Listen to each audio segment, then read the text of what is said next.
Please be seated. Announcements none. Papers have been laid. Questions? Honourable Leader of the Opposition. Thank you, Mr. Deputy Speaker. Mr. Deputy Speaker, I've given notice of the following private notice question addressed to the Honourable Minister of Commerce and Consumer Protection. Whether in regard to consumer protection, he will, for the benefit of the House, obtain information as to A, whether any study was carried out prior to the introduction of the Price Stabilization Fund, indicating the impact thereof as at June 2026, giving a breakdown of the expenditure of 1.4 billion rupees incurred thereunder, further indicating the names of the importers or operators having benefited therefrom, an amount disbursed in each case. B, whether he will table the list of products to be impacted by the excise duty levied on sugar content of sugar-sweetened products with effect from 20th June 2026 and on PET bottle, respectively. And C, the number of inspections carried out and contraventions booked by the Consumer Affairs Unit in relation thereto since the presentation of the Budget Speech 2026-2027 to date. Thank you, Mr. Deputy Speaker. Honourable Minister.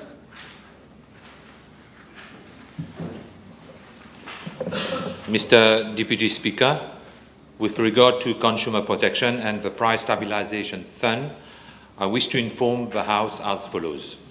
As regards to Part A of the question, prior to the introduction of the Price Stabilization Fund subsidy mechanism, my ministry carried out an assessment of the commodities to be covered in consultation with relevant agencies, including the Mauritius Revenue Authority, the Ministry of Finance, and all different consumer associations. The assessment focused on the movement of international prices, freight costs, exchange rate pressures, landed costs, household consumption patterns, and the need to provide targeted relief on essential goods. The objective was to ensure that the subsidy would be directed to products which have a direct impact on household expenditure and that the benefit would be passed on to the consumers in a transparent and measurable manner. Government approved the introduction of a fixed quantum subsidy mechanism under the Price Stabilization Fund at the end of August 2025. The first list of products covered milk powder, edible oil, infant milk powder, baby diapers, and processed cheese. The scheme was subsequently extended in December 2025 to canned mackerel and pilchards, adult diapers, and 3 categories of pharmaceutical products, namely antihypertensive, cardiovascular, and anti-diabetic medicines. The pharmaceutical component was implemented as from February 2026. Mr. Deputy Speaker, the choice of a fixed quantum subsidy model was deliberate. Under this model, a fixed amount of subsidy is applied per eligible unit or per kilogram instead of an open-ended percentage subsidy. This provides better fiscal control, allows the benefit to be visible to consumers, and reduces the risk of uncontrolled expenditure. The scheme is administered through the Mauritius Revenue Authority platform. Eligible operators submit their claims electronically based on actual sales. The claims are then verified before payment is effected. This creates a clear audit trail and provides traceability across the supply chain. As at June 2026, the assessment carried out by my ministry indicates that the subsidy has been effectively transmitted to consumers across the product categories concerned. Price monitoring exercises have shown immediate reductions in retail prices following implementation, and these reductions have generally been sustained over time without significant supply disruptions or market distortion. For food items already covered under the scheme, comparative monitoring across representative brands has shown reductions generally ranging between 10 rupees and 55 rupees per unit. The scheme has therefore contributed to stabilizing prices of selected essential commodities and has provided direct relief to consumers. My ministry has also continued to strengthen its overall price monitoring system. Since June 2025, the Price Analysis and Monitoring Division has approved 31,426 costing returns for Mauritius and 1,889 costing returns for Rodrigues, thereby allowing the ministry to monitor prices and markups across the market more effectively.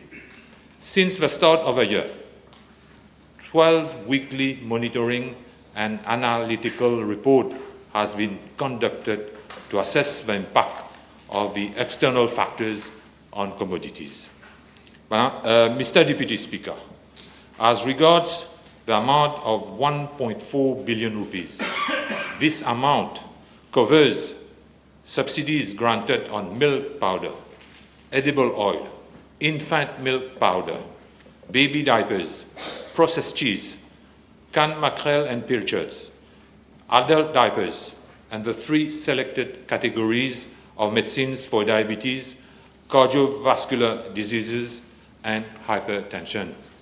Mr. Deputy Speaker, based on the latest MO information submitted to my ministry, as at 16th of June 2026, total subsidy payments already effected to eligible traders amounted to approximately 710.1 million rupees.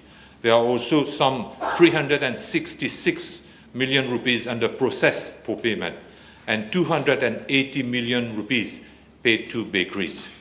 The main payments affected were as follows. Milk powder accounted for approximately 362 million rupees. Edible oil accounted approximately 246 million rupees. Processed cheese accounted for approximately 41.7 million rupees. Infant milk powder accounted for approximately 26.5 million rupees. Baby diapers accounted for approximately 11.2 million rupees. Canned products accounted for approximately 6.4 million rupees. Adult diapers accounted for approximately 4.3 million rupees. Anti-diabetic medicines accounted for approximately 4.2 million rupees. Anti-hypertensive medicines accounted for approximately 4 million rupees. Cardiovascular medicines accounted for approximately 4 million rupees. Refunds are made through the MRA platform, and only after claims submitted by eligible operators have been verified. The mechanism distinguishes between claims submitted, claims under process, claims verified, claims adjusted, and claims paid. Mr. Deputy Speaker, sir, the estimated annual cost of a present further extension is 258.8 million rupees for Mauritius, an additional of 1.4 million rupees is required for Rodrigues, bringing the total estimated annual cost to 260.2 million rupees. The extension to Rodrigues is being made on a price equalization basis so that consumers in Rodrigues benefit from the same retail prices as consumers in Mauritius. The new list of products was selected because these items are widely consumed and have a direct impact on the household food basket. They include sources of protein, staple substitutes, and essential products used by families with infants. The extension of the scheme also requires amendments to the relevant consumer protection regulations to incorporate the additional commodities, prescribe the applicable subsidy parameters, set maximum pack sizes, and provide for eligibility and refund procedures. The existing MRE platform will continue to be used for operator registration, stock declaration, and refund processing. This avoids creating a new administrative structure and ensures continuity, transparency, and traceability. Mr. Deputy Speaker, as regards to the names of importers or operators, the amount disbursed to each, the detailed operator-wise breakdown is being tabled. Mr. Deputy Speaker, with regard to Part B of the question, I wish to inform the House that the budgetary measures referred to at paragraph 274 and 276 concern products which may be impacted by changes in taxation under the purview of the Ministry of Finance and the Mauritius Revenue Authority, and not the Price Stabilization Fund. Regarding PET bottles, the excise duty of 2 rupees per unit is currently applicable on mineral waters, aerated waters, and soft drinks. There has been no change in the rate. However, the coverage of that 2 rupees excise duty is being extended to cover plastic bottles containing goods with effect from 1st of October 2026. I'm tabling the following list provided to me by the Ministry of Finance. The list of products on which the excise duty on sugar sweetened products has been increased from 12 cents per gram of sugar to 15 cents per gram of sugar, with effect from 20th of June 2026. An exact list of plastic bottles and a list of plastic bottles on which the excise duty will apply. Mr. Deputy Speaker, sir, as regards to Part C of a question, the Consumer Affairs Unit has continued to intensify market surveillance to ensure compliance with consumer protection legislation, price control measures, price display requirements and obligations relating to subsidized goods. Officers of the Consumer Affairs Unit carry out inspections in supermarkets, retail shops, pharmacies, hardware stores, trade fairs, and over commercial premises. For the period July 2025 till 6 July 2026, the Consumer Affairs Unit inspected 11,567 trade premises, detected 1,240 contravention, out of 1,215 fixed penalty notices were issued, and carried out 595 sampling exercises. In addition, 2,541 complaints were registered on the Citizen Support Portal, of which 89.5% were successfully resolved. The main areas of complaint and investigation relate to the defective goods, unfair consumer trade practices, and missing price labels. Since the presentation of a budget up to 6 July 2026, the number of inspections carried out is 515. The number of contraventions established whereby fixed penalty notices were issued is 43. The main breaches detected relate to failure to display prices, non-compliant price labels, unfair trade practices, selling above approved prices or markups, failure to submit required costing returns, and non-compliance with obligations relating to subsidized goods. Mr. Deputy Speaker, sir, government is not only subsidizing essential goods, we are also strengthening the framework around the subsidy to prevent abuse, improve transparency, and ensure that the benefit reaches consumers.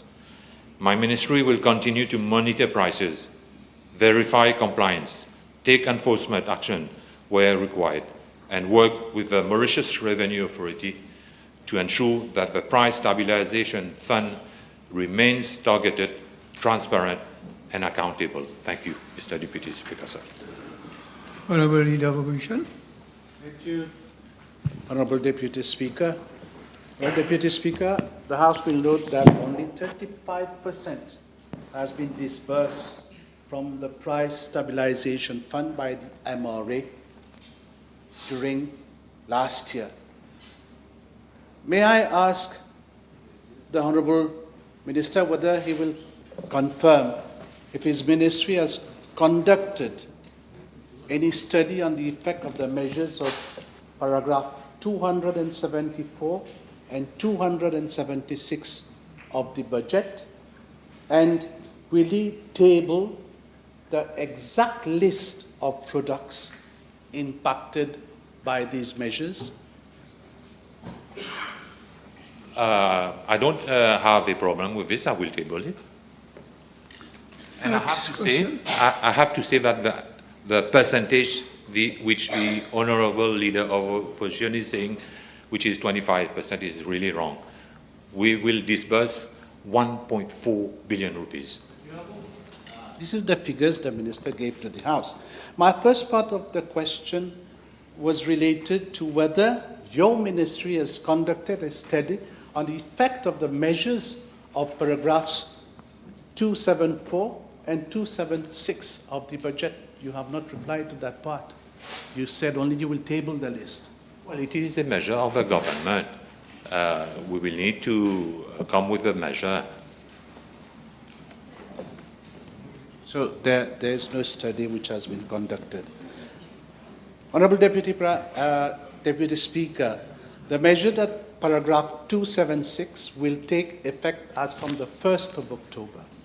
Can the Honourable Minister explain how prices of products in plastic bottles have already been increased by manufacturers and distributors? And did his ministry inquire about this? And have these distributors and manufacturers been fined? Well, this is a taxation measure. And we all know plastic is bad for the environment. This is why we came with this measure. Again, he is not replying to my question. I don't have any Honourable control on Deputy this answer.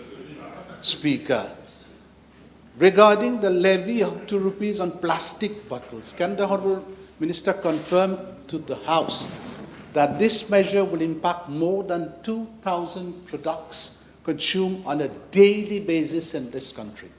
Is the Honourable Minister aware that even, Honourable Deputy Speaker, healthy products like Jilo Cocoa will be heavily penalized by this measure? Mr. Deputy Speaker, sir, Okay. these products are not controlled products. Some importers and some manufacturers can also absorb the cost. It's not a controlled product. Deputy Speaker, sir, they will not absorb the cost. It will be passed on to consumers. Now, how does the Honourable Minister reconcile that a levy has been introduced in order to discourage the use of plastic, but no alternative to plastic bottles has been provided to manufacturers? People need to adapt. And Mr. Deputy Speaker, at least we care for the population, we care for the environment, unlike the previous government. You know what the previous government did? They changed the law. You know, to do what? To import papier at the sum of 460 million rupees for people for drug abuse. Let's limit ourselves to the plastic bottle. Okay. Stop beating about the bush, Honourable Mr. Deputy Speaker. Now, can the Honourable Minister confirm to the House what guarantee do we have that the tax revenue generated from these excise duties will be reinvested into obesity and diabetes prevention and as well as for the protection of the environment. Concerning for the diabetes, in fact, when we look what we have concerning the sugar tax, I have to say that Mauritius has one of the highest prevalence rates of diabetes and over non-communicable disease in the region. These diseases impose an enormous human and financial burden on families, on our healthcare system, and on our economy. At least we need to make people, how do we say, recognize the risk factor of obesity, type 2 diabetes, and cardiovascular diseases. No question? My question to the Minister of Commerce, not to the Minister of Okay, put your next question. He's giving us a lecture. It's a teamwork. Now, with hundreds of retail adjusting their pricing structures this very week, can the Honourable Minister inform the House what is the exact number of inspections and contraventions carried out by the Consumer Affairs Unit of his ministry since those measures have been announced in the budget? I just said over 500 inspections, 515 inspections. You need to listen to my answer. Fixed penalties, notices, 43. Quiet. Yes. In the budget estimates at page 417, there is a forecast of 11,000 inspections to be carried out. However, no recruitment of staff is being proposed in the budget. Can the Honourable Minister inform the House why no budget was allocated for the recruitment of staff, and how will the same number of staff carry out more than 4,000 inspections this year? Mr. Deputy Speaker, sir, we are doing well. We are doing more than the number of inspections targeted. Yes. Can the Honourable Minister inform the House what additional resources have been allocated to the Consumer Affairs Unit to enforce price controls and investigate complaints? Can you repeat the question? I was reading something. Yes, I'll repeat. Deputy Speaker, can the Honourable Minister inform the House what additional resources have been allocated to the Consumer Affairs Unit to enforce price controls and investigate complaints? You have a software coming. So any person, depuis son salon, la personne peut consulter depuis son portable les différents prix à travers Maurice. Honourable Duval? Can I? The Honourable Minister explicitly stated that parallel importation of essential medicines will lead to price reduction and promised a new legislation to achieve this. May I ask the Honourable Minister, when will he table this promised legislation? It's a question of week. It's a question of Week.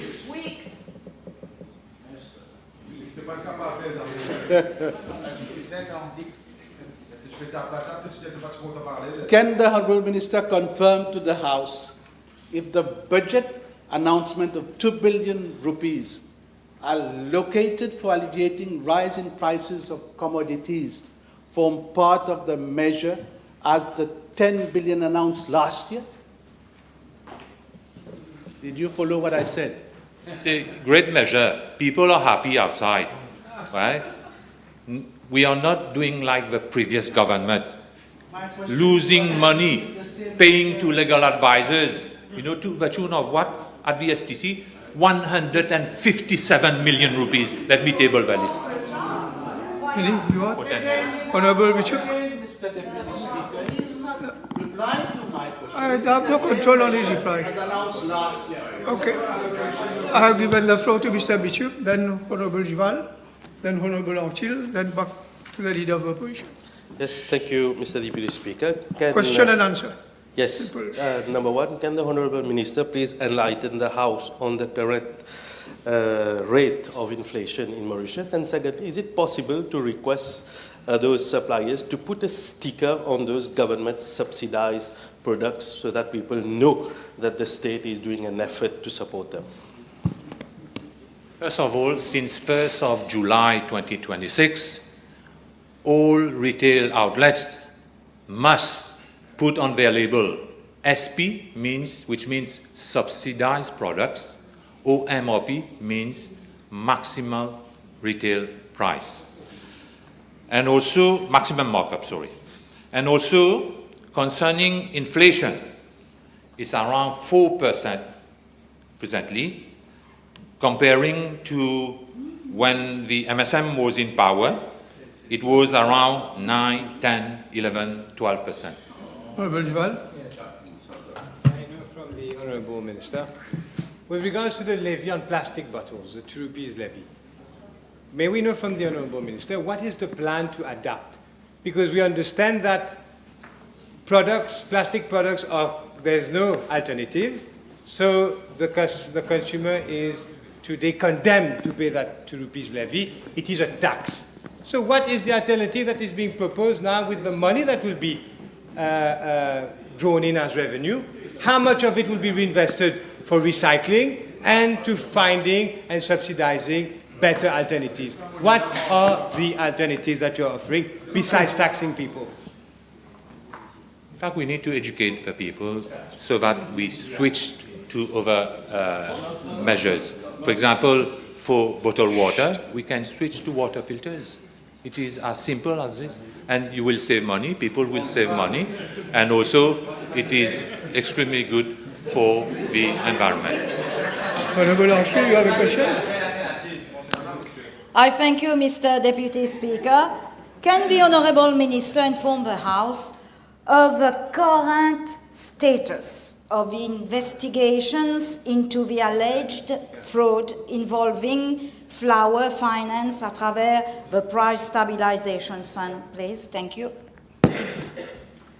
I have to say, Mr. Deputy Speaker, that the FCC is investigating into this matter.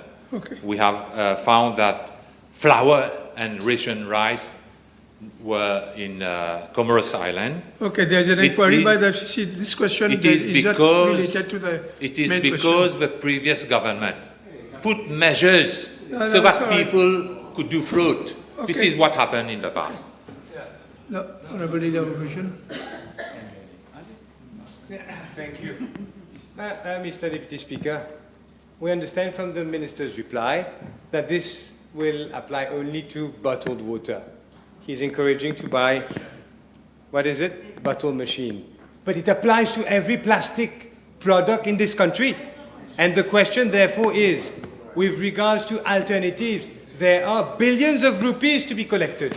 So what is the plan, Mr. Deputy Speaker? This is a levy or is it a tax? Be frank about what it is. Well, we need to protect the environment. This is what we are doing.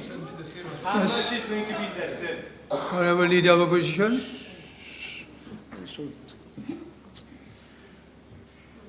Honourable Minister, recently Réunion Island has witnessed a drastic drop in prices of mogas and gas oil. Given the drop in global crude oil, may we know from the Honourable Minister when can Mauritian consumers expect a drop of at least 10 rupees or even the 20 rupees promised by the government on mogas and gas oil? Mr. Deputy Speaker, sir, mogas, the price of mogas from Réunion Island. On 19th of June 2026, it was 105 rupees. Yesterday, the price of mogas at Réunion Island, 110 113 rupees. And you know what is the price in Mauritius? 64 rupees and 25 cents. No more question? Okay? Okay, no further question. Now we go to the question addressed to the... Can we have some quiet, please? Honourable Prime Minister, question addressed to Honourable Minister. Before you answer question, let me announce the Honourable member at the table has been advised that PQ 988 and B1006 will be replied by the Doctor, the Honourable Prime Minister, time permitting. I call the third member for Port Resource and Rhode Island. Thank you, Mr. Deputy Speaker, sir. PQ B961, please. Honourable Prime Minister. Yes, Mr. Deputy Speaker, I'm informed by the Registrar of the Civil Status that generally, once an applicant reaches the service counter, the processing time ranges from 5 to 10 minutes, depending on the nature of the request. More complex requests may take about between 15 and 20 minutes to process. However, there are a few instances where members of the public experience longer waiting times. The situation is attributable to a shortage of staff with 17 vacancies in the grade of civil status officers.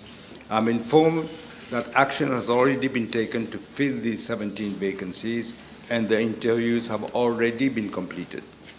Mr. Deputy Speaker, the civil status has digitalized its services to enable citizens to download electronic copies of birth and marriage certificates through the MoCloud application.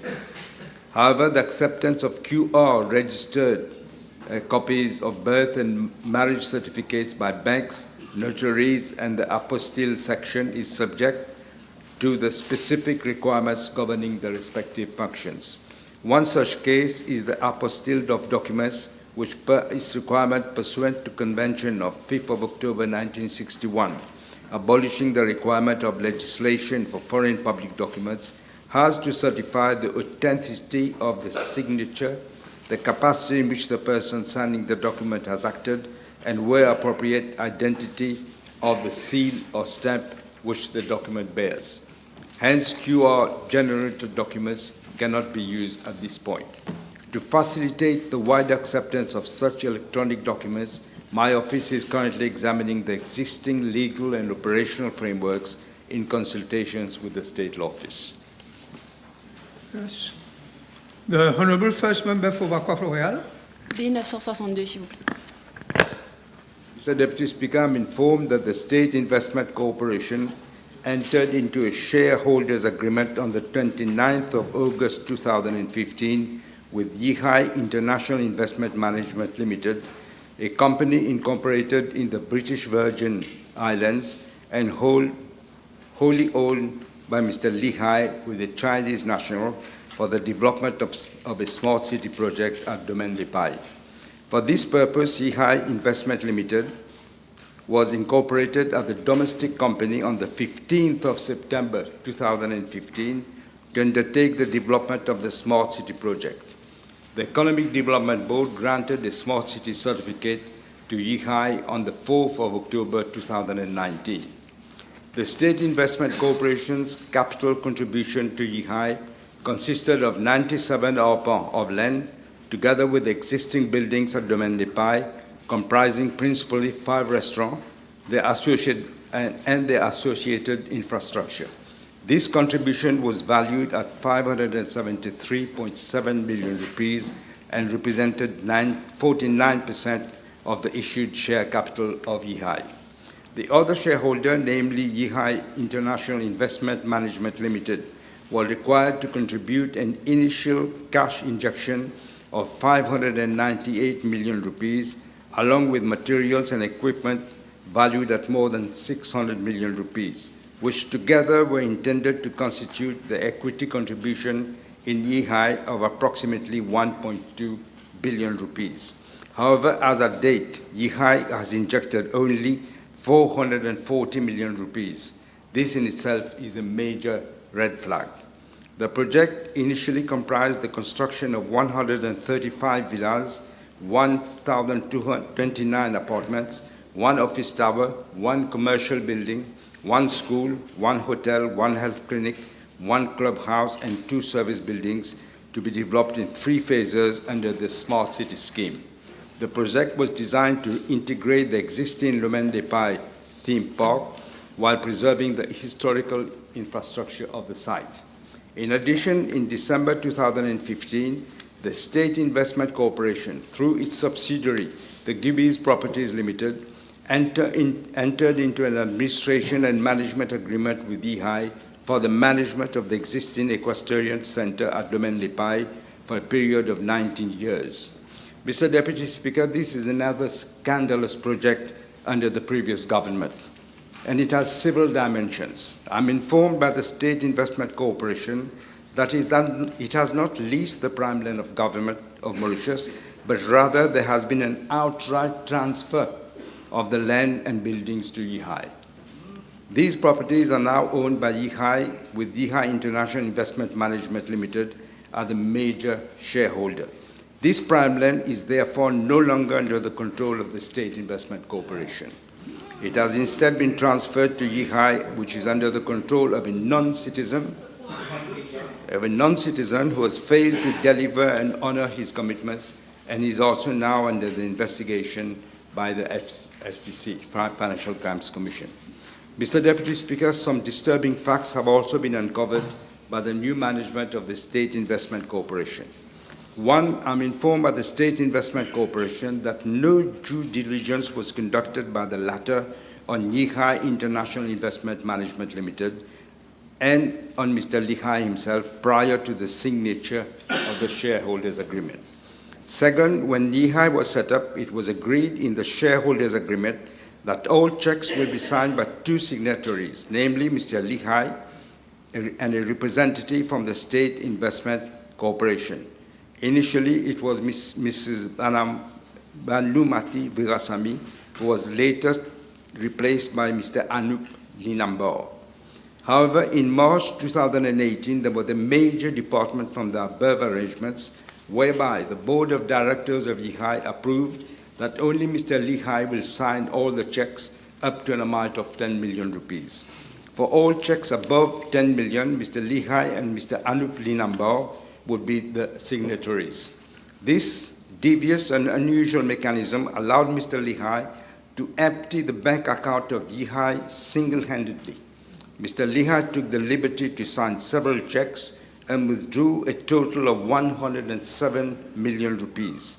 To be precise, he withdrew an amount of 9,431,240 rupees on 10 different occasions, amongst others, over a very short span of time, 3 months, from March 2022 to May 2022. Furthermore, Mr. Lihai and Mr. Anup Linambor approved a further board resolution on the 31st of June 2019 to pay a net monthly salary of 500,000 rupees to Mr. Lihai. The income tax payable thereupon was to be borne by the company VIII as opposed to Mr. Lihai himself. As from February 2026, the new management of State Investment Corporation has put an end to this scam. Mr. Deputy Speaker, I'm further informed by the State Investment Corporation that since the transfer of the land and buildings, VIII International Investment Management Limited has been in persistent breach of the terms of the agreements and has failed to discharge its contractual obligations. The main breaches include: 1, a failure to meet its full capital contribution of 1.2 billion rupees, comprising 598 million in the form of cash, of which 158 million remain unpaid, and the remaining in the form of building materials and construction equipment, which has never been brought in. 2, a substantial project delays with only 4 villas and 1 apartment block of the 29 units completed. 3, unpaid administration and management fees to Gibbies Properties Limited, totaling 10.6 million rupees. 4, severe governance issues such as non-submission of audited accounts since 2019. 5, lack of accountability to shareholders. 6, breach of conditions of its Smart City Scheme certificate. And 7, failure to pay a guaranteed dividend of 500 million rupees over 3 years to the State Investment Corporation as per the agreement they had signed. Mr. Deputy Speaker, on the 16th of May 2025, the former Deputy Prime Minister, together with other ministers, carried out a site visit at Domaine Lipai to take stock of the status of the project and the infrastructural development carried thereafter. He immediately, in a press conference, highlighted that the Domaine Lipai has been in a state of severe neglect for several years and that the historic site remains underdeveloped and abandoned. The equestrian center was also in a pitiful state with allegation of ill treatment of the horses and ponies. Mr. Deputy Speaker, such a gross mismanagement of this project occurred over the period of 2015 to 2024 under the previous government. With regards to Part A of the question, I'm informed that SIC has initiated legal proceedings to prevent Yiha International Investment Management Limited from exercising its voting rights in respect of unpaid share capital and to restrain the sale of villas and apartments by Mr. Yihai. On the 28th of May 2024, the State Investment Corporation obtained an interim order prohibiting and restraining Yihai from selling or otherwise disposing of part of its assets, including apartments belonging to Yihai. 3, Gibby's Properties Limited issued a notice of termination of the administration and management agreement on the 24th of October 2025 with effect from 30th of November 2025, requiring Yihai to surrender possession of the stables, the horses, and the ponies. Mr. Deputy Speaker, as regards to Part B of the question, I'm informed by the Economic Development Board that a comprehensive assessment of the project has been undertaken, following which a report was forwarded to the former Deputy Prime Minister in July 2025. As per the report, there have been delays in project implementation owing to changes to the business plan, governance concerns, serious issues relating to capital contribution, and the absence of updated audited financial statements, as I said, since 2019. Mr. Deputy Speaker, in the light of the serious shortcomings identified, the most that the matter has been referred to the FCC in May 2026, the EDB is considering revoking the Smart City Scheme certificate in accordance with the applicable legal and regulatory framework. In so doing, the EDB is also taking into account the interests of the State Investment Corporation after evaluating all the risks involved in the project, including financial, legal, regulatory, and investment-related risk, so as to ensure that any decision does not prejudice the interests of the State Investment Corporation. Mr. Deputy Speaker, I'm further informed by the State Investment Corporation that following allegations made to the FCC by 2 Chinese nationals, there exists a dispute in the financial participation of Mr. Lihai in the shareholding of Yihai International Investment Management Limited. The 2 Chinese nationals have also alleged that Mr. Lihai is engaged in money laundering, following which the FCC has lodged a provisional charge against Mr. Lihai. Following an application by the FCC, the Supreme Court issued a freezing order in respect of Mr. Lihai's bank accounts and all the assets of Yihai Investment Limited. The State Investment Corporation has additionally, in May 2026, lodged a formal complaint with the FCC against Mr. Lihai for fraud and misappropriation of funds. The FCC is currently investigating the alleged malpractices involving Mr. Lee Lambert and Mr. Lihai. And yet I should add, Mr. Deputy Speaker, that the same Mr. Lee Lambert was subsequently appointed as CEO of the State Bank of Mauritius by the previous government. Mr. Deputy Speaker, this is a high-profile case involving significant public assets, prime lands of government, a historical national site, gross mismanagement, dishonesty by shareholder Yihai International Investment Management Limited, and a loss on investment. Yes, Honourable. Je vous remercie. Est-ce que dans le cadre de l'enquête de la FCC, les autorités auraient pris contact avec les autorités chinoises pour demander quelconque assistance? Et si oui, quelles sont les retombées? Not in a position to say that at this stage because the inquiry is ongoing. Next question.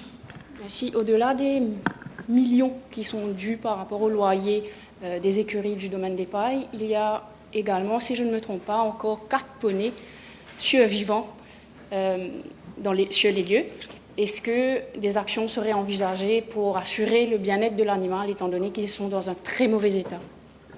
That is, of course, they should have done that already, if they haven't. Okay. The Honourable third member for Portrush South, Portrush Central. B963, please.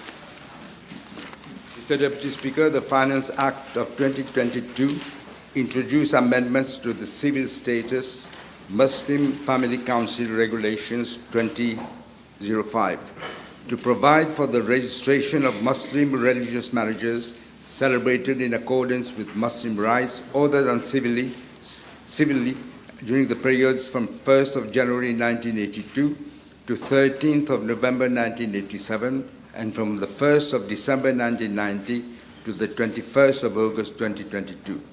Under these transitional provisions, where such marriages remain unregistered, as at the 22nd of September 2022, both spouses or the surviving female spouse could apply to the Muslim Family Council for its registration, provided that the application was made not later than the 31st of December 2022. The purpose of this measure was to allow spouses, through religious marriages celebrated with according to Muslim rites, other than civil marriages, during the period mentioned, to make applications to the Council for the registration of the marriage, and if the marriage was registered by the Council, to qualify for the basic widow's pension. I'm informed by the Muslim Family Council that during the registration exercise, 368 applications were received. Of these, 322 were approved and certificates of registration were issued, including 109 submitted by surviving spouses. There were 46 applications which were refused for non-fulfillment of the prescribed requirements, of which 31 were submitted by surviving spouses. I'm further informed that after the expiry of the registration period on the 31st of December 2022, an additional 38 applications for registration were received from surviving spouses. As the statutory deadline has expired, those applications could not be processed. However, Mr. Deputy Speaker, I wish to inform the House that the issue of granting a further extension of the deadline for the registration of Muslim religious marriages is presently under consideration. Yes. Thank you, Honourable Prime Minister, for your answer. May I request you, in the event that this consideration is agreed, that adequate communique be circulated by the Muslim Family Councils so that these 38 women, as you said, can have at least their pension being paid to them in due time. And thank you for the compassion that you have shown in answering this question. And this will have to be communicated, yes. The Honourable fourth member for Portrush North and Mount Island. PQB 964. Mr. Deputy Speaker, let me be absolutely clear and unequivocal. The members of the Commission of Experts on Pension Reform have discharged their responsibilities with the utmost diligence, independence, professionalism, and integrity. I would like to reiterate what I stated in my reply to the private notice question on the 25th of June 2026. The members of the Commission are accomplished professionals who have distinguished themselves in their respective fields, both nationally and internationally. I consider it wholly unfair and unjustified that the members of the Commission should be blamed for decisions announced in the budget speech relating to pension reform. Their role has been to provide independent expert advice and recommendations. It is therefore neither appropriate nor fair to attribute to the Commission the policy decisions contained in the budget speech. Thus, the question of revoking the appointment does not arise. In fact, Mr. Deputy Speaker, members of the Commissions have been appointed for a period of 18 months, as from October 2025, with clear terms of reference, in consultation with the World Bank and the IMF, and approved by Cabinet in September 2025. The Commission was mandated to examine the three pillars of the pension system, namely, one, the basic non-contributory pensions, in particular basic retirement pension, two, the contributory pension schemes, and three, the voluntary private pensions, including personal retirement savings plans and occupational pension schemes offered by employers.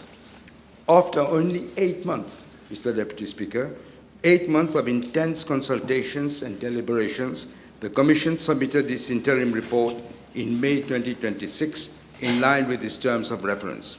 This report was presented on the 20th of May 2026 to the Steering Committee on Pension Reform, chaired by myself and comprising the then Deputy Prime Minister, the Minister of Agro-Industry, Food Security, Blue Economy and Fisheries, the Minister of Social Integration, Social Security and National Solidarity, the Minister of Financial Services and Economic Planning, the Minister of Labour and Industrial Relations, the Minister of Industry, SMEs and Cooperatives, the Junior Minister of Finance, the Junior Minister of Social Integration, Social Security and National Solidarity. Mr. Deputy Speaker, I must emphasize that members of the Steering Committee made a number of comments and suggestions which was taken on board by the Commission. There was broad consensus from members of the Steering Committee on the direction of the reforms. Mr. Deputy Speaker, due to the urgency of the fiscal situation, especially the still very high level of public debt, estimated at 87.7% of GDP as of June of this year, and given that the Commission had completed its analysis and recommendations on the first pillar of the pension system, in particular the basic retirement pension, government decided to act immediately on the policy recommended by the Commission in its interim report. To facilitate the implementation of this reform, we are setting up, as recommended by the Commission, a unified independent pensions regulatory authority to regulate the entire pension system, and a central pensions administration bureau which will regroup all state-sponsored schemes into one place to digitalize and facilitate service to members and pensioners. Mr. Deputy Speaker, the Commission has still approximately 9 months remaining to submit its final report, in particular on Pillar 2 and 3 of our pension system.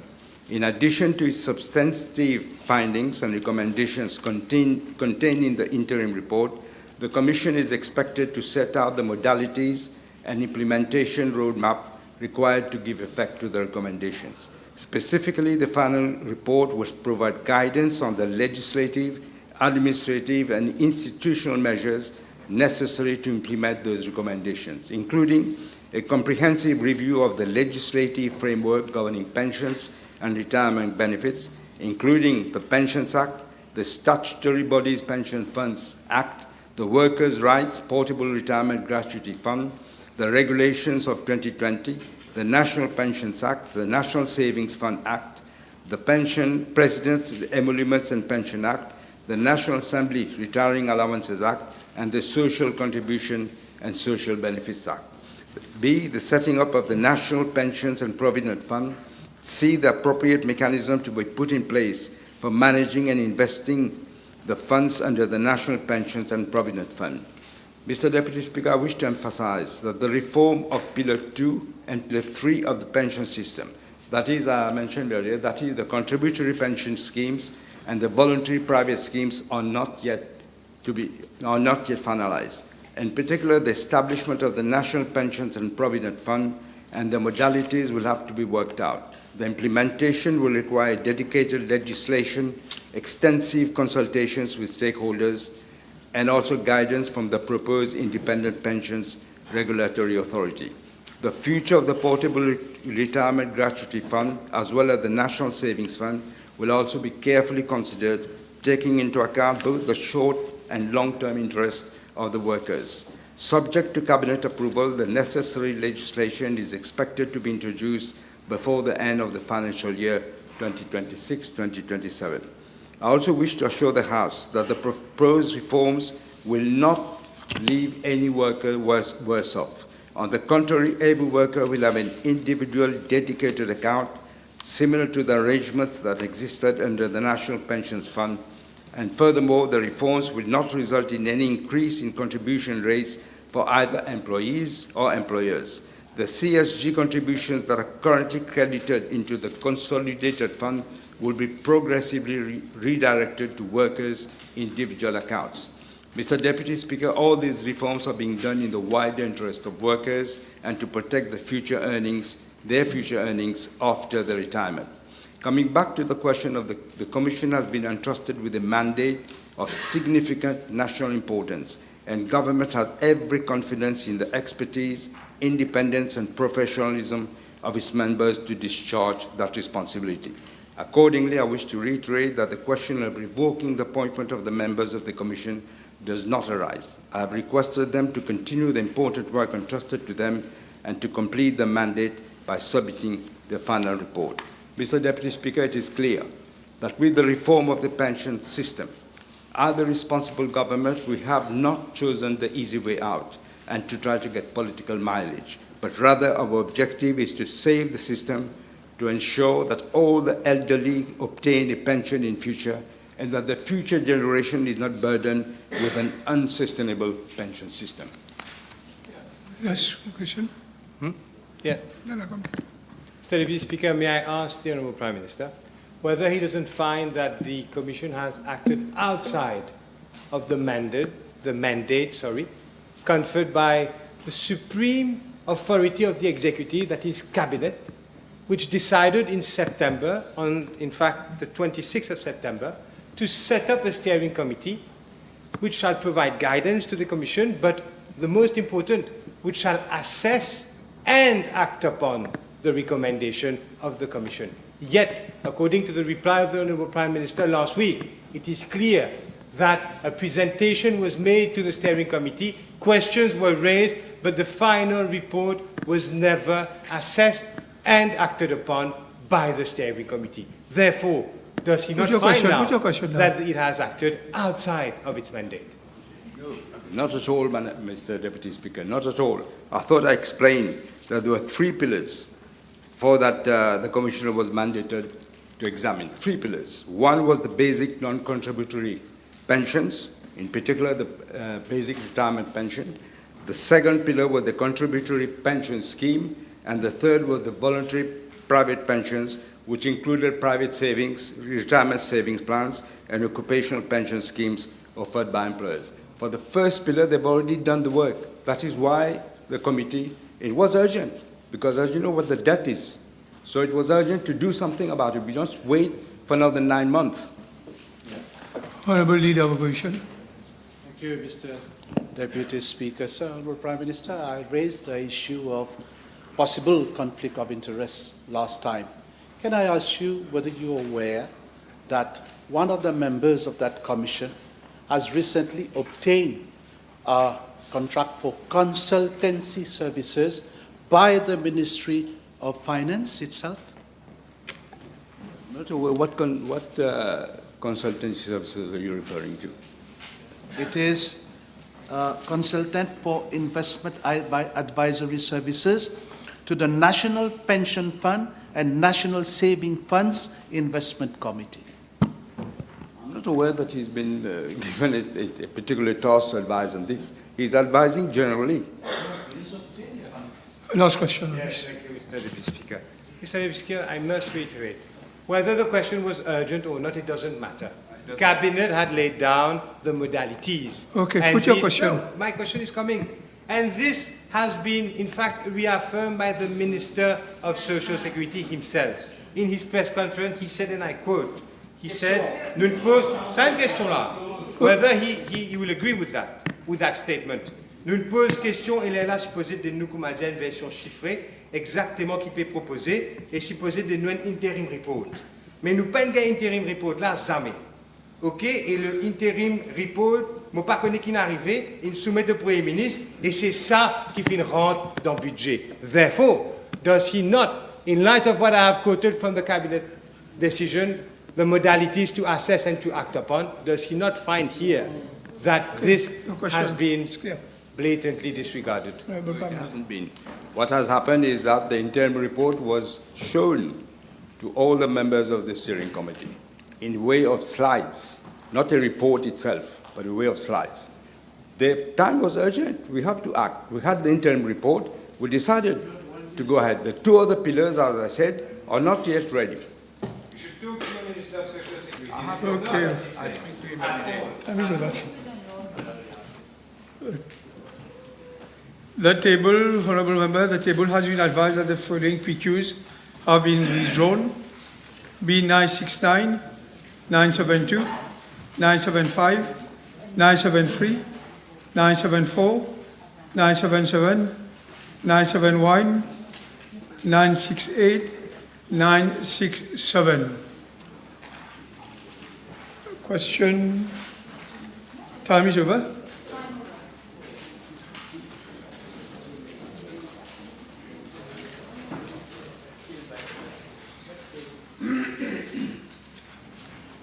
Honourable Member, the table that B1007 will be replied by the Honourable Minister of Local Government. The Honourable Fourth Member for Hodig, Honourable Edouard. Mr. Deputy Speaker, sir, B978. Mr. Deputy Speaker, sir, with your permission, I shall reply to Parliament question B978 and B980 together, as they relate to the same subject matter.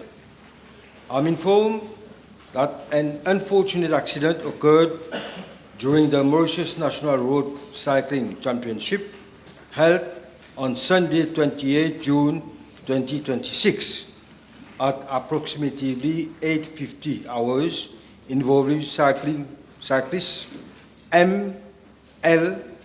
on a bend near Chaché Talu before Midland Village. I'm further informed that the circumstances surrounding the accident are currently under investigation by the Mauritius Police Force. The inquiry has not yet been completed, and it would be not appropriate for me to comment further. Mr. Deputy Speaker, I'm informed that the response by the Sea Care ambulance, which was providing medical cover for the event, was immediate.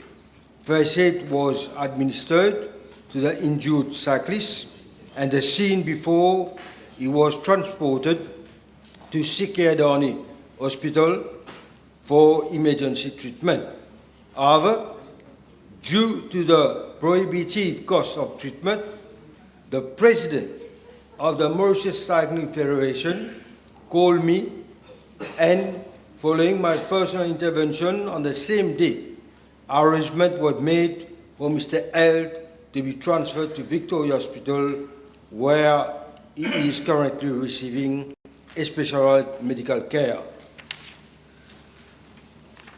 I wish to inform the House that my ministry and the Mauritius Cycling Federation have remained in close contact with the family of Mr. L, as well as with the medical team overseeing his treatment, in order to monitor his condition and extend all possible support. I'm informed that his condition is currently stable and that he is awaiting further surgical procedures. I personally paid him a visit and met with his mother, where I assure her of my personal support and that of my ministry. My ministry acted promptly and immediately on the next day of the event. We requested a full report about the incident. A copy of the report from the Federation is being tabled.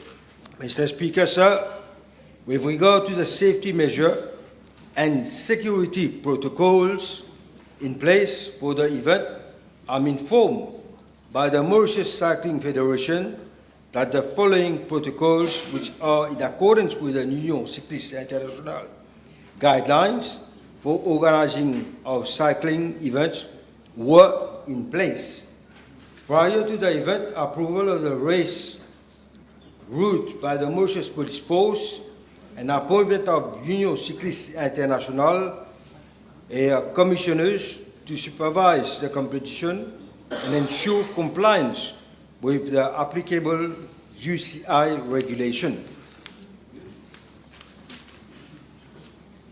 During the event, an official led vehicle positioned ahead of the leading group of each race fitted with a beware cycle race warning sign and a flashing beacon to alert motorists.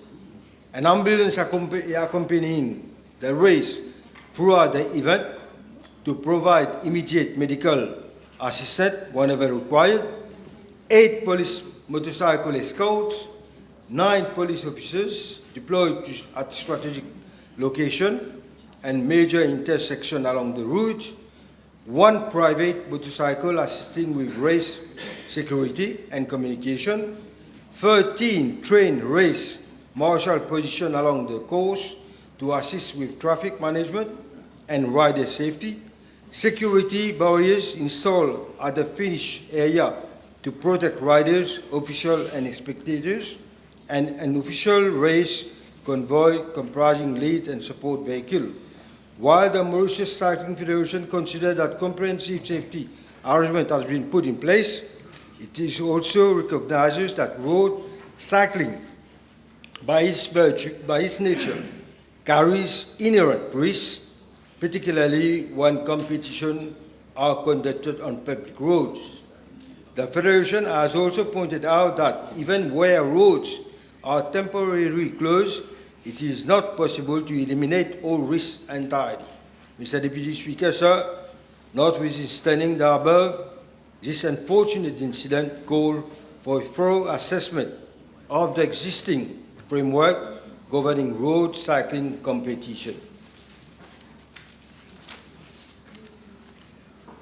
Accordingly, my ministry will engage in consultation with the Mauritius Cycling Federation, the Mauritius Police Force, and all other relevant stakeholders with a view to reviewing and, where necessary, strengthening the existing safety and regulatory framework. Mr. Deputy Speaker, sir, I also wish to assure the House that my ministry and the Mauritius Cycling Federation are working closely together to identify appropriate means of supporting Mr. L and his family during this difficult period. The Mauritius Cycling Federation has approved the organization of a fundraising campaign in support to the family. In addition, I'm informed that Mr. L is covered under the Federation Insurance Program, which includes employer's liability, group personal accident, and public liability insurance. Furthermore, at the level of my ministry, we have the Athlete Welfare Scheme. The case of Mr. L for any assistance deemed appropriate in accordance with the applicable provision is being considered. This scheme has already assisted various athletes in the past. My thought, and I am sure those of the whole House, are with Mr. L and his family, and I sincerely wish him a full speedy recovery. Thank you, Mr. Deputy Speaker, sir. May I ask the Honourable Minister if he will consider the construction of a velodrome to house cycling competitions in the future?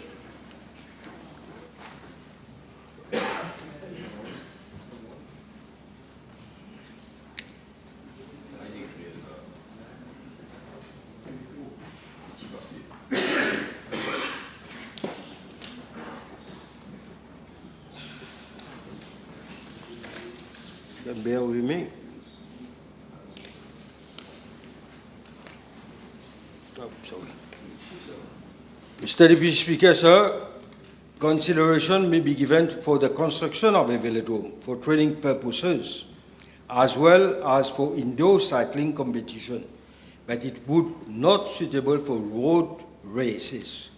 A velodrome may be used as a complement to road cycling rather than a replacement.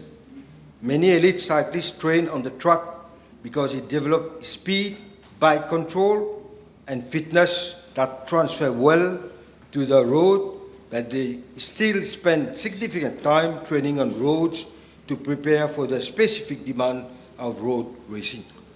Honourable Third Member for. Merci, Monsieur le Vice-président. L'honorable ministre est-il au courant que la police, ce jour-là, contrôlait la circulation uniquement pour la tête de la course, c'est-à-dire le peloton de tête, et non pour les coureurs qui étaient détachés,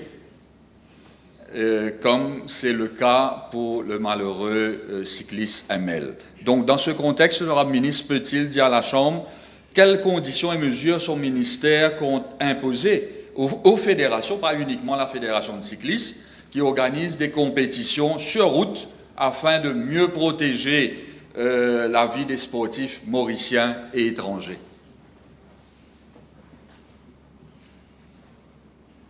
Mr. Deputy Speaker, sir, like I said in my reply, inspection and proposed route, race route by Federation official, identification of potential safety risks and implementation of appropriate mitigation measures, submission of the race route and operational plan to the Commissioner of Police for approval. These details has already been worked out with the police force. So if we have to work together with the Federation for further, like I said in my reply, for further measures to be taken, I will do so. Honourable Madam. Thank you, Mr. Deputy, sir. Can the Honourable Minister give us more details on the athlete welfare scheme he mentioned? Thank you.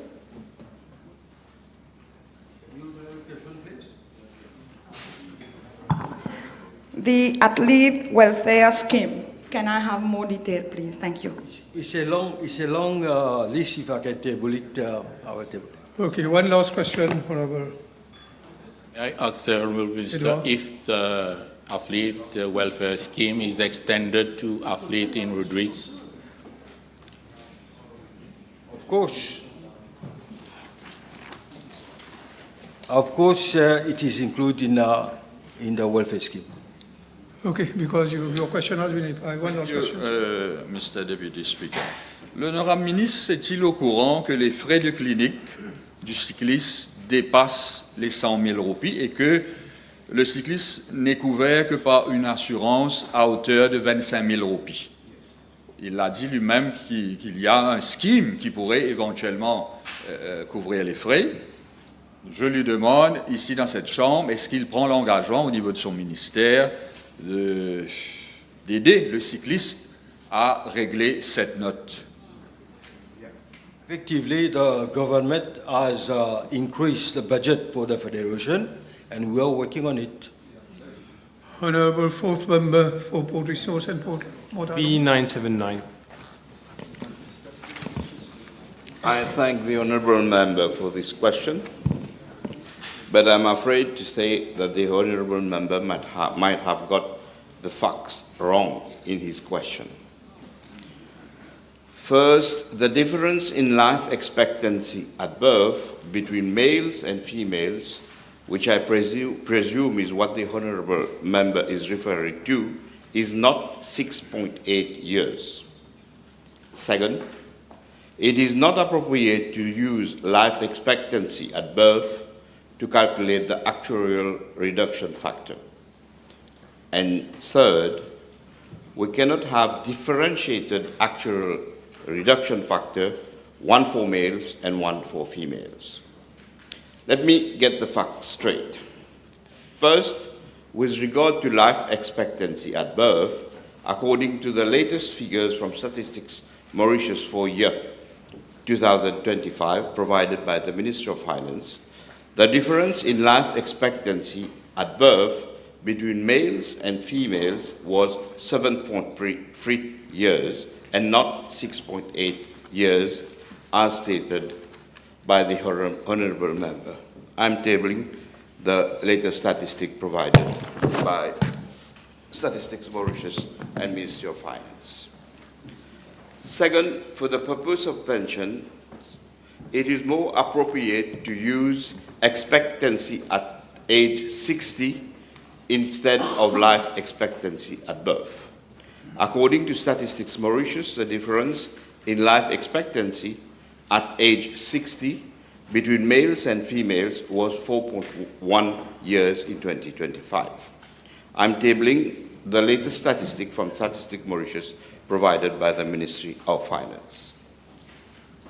Third, in determining the actual reduction factor, it is a standard international practice not to differentiate between males and females. The actual reduction factor is therefore based on the average life expectancy at age 60 and assumption as to investment yields. This principle is already enshrined in law under the 8th schedule to the National Pension Funds Act, which provide for the application of a monthly actuarial reduction of 0.45%. I'm informed that the Commission has recalculated the actuarial reduction factor at 0.5% per month based on new demographic data available. The proposed reduced state age pension in the budget is based on the same principles as the basic retirement pension. It is universal, non-contributory, that is payable to all eligible persons, regardless of whether they are men or women. Moreover, although women generally live longer than men, government does not consider it appropriate to apply different reduction rates based on gender. The reduced state age pension is designed to treat all eligible persons equally, so the same reduction rates will apply. Thank you, Mr. Deputy Speaker, sir. Yes, Mr. Deputy Speaker, for the record, I was quoting from the available figures of last year. That being the case, does the Minister agree then that the average life expectancy of a man is 70 years old? You can round it up here, it's 70.6. And that therefore, under the state age pension, if he takes his pension at 60, for the amount of 11,589, he will earn 400,000 more than if he takes it at 65 at the quantum of 16,555. Therefore, we can then agree, does he not agree, that all males will take their pension at 60? Is that something that we can agree on?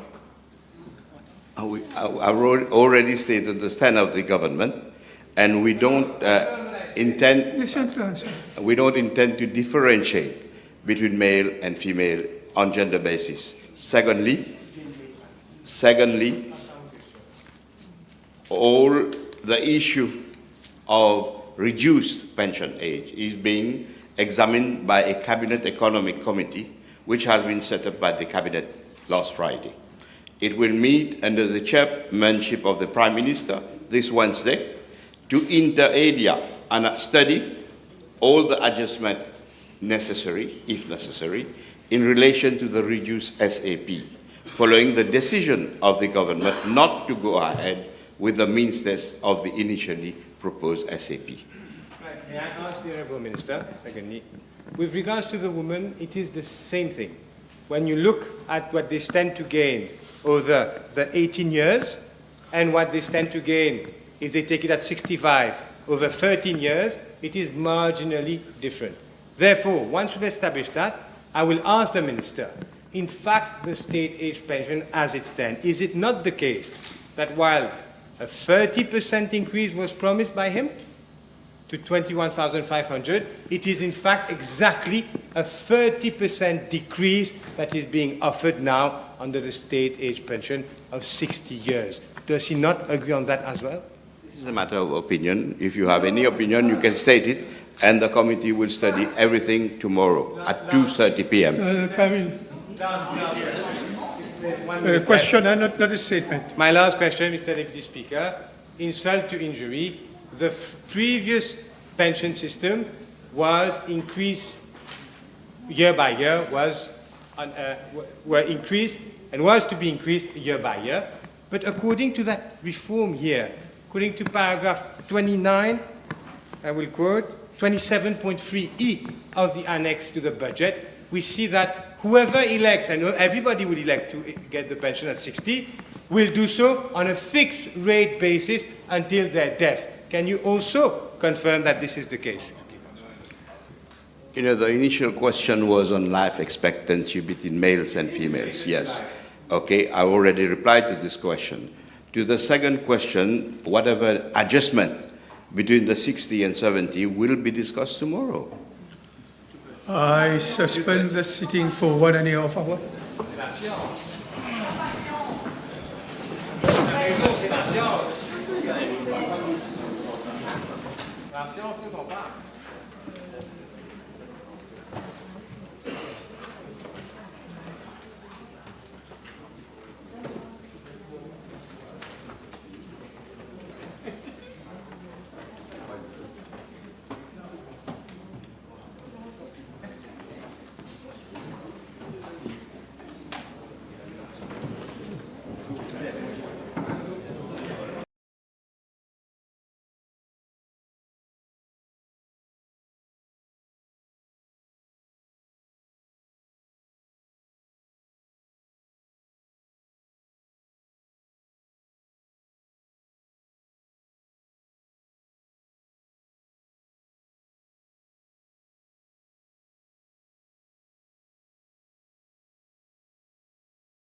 Yes, please be seated.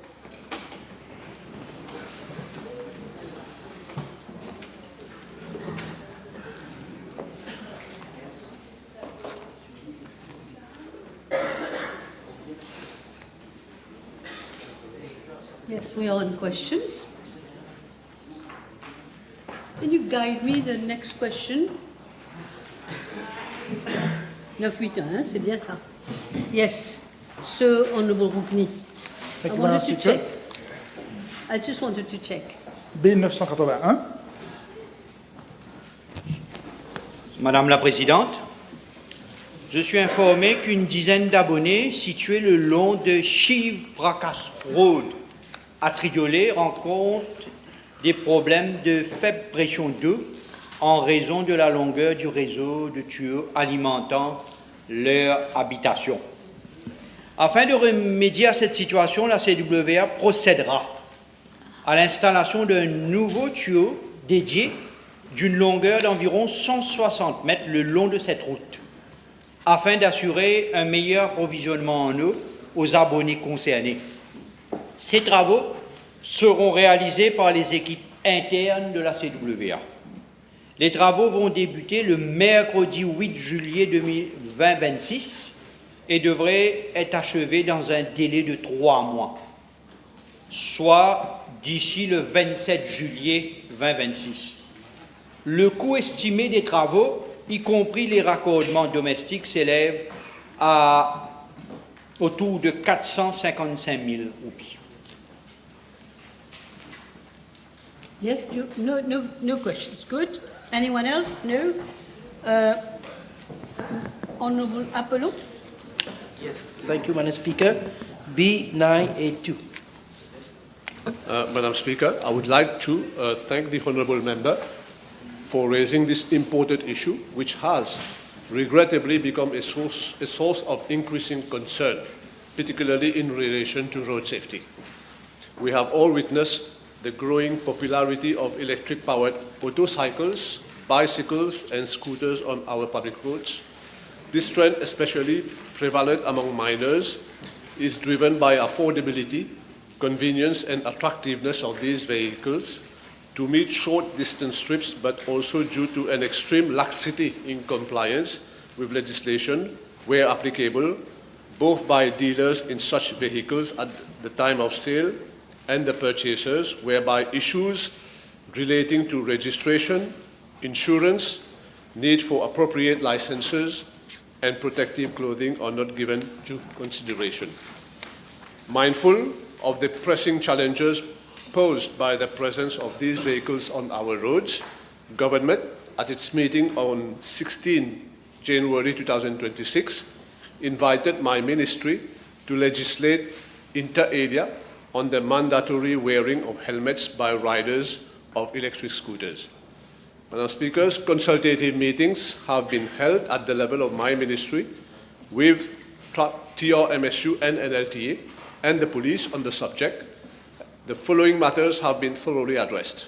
The prevalence of unsafe riding practices, the use of such vehicles without appropriate safety equipment, especially by youngsters, the absence of insurance coverage in certain instances, and consequently liability concern in case of accidents, the operation of high-powered electric vehicles by underage and untrained individuals, the roads along which such vehicles may be authorized to run and where they should be prohibited.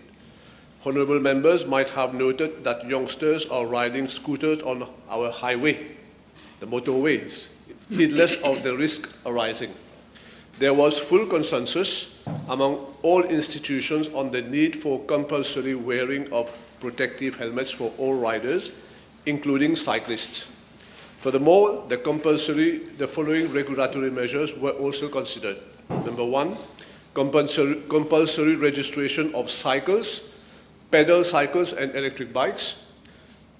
Number two, prescription of a minimum age for persons authorized to ride pedal cycles and electric bikes on public roads. Number three, mandatory use of high visibility clothing, that is reflective jackets, between sunrise and sunset.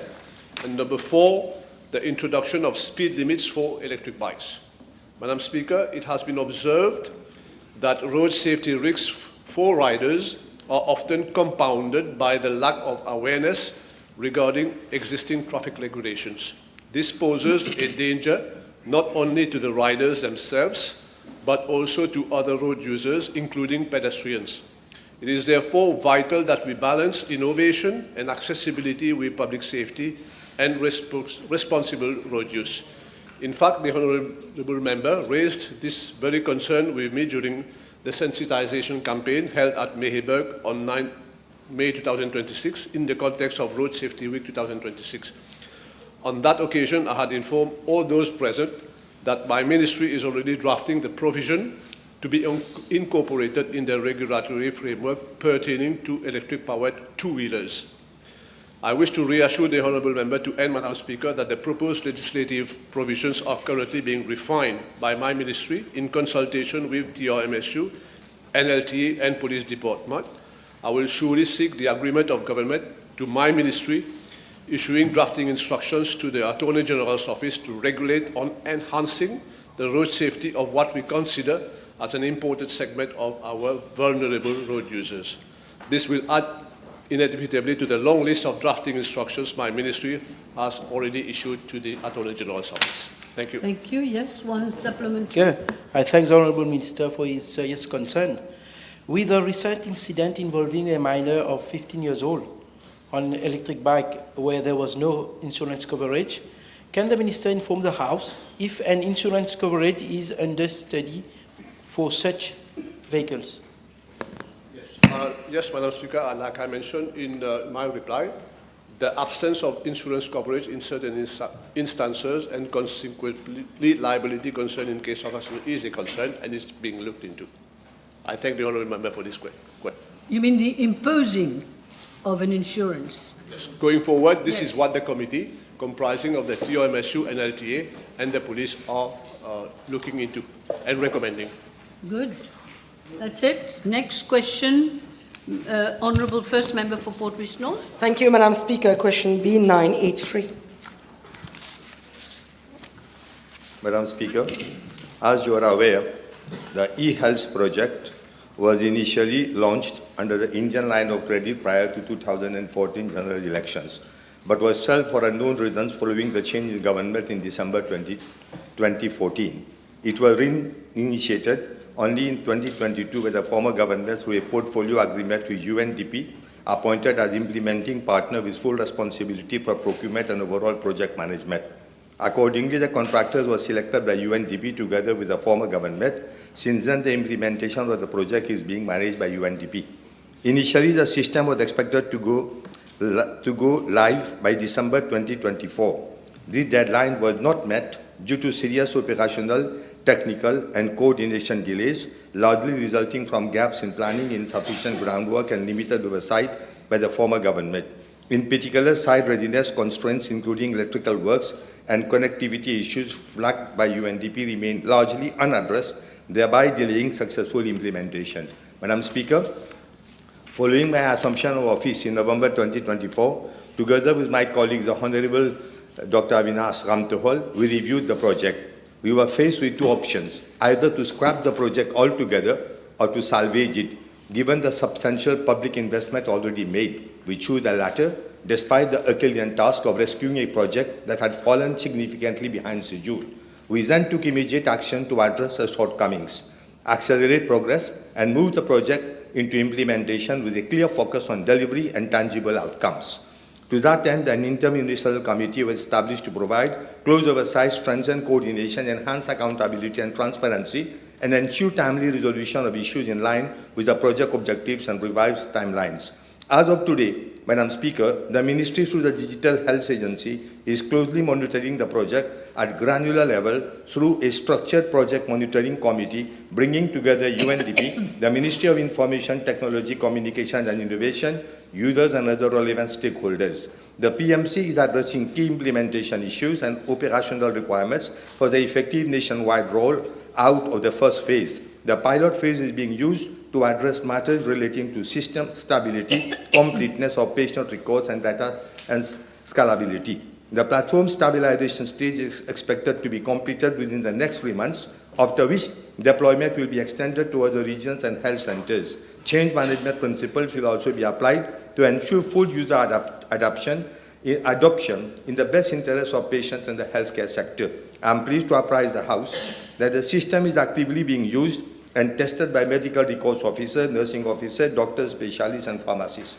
As at date, the e-health system has recorded more than 153,200 patient registration, 287,800 visits, 32,700 file mappings, 43,000 appointments, 8,000 admissions, 7,400 discharges, and 281,100 doctors' consultations. Madam Speaker, in Region 3, the system has already been deployed across 29 sites, including New Flag Hospital, Belay, Lady Suchil Ramgula Mediclinics, and several health centers. The pilot has also been extended to other regions. Region 4 deployment has started at Grandbois and Descalier Mediclinics, while file mapping is underway at Jawaharlal Nehru Hospital. In Region 5, the system is already deployed at ENT Hospital, with file mapping underway at the National Cancer Center. For Region 1 and 2, preparatory works are ongoing. This includes infrastructural readiness at Brown Sequoia Mental Health Care Center and Subramaniam Bharati Eye Hospital, as well as electrical upgrade planning at SSRN Hospital and its substations. Madam Speaker, with regard to the expected completion dates, the pilot phase, including the platform stabilization, is expected to be completed by October 2026. The system will thereafter be progressively scaled up across all hospitals and health centers, with full implementation targeted by the end of 2027. It should, however, be recognized that e-health project is a major and complex national undertaking involving multiple technical, operational, and institutional dependencies. An agile implementation methodology is being adopted, allowing progressive deployment, testing, and refinement based on user feedback, technical performance, and lessons learned. The progress and timelines will be continuously monitored and adjusted when necessary to ensure controlled and sustainable implementation without compromising system quality, cyber security, patient safety, or continuity of health services. Madam Speaker, with regard to Part B of the question, I am informed that a total amount of USD $7,420,768 has been paid to UNDP under a portfolio agreement which covers e-health project as well as several other digital initiatives. The portfolio agreement also includes, but not limited to, the laboratory information management system, border health control system, including all-in-one travel form, digital health strategy and legislation, capacity building, as well as change management, project management, and implementation support by UNDP. Of this amount, $6,975,652 representing approximately 94% of the total amount has already been paid before November 2024 by the former government, while the remaining USD $445,116 was paid by the present government in June 2025. I am further informed that following a procurement exercise conducted by UNDP, the contract specifically for e-health project was awarded to a consortium in January 2024 for an amount of USD $4,440,576 plus $66. Out of this amount, I am informed that UNDP has already disbursed a cumulative sum of USD $2,746,091.19 to the consortium through a series of payments, each linked to the successful completion of specific contractual deliverables and milestones. The remaining amount of USD $1,694,484.47 is still pending and will be paid by the UNDP following successful completion of all remaining deliveries. In addition, associated infrastructure works including electrical works, network readiness, IT equipment, and other site readiness requirements, are being financed separately under government budgetary provisions in support of phased roll-out of the project, amounting to 257.1 million rupees, and payment is being effected in accordance with the terms of payment. Madam Speaker, with regard to part C of the question, I wish to inform the House that pursuant to a cabinet decision of 16th August 2024, Government approved the setting up of a dedicated entity for the administration and long-term sustainability of e-health project. The company, namely Digital Health Company Limited, was thereafter incorporated in 19 September 2024 under the Companies Act 2001 as a state-owned company operating under the aegis of my ministry. Government has also approved that the company be administered by a board comprising, among others, representatives of my ministry, Prime Minister's Office, Ministry of Finance, Attorney General's Office. The board members were appointed in accordance with the relevant provisions and procedures under the Companies Act 2001. It should be noted that the names of directors of any company are available in the public domain and may be obtained through the Registrar of Companies. Nevertheless, for the sake of transparency, I am tabling the full composition of the present board together with qualification of its members. Madam Speaker, the company is currently being managed by a senior public official in the grade of Permanent Secretary, designated as officer in charge, with support from officers of my ministry. As regards the staffing of the company, recruitment is being carried out progressively in line with the approved organizational framework through public advertisement, screening, shortlisting, and interview under the supervision of the board. Following a recruitment exercise, 28 digital health system officers have been appointed, out of whom only 19 are in post as at now. These officers are being deployed across hospitals and health regions.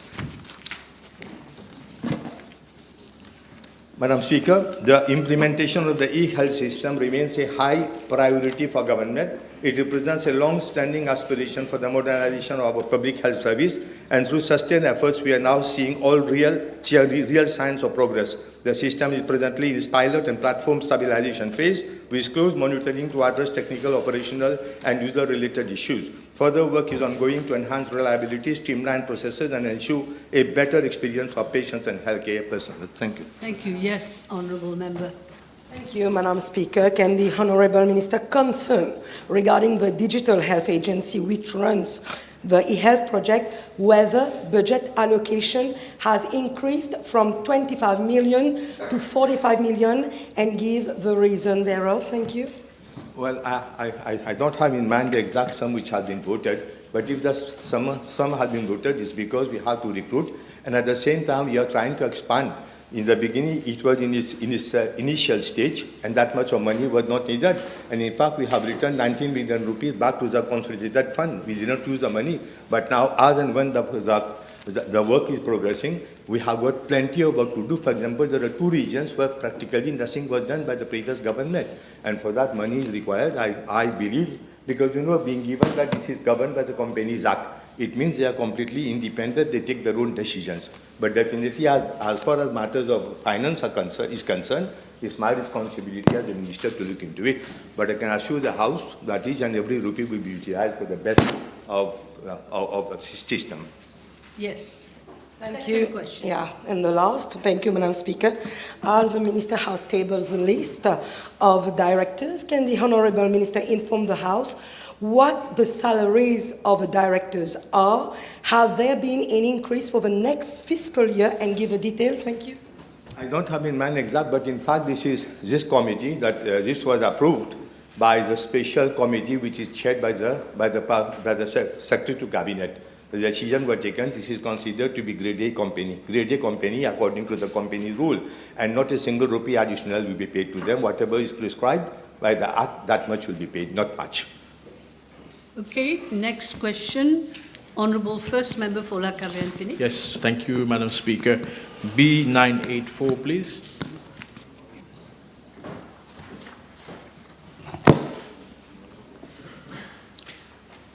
Madam Speaker, I am informed by the Municipal Council of Aqua Phoenix that there are currently 20 public gymnasiums operating under its responsibility. With your permission, Madam Speaker, I am tabling the list of these gymnasiums, indicating their respective location and status of their fire certificates. With regard to Part B of the question, I am informed that the total expenditure incurred by the Municipal Council for the maintenance of the gymnasium premises and equipment during the financial year 2025-2026 amounted to 272,534 rupees. This expenditure relates to routine maintenance and minor repair works, including painting, lighting, plumbing, electrical works, and other necessary upkeep to ensure that these facilities remain safe, functional, and accessible to the public. Madam Speaker, with regard to Part C of the question, I am informed that at the time of the parliamentary question was submitted, the fire certificate of 4 gymnasiums, namely Hollywood Municipal Complex, Carolalian Municipal Complex, Palmanson Omni Sport Complex, and Beltier Municipal Complex had expired. I am further informed that the Municipal Council had already initiated the renewal process through the National Electronic Licensing System, that is the NELS, following inspection carried out by the Mauritius Fire and Rescue Service, MFRS. Only minor additional fire safety improvements were recommended prior to the renewal of the fire certificates. On the recommendation of the MFRS, the 4 gymnasiums were permitted to continue operating pending the completion of these minor improvement works and the renewal of their fire certificate. The Municipal Council acted promptly and completed all the required works within a few days. Upon completion of the works, the MFRS carried out follow-up inspection, confirmed that all its recommendations had been fully complied with, and issued the necessary clearances. Subsequently, the new fire certificate, valid for a period of 3 years, were issued on 6 July 2026. Accordingly, I wish to reassure the House that all the 20 public gymnasiums operating under the responsibility of the Municipal Council of Aquaphoenix are now in possession of valid fire certificate. Thank you. Yes, it was yesterday, if I understand you. Yes, It one came yesterday. supplementary question, Madam Speaker. Start with one. Start yes, with one. Only one. Ah, okay. Yes. May I know from the Honourable Minister whether there is a survey with regard to the equipments that you have in all those 20 gymnasiums? Because most of those gymnasiums, they've got equipments that are obsolete or broken, despite they are still running without fire certificate. Do you have a survey for that, all those equipments that need to be repaired? Following the survey that has been done, we have noted that we have only 4 that was not under fire certificate, and it was minor recommendation from the MFRS. So everything has been done, and all the 20 now holds a fire certificate. Yeah. I'm asking for equipments, obsolete equipments. Yeah. So I have to make a survey for this. For the equipment? Yeah, of course. For the equipment? Yeah, for the equipment we can make a survey for it. Okay. Good. So next question will be for Honourable First Member for Montagne Blanche and Grand River Southeast. Thank you, Madam Speaker. B985. Madam Speaker, the welfare program fund is a social protection measure to provide immediate financial assistance to laid-off workers by paying a transition unemployment benefit for up to 12 months. Under Section 77 of the Workers' Rights Act, the main objects of the Welfare Program Fund are to pay a transitional unemployment benefit to laid-off workers, to pay remuneration due to a worker where an enterprise is considered to be insolvent or in case of force majeure, to pay the amount representing the balance of 20% of industrial injury benefit to which an injured worker is entitled, calculated in accordance with the Social Contribution and Social Benefits Act, and to pay the financing of such social plan for the benefit of workers as may be prescribed. Under this provision, the Workers' Rights Social Plan Income Support to Workers Regulation 2024 were made for income support to employees who were deprived of their wages from April 2024 to February 2025 as a consequence of having difficulties in accessing their workplaces due to infrastructural works being carried out along B103 road in the region of Chamarel. Moreover, Section 40 of the Workers' Rights Act, which applies to a worker earning up to 600,000 rupees annually, provides that the Workfare Program Fund shall hold an account known as the Wage Guarantee Fund account, the purpose of which is, firstly, to pay remuneration for not more than the last 3 months' wages as indemnity in lieu of the last 3 months of wages, wages as indemnity in lieu of notice, and end-of-the-year gratuity or bonus due to a worker up to an amount of 50,000 rupees where an enterprise is considered insolvent or in the case of force majeure. This payment is refundable to the Workfare Program Fund upon realization of assets of the enterprise. Secondly, the Wage Guarantee Fund account is also used to provide for unpaid contribution to the Portable Retirement Gratuity Fund. Madam Speaker, as far as the eligibility criteria is concerned, Section 84 of the Workers' Rights Act, which applies to all workers, irrespective of their salary, provides for the payment of transition and employment benefit where, first of all, a worker's employment contract is terminated by the employer for any reason, whether justified or not. B, where work has ceased for reasons of force majeure, death of the employer, or the company is removed from the register of the Companies Act. Or C, where no termination letter has been issued and the case is deemed to be bona fide. In addition, to be eligible for the payment of the transition and employment benefit, the worker's complaint must be registered within a period of 60 days following the termination of his employment, or after such period, provided that he shows cause certified by a medical certificate that he was admitted to a hospital or other medical institution, was on sick leave, or was bedridden during the specified period. The workers, another criteria for eligibility, the worker must reckon at least 180 days continuous employment, and in case of a part-time worker, he must have performed more than 24 hours work in a week. Public officers, person employed by a statutory body falling under the purview of any ministry or by a local authority, migrant workers, and non-citizens are not eligible for the payment of transition and employment benefits. The amount of transition and employment benefit payable to a worker is as follows: 90% of basic wages or salary for the first 3 months, 60% of the basic wage or salary from the 4th month to the 6th month, and 30% of basic wage or salary from the 7th month to the end of the 12th month. However, the maximum wage for calculating the transition and employment benefit is 28,750. Madam Speaker, pursuant to Section 84, subsection 7 of the Workers' Rights Act, the transition and employment benefit shall cease as from the end of the month in which the worker either becomes gainfully employed on a full-time basis for a period of at least 30 consecutive days, or reaches retirement age, or declines for the second time an offer for a job or training which is in accordance with his profile and qualification. Under Section 84, subsection 8 of the Workers' Rights Act, a worker who becomes gainfully employed has the obligation to notify the supervising officer of my ministry accordingly. Where a worker who is in gainful employment fails to notify the supervising officer, he shall commit an offense. If he continues to benefit from the transition and employment benefit after being gainfully employed, he should refund the transition and employment benefit received, failing which the refund constitute an offense. The failure to refund constitute an offense under Section 84(8)(c) of the Workers' Rights Act.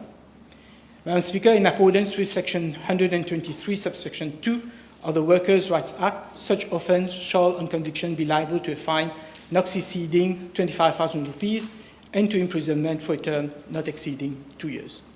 Yes? I thank the Honourable Minister for his answer.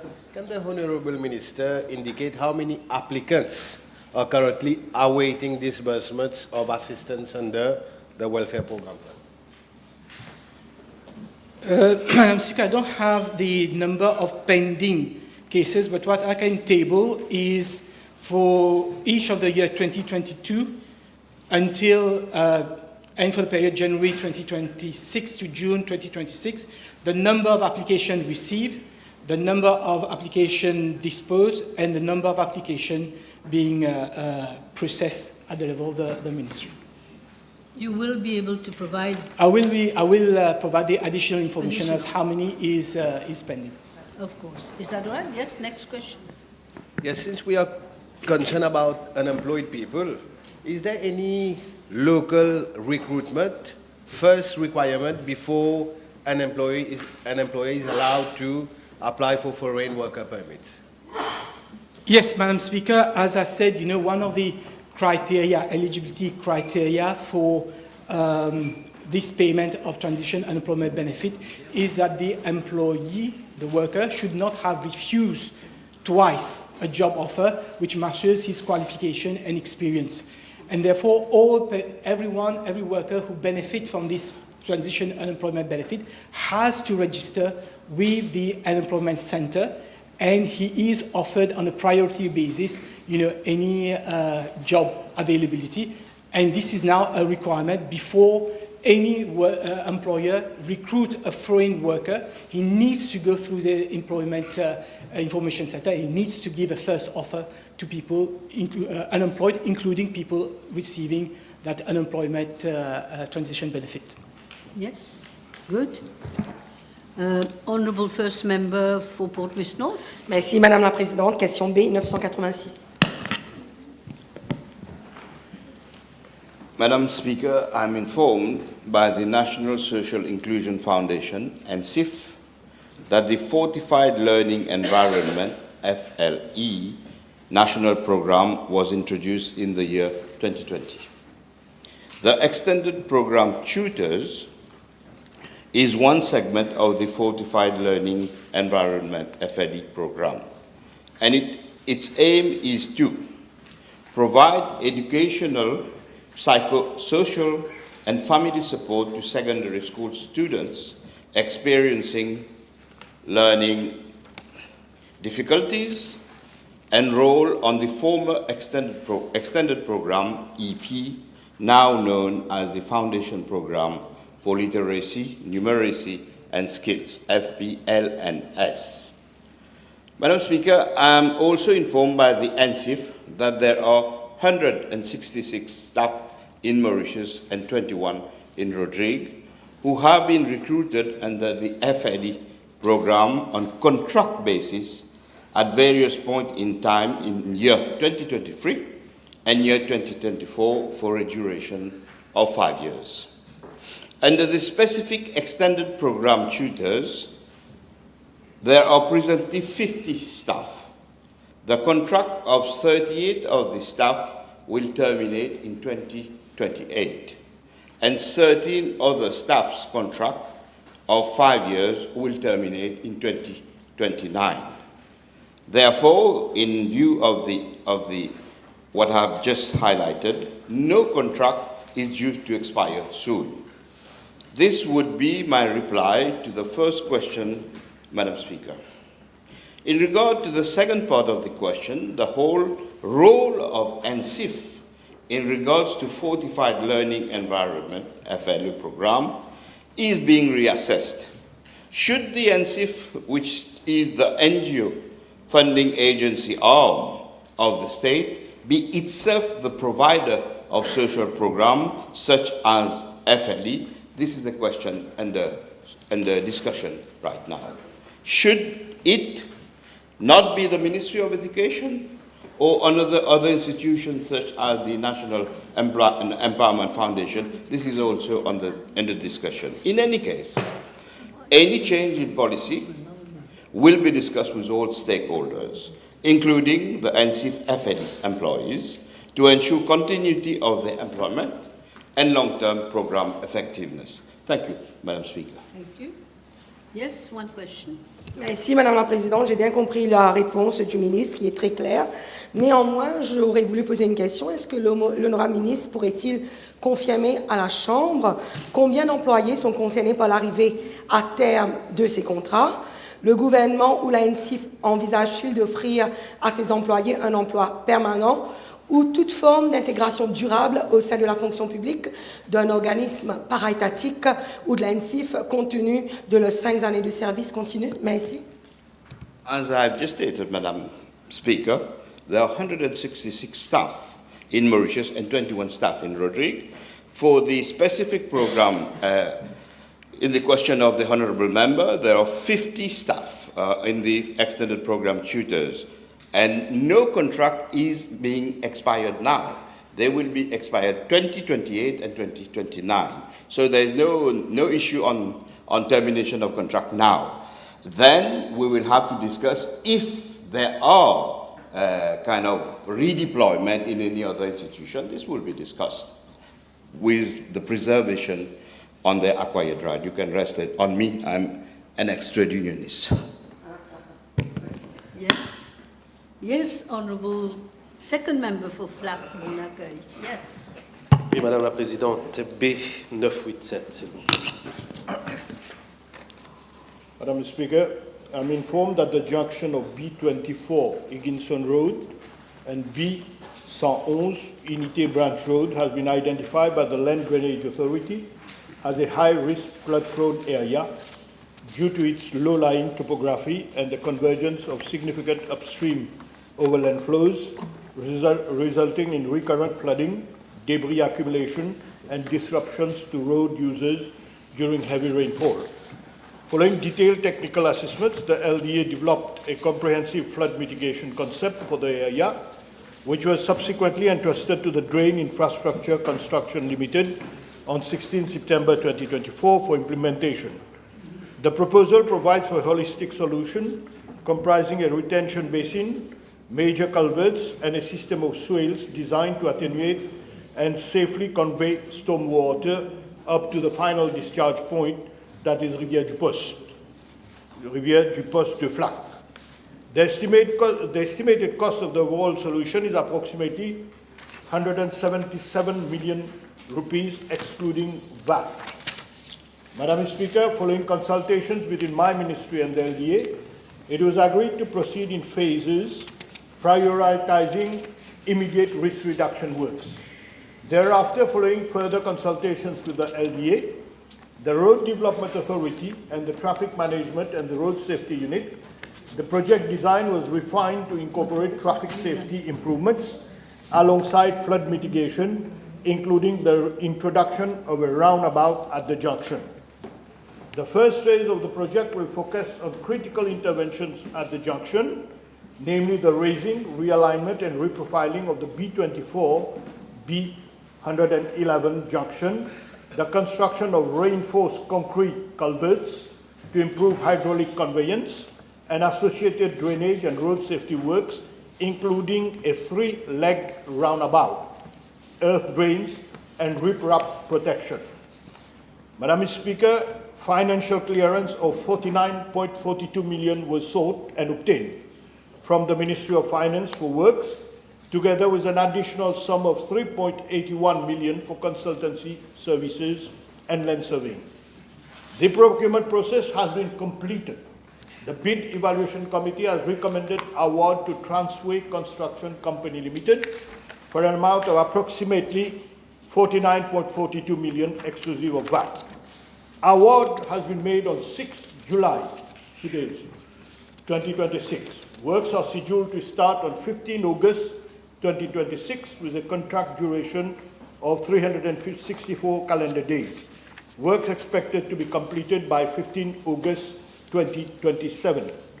Madam Speaker, I also wish to inform the House that in addition to the works to be undertaken by DICL, the earth swale component forming part of the continuous drainage channel, that is from the new RC culvert at the road junction up to the final discharge point, will be implemented on a cost-sharing basis separately by Alteo Limited over a stretch of 475 meters following technical coordination with DICL and the LDA.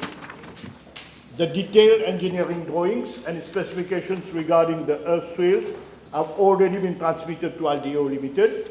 This component is intended to commence in coordination with the Phase 1 works to ensure hydraulic continuity of the system up to the discharge point. Madam Speaker, as regards the remaining components of the overall flood mitigation solution, including the retention basin and additional upstream attenuation measures, These will be undertaken in subsequent phases while closely monitoring the effectiveness of phase 1 in the first instance. Thank you, Honourable Bichuk. You're all right? Thank you. Now I think it's Honourable Second Member for Grand Bay Poudre d'Or. Thank you, Madam Speaker. B989.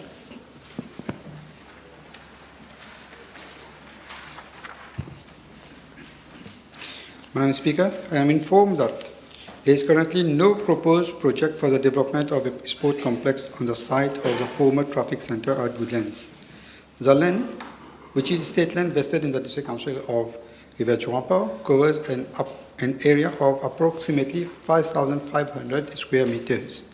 While the region already benefits from several outdoor sporting facilities, there is currently no dedicated indoor sport complex within the jurisdiction of the District Council. Madam Speaker, the development of an indoor and outdoor sports complex is a major capital investment. Such a project requires proper planning, technical studies, detailed design, and adequate financial resources. It must therefore be identified as a priority by the District Council and included in its capital investment program and budget estimates before government funding can be considered.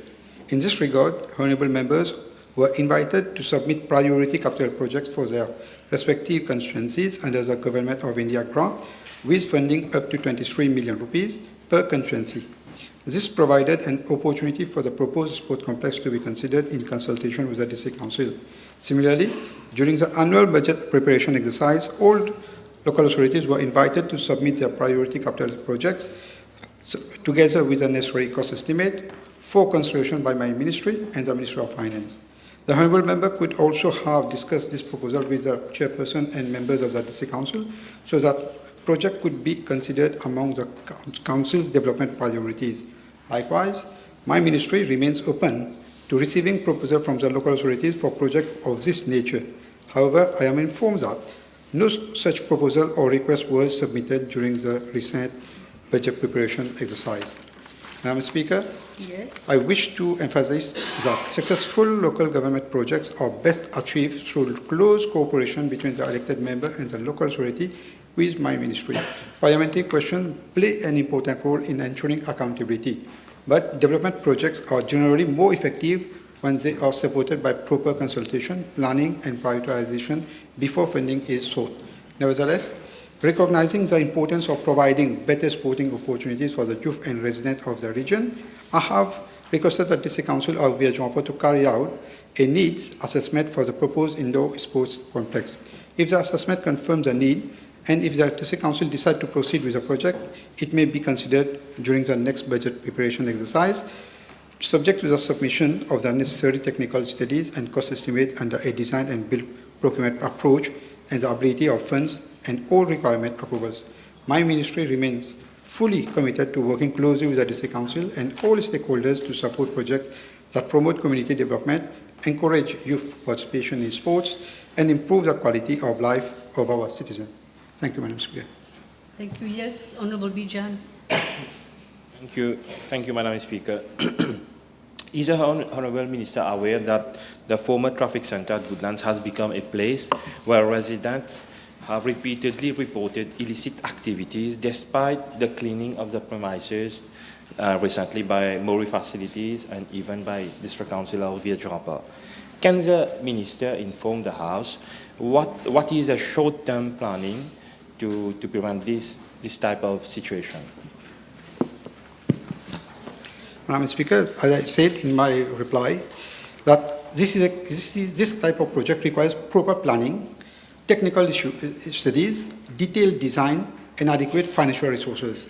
So I already explained very well, very clearly, when we have the budget estimates, we have to come up with this sort of capital projects and then with the council to give it on a priority. So now I have get the request, maybe next time we can prepare this capital project. Yeah, but the kind of question that you're putting, Honourable Member, maybe doesn't necessarily concern the Minister, because you're raising an issue of problems that are cropping up at that place, right? Maybe you can come up with a question for some other ministry. Think about it. You wanted a second question? Okay, good Minister. All right. Now we have the Honourable Second Member for Savannah Black River. Madam Speaker, please, B990.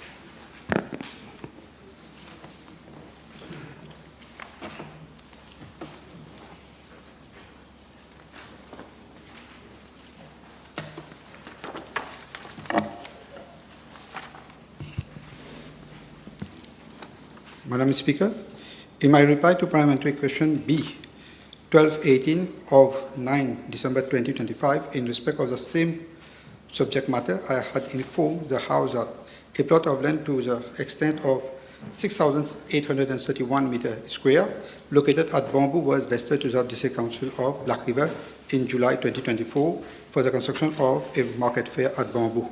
The Council had subsequently issued an expression of interest to appoint a professional architect to prepare the project brief along with the concept plan, employees' requirement and specification for the proposed new market fair. A preliminary report had been finalized in March 2025, and a quantity surveyor was to be appointed to prepare the preliminary cost estimate. However, on 15 January 2026, the District Council of Black River requested my ministry to seek the technical assistance of the Ministry of National Infrastructure to provide a technical team to supervise the design and implementation of the project to ensure that there is proper management of the project and to avoid any cost overrun. Subsequently, my ministry requested the MNI to examine the request for the Council and inform whether it is agreeable to provide technical assistance for the following. To review and validation of the project brief and cost estimates, preparation of detailed design and tender documentation, and supervision of works up to the completion of the project. So, a reply is still awaiting from the MNI. Madam Speaker, in this financial year, an amount of 1 million rupees has been earmarked for the project so as to enable the technical team to prepare the drawings, cost estimate, and bidding documents. With regard to the project timeframe, it is expected, subject to the agreement with the MNI, that the drawing and cost estimate would be ready by end of this year, following which financial clearance would be sought by my ministry. Thus, upon receipt of the financial clearance, bid would be invited through the Central Procurement Board, and the successful bidder would be allocated approximately 18 months to complete the construction of the new market fair at Bamboo. Madam Speaker, with regard to part B of the question, I am informed by the District Council of Black River that the project will include amenities such as a stall for vegetable section, meat, fish section, food court, toilet blocks. It would also accommodate a multi-purpose hall on the first floor. It is to be noted that consultation will be held with the members of National Assembly and the councillors for the implementation of the project, and the Honourable Member will have the opportunity to make proposal accordingly. Thank you. Thank you. Yes. You're okay, Honourable Jagannath? Yes. Honourable Second Member for Maibo, Glenmagnon. Thank you, Madam Speaker. B991. Madam Speaker, I am informed by the NLTA that 6 buses, 2 buses of the NTC and 4 individual buses are currently licensed to operate along route number 137, extending from Karo Acacia to Cupid. With regard to part A of the question, I am informed that no formal written complaint has been registered with the NLTA in respect of bus services along that route. However, a few verbal representations were received during inspections carried out by the NLTA on 27 February and 2nd of March 2026. These representations relate mainly to irregularity of bus services and non-compliance with the approved timetable. It was also observed that 2 of the individual bus operators were not complying with the timetable, and additionally, the frequency of operation was not aligned with the demand for services. Madam Speaker, the problem is a systemic one and can only be resolved with the help of technology, and that is why I, myself, and officers of my ministry have relentlessly worked on this problem, which has been going on island-wide for over 2 decades.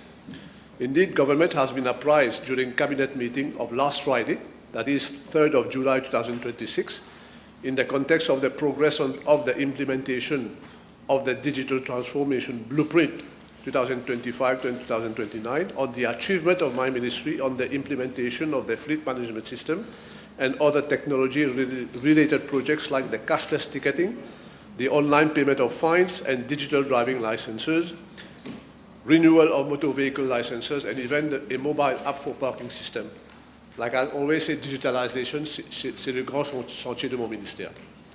The bid evaluation exercise for the fleet management system has been completed, and the successful bidder, a consortium led by State Informatics Limited, was notified on 5th of June 2026 with a formal letter. However, a challenge has unfortunately been lodged with the independent review panel by an unsuccessful bidder, which is the legitimate right of any bidder. We hope this issue will be sorted out expeditiously and that the system will be fully operational by next year, as it seeks to bring monumental improvements to the bus service levels in terms of bus frequency and passenger information in the interest of 450,000 daily public commuters. With GPS technology, while GPS technology is available since decades in many countries, it is only now that Mauritius will finally introduce this technology in the entire bus fleet.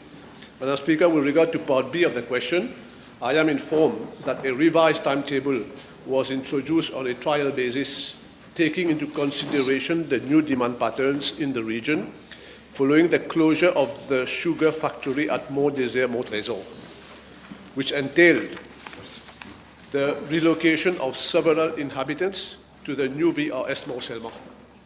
The revised timetable is in place since 27 April 2026 and is still prevalent.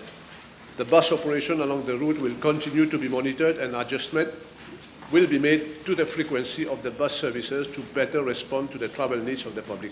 To end, Madam Speaker, I am informed that subsidy deductions have been effected for days where services have not been provided for by any operator, and that an inquiry is also currently underway for disciplinary action to be initiated against those operators not abiding by the requirements of their timetable.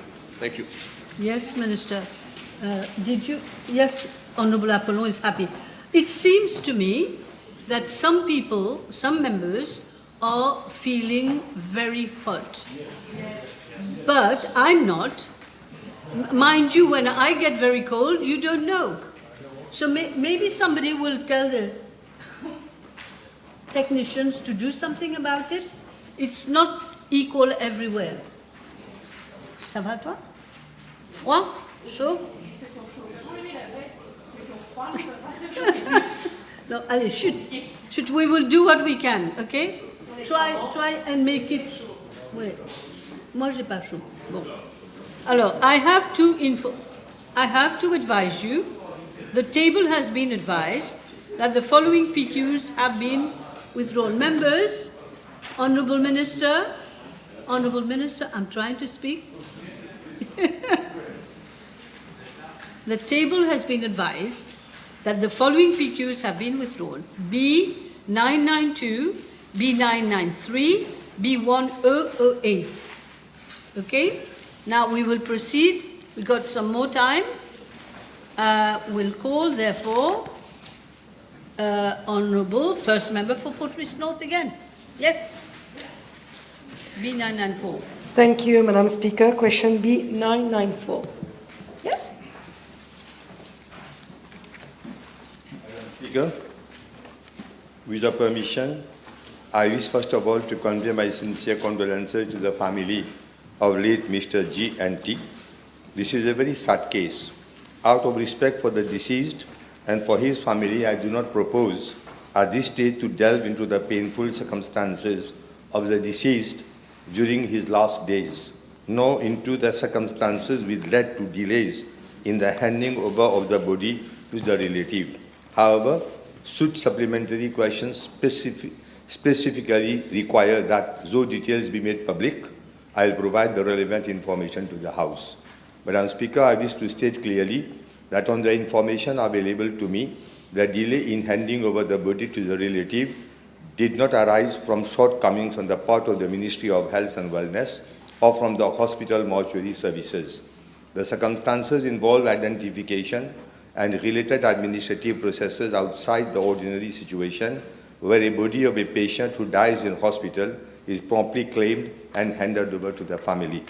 Madam Speaker, with regard to the alleged incident at the time of handing over of the corpse, I am informed that there was a verbal complaint from the sister of the deceased regarding a problem of order. I wish to place the technical facts before the House with clarity. Hospital mortuaries are designed primarily for the short-term storage of bodies of patients who pass away in hospitals and whose bodies are normally handed over to relatives within a relatively short period, generally within 24 hours to a few days, and exceptionally up to around 1 week in ordinary circumstances. In our hospital mortuaries, bodies are stored at temperatures of around 2 to 4 degrees Celsius. International guidance is consistent with this practice. Ordinary refrigerated mortuary storage is around 4 degrees Celsius, while freezer storage for long-term storage is around minus 20 degrees Celsius. It would, however, be scientifically incorrect and misleading to state that a body can be kept at 2 to 4 degrees Celsius for a fixed period without any risk of odor. Refrigeration slows decomposition. It does not stop decomposition. The appearance of odor depends on several factors, including the condition of the body at the time of death, the time elapsed before refrigeration, body habitus, infection, injuries, the presence of fluids, body bagging, handling conditions, and the duration of storage.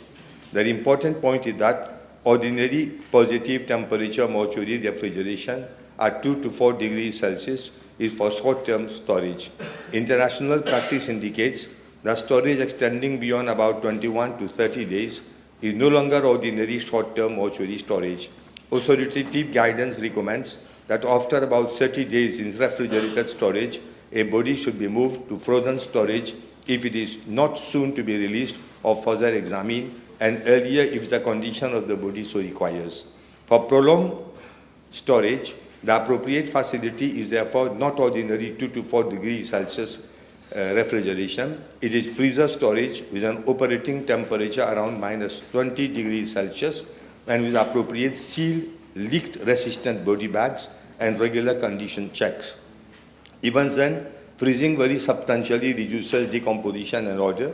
It does not provide an absolute guarantee that no odor will ever occur, particularly when a body is subsequently moved, handled, solved, or released after prolonged storage. In other words, Madam Speaker, the complaint regarding odor must be understood in its proper technical context.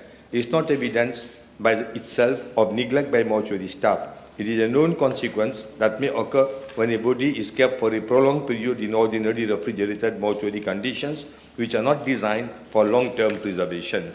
Madam Speaker, with regard to part A of the question, I am informed that no separate departmental inquiry has been initiated by the Ministry, as there was no written complaint submitted to the Ministry, and the technical explanation for the verbal complaint was known. This doesn't prevent any competent authority from taking any action within its own remit should new facts or a formal complaint be submitted. I am informed that the police has already started an inquiry into the case, and the inquiry is still ongoing. Madam Speaker, with regard to part B of the question, there is a protocol in place regarding the handing over of corpses to the families of deceased persons in hospital mortuaries.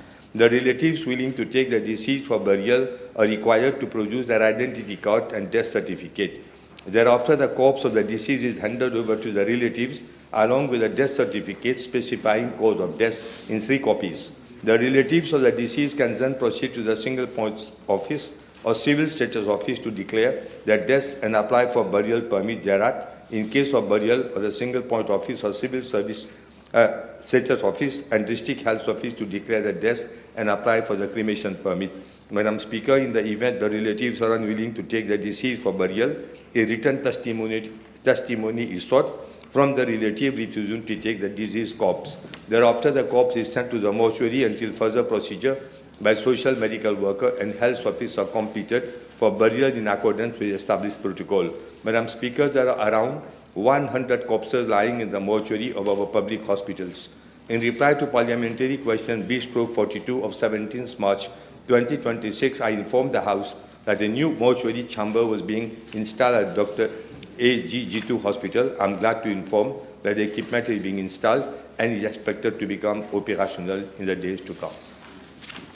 Yes, your first. Ce qui s'est passé est très grave. L'honorable ministre peut-il informer la Chambre comment une telle erreur ait pu se produire et s'il y a eu enquête ou sanction administrative à ce sujet et qui sont les responsables pour l'instant? Merci. Being given, I had mentioned that this is such a delicate issue, I didn't want to comment on that. But being given the question has been asked, I'm duty bound to inform the House what has been the situation. There has been no case of negligence, Madam Speaker. On 8th October 2025, the victim was conveyed to Victoria Hospital by an ambulance. He was admitted there on 8th October 2025. On 17th October, he passed away. No relative paid him any visit. Completely unknown, he passed away. Autopsy was carried out by the police medical officer the same day, and the body was transferred to the New Flag Hospital, that is known by Saj Hospital, because in Victoria Hospital there was no place for corpses.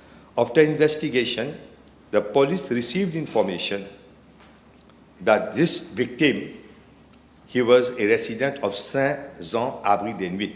Police was able to find out.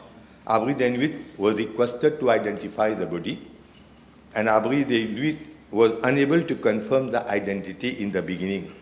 And according to Police Criminal Record Office, the prints were lifted from the deceased, and it was known it was one of Mr. G.N.A.P.T. According to information provided by the police, Abri des Nuits, after identification, agreed to assist the family with the funeral rites.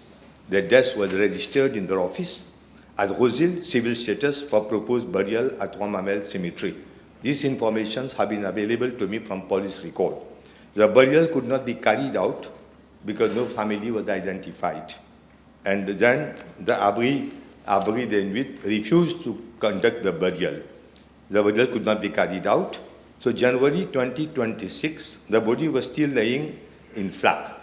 In 2026, Abri des Nuits contacted the police to inform, January 2026, that one Mrs. M.S.A.L. presented herself as sister of G.N.A.P.T. and she had phoned to complain that her brother had been buried without her knowledge. That was in January. The date had not been mentioned.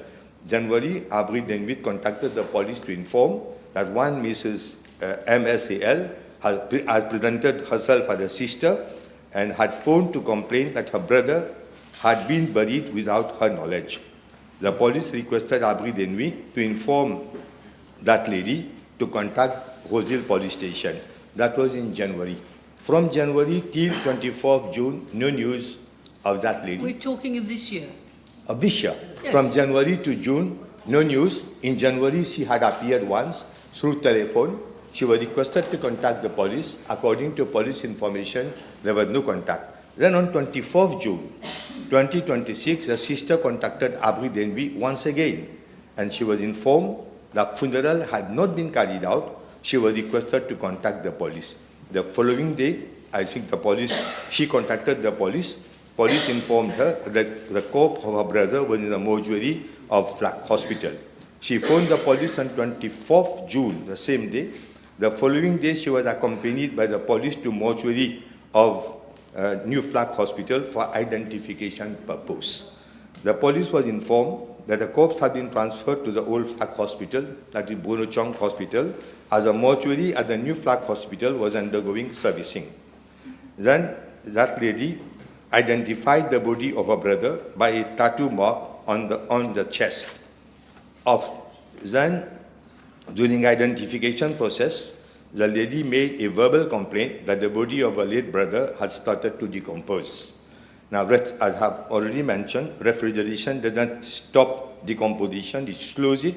A body A body kept in a mortuary for a prolonged period may have putrefactive changes. Smell can result from volatile compounds produced during putrefaction. The body was handed on 27 June 2026 and burial permit was issued to her at Pododo Cemetery. That is the information which was made available to me by the police. Okay, next question. Merci, Madame la Présidente. Dans cette histoire, il y a différents sons de cloche. Je ne suis pas convaincue par la réponse. No. Question, I say. Oui, maintenant je pose ma question. Non, mais avant, vous n'avez pas posé votre question. Mais maintenant je pose. Vous avez fait des commentaires. Ok. C'est Comme extrêmement tout le monde délicat. d'ailleurs ici, Madame l'honorable ministre est-il au courant d'allégations de trafic de cadavres dans les hôpitaux et que peut-il dire à ce sujet? Merci. I'm sorry, I don't have any news about it. And you know all the bodies. Just imagine, Madam Speaker, we are not the guardian of bodies. The police, they don't have any mortuary place to keep bodies. We have got almost 100 bodies in our hospitals. And all these bodies are kept properly. As I told you, the more you delay in taking out the bodies, the more problems we do get. But there has never been any such case which has been reported, at least so far we are in power, for the last 1.5 years. And so that's why I would say there hasn't been any such case. Okay. One last. Yes. The minister is saying that he's not the guardian of the bodies. Mais à l'hôpital de Brown-Sequoia, où j'ai été rendre visite l'année dernière, le personnel qui travaille... Comment il va répondre à cette question? Non, madame, il est en train de dire qu'il n'est pas le gardien des corps qui se retrouvent dans les morgues, dans les hôpitaux. Moi, je pose une question. Comment est-ce que le personnel hospitalier qui travaille à effectif réduit, comment est-ce qu'ils peuvent surveiller les gens malades et en même temps surveiller les corps qui sont dans la morgue? Madam Speaker, everybody knows the condition, what was the condition of the country and my ministry when we took over. I don't deny the fact that we have got a lack of Minister, maybe when you say we are not the guardian of bodies, maybe you should be more specific because it gives an impression. I want just to say that this responsibility has been entrusted upon us, but we are looking after them. We are doing whatever is possible. I have just mentioned one new mortuary is under completion, and that will also help us, enable us to keep additional bodies. But the question of keeping bodies for long, we have bodies which are there lying for years, and that becomes a big burden for us. Now, at the same time, it's the responsibility of the police. We have made a request to the police, and I do hope they are looking into the possibility of getting away with those bodies, and of course, according to the proper procedures. Okay. We will come back one day on these issues, very important issue. Let's get back. It was very sad. Let's get back. Now, I'm calling on Dr. Amir. B995, please. Madam Speaker, I'm informed that my ministry appointed VIII Consulting Engineer Limited on 21st June 2018 to undertake the design and supervision of the proposed project construction of flood protection works along Ruisseau du Pouce at Cité Nazareth, Francbar.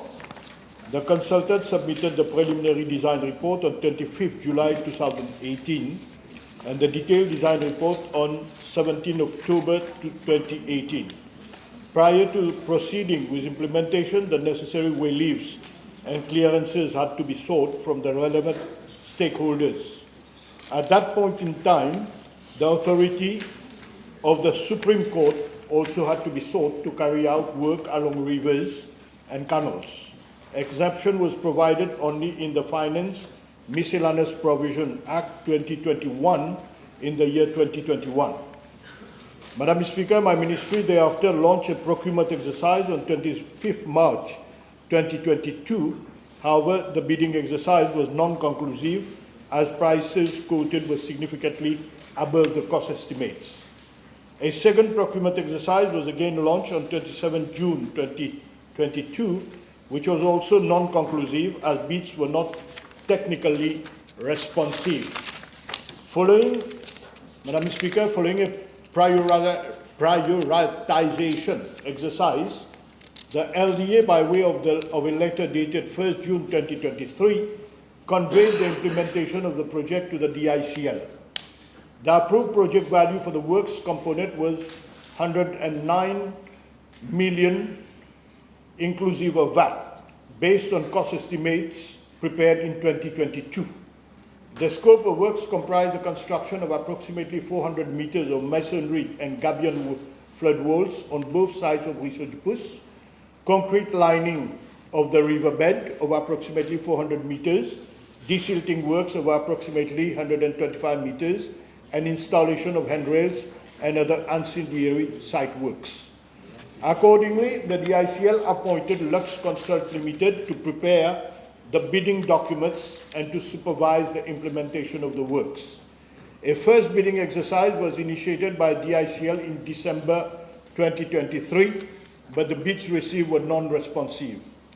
Another bidding exercise was launched by DICL on 17 April 2024.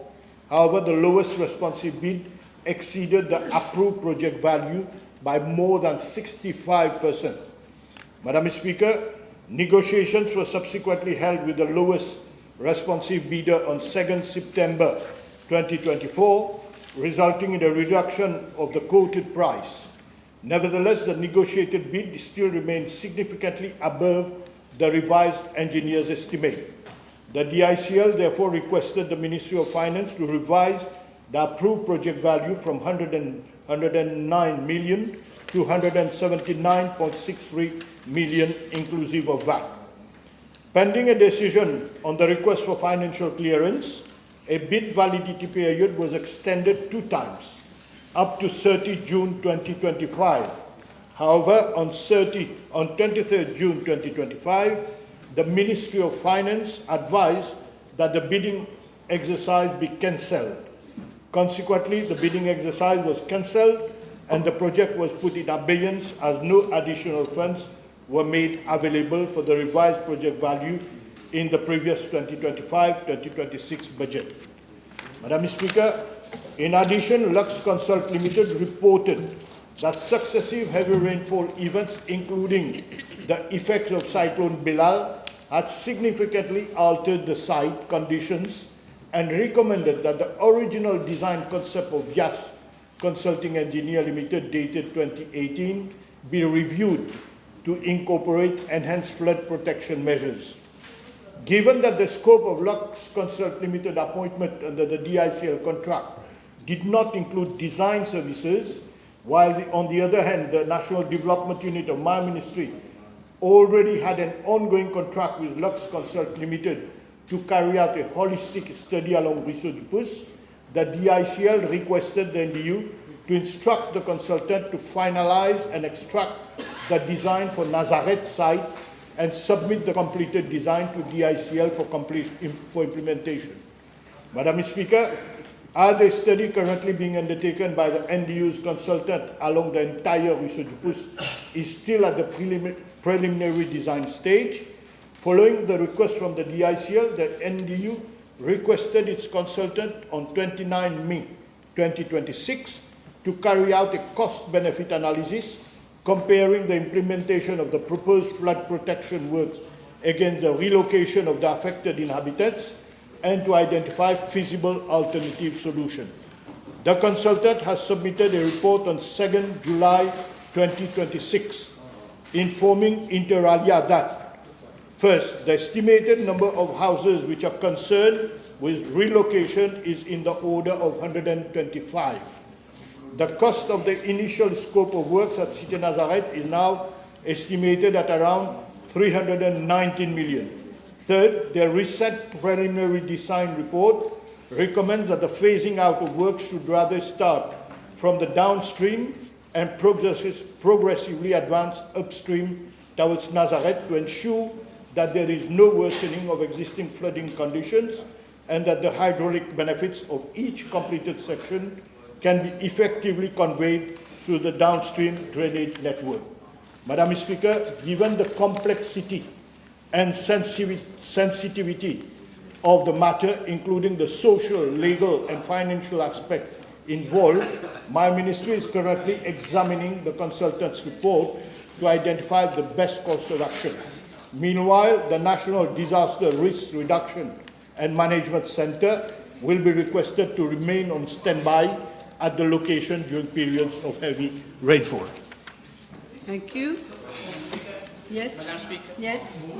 Yes, Doctor. Thank you, Madam Speaker. Une réponse très technique, très complexe, très difficile à assimiler pour les gens qui souffrent tous les jours. J'apprécie, je dois poser une question. Puis-je demander au ministre whether urgent consideration will be given to the construction by whether DICL, Le Consulting, YAS Consulting, for the construction of a retaining wall, even on a temporary basis, adjacent to 1 to 4 houses where lives of people matter and could be lost in the next torrential rains that could affect our summer period, given that particularly one particular person, Mr. JL, whose house has been completely eroded from below, before we embark, and to concern all of us, before we embark on mega projects such as M4 or the Harbour Bridge. Thank you. Madam Speaker, I fully understand the concern of my good friend, the Honourable Member, because myself, we met on a few occasions on the Nazareth. It's not so simple. At a point in time, we thought that there were only 5 or 7 people that we have to relocate if we don't want to do, because it's quite a complex job that has to be done. But unfortunately, the consultant has provided a report. Now the relocation concerns 125 persons. We were even thinking about, at a point in time, to dig what we call a pond, a basin, in that region. But that also, according to consultants, it will not work. So we have now to sit down, probably with the Honourable Member. I'll give you a copy of the report. Probably we'll study together with the members of the constituency, and we can find out, because we don't, it's public money.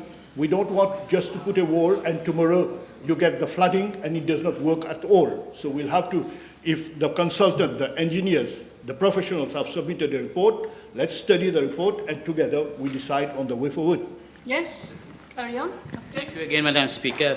One very last question for my honourable friend and my two friend ministers sitting at his back, who are also MLAs of my constituency. May I ask the Honourable Minister if he could use his goodwill so that we can have a meeting on site with the residents and give them a decent, easy explanation of what is being done for them. Thank you. C'est un langage qu'ils comprennent. Obviously, but I'll suggest to my friend that first we meet the 3 MPs of the constituency. I'll hand over a copy of the report to you. You study it. We meet in the office. Then we fix a date to go to meet the people. Okay. No objection at all. Thank you, Minister. Second member for Grand-Bay Poudre d'Or.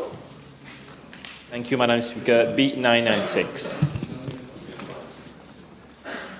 Madam Speaker, the Rocheterre Government School is located in the vicinity of the Grand Gobe Coastal Road B14. This road is approximately 6 meters wide and passes through a densely built-up area.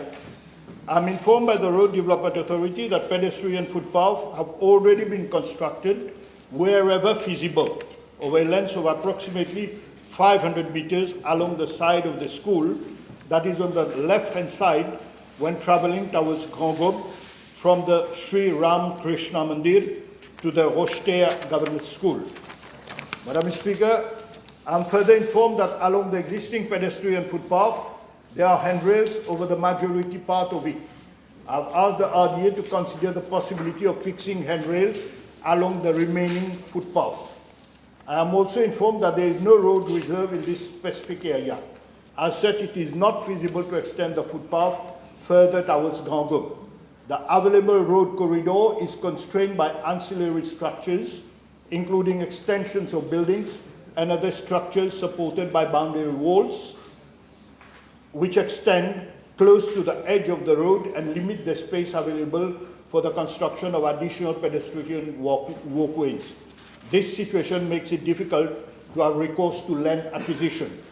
Madam Speaker, in view of these constraints, the RDA will carry out a joint site visit with the Traffic Management and Road Safety Unit and the police by mid-July 2026 to identify appropriate road safety measures that may be implemented to enhance pedestrian safety in the area.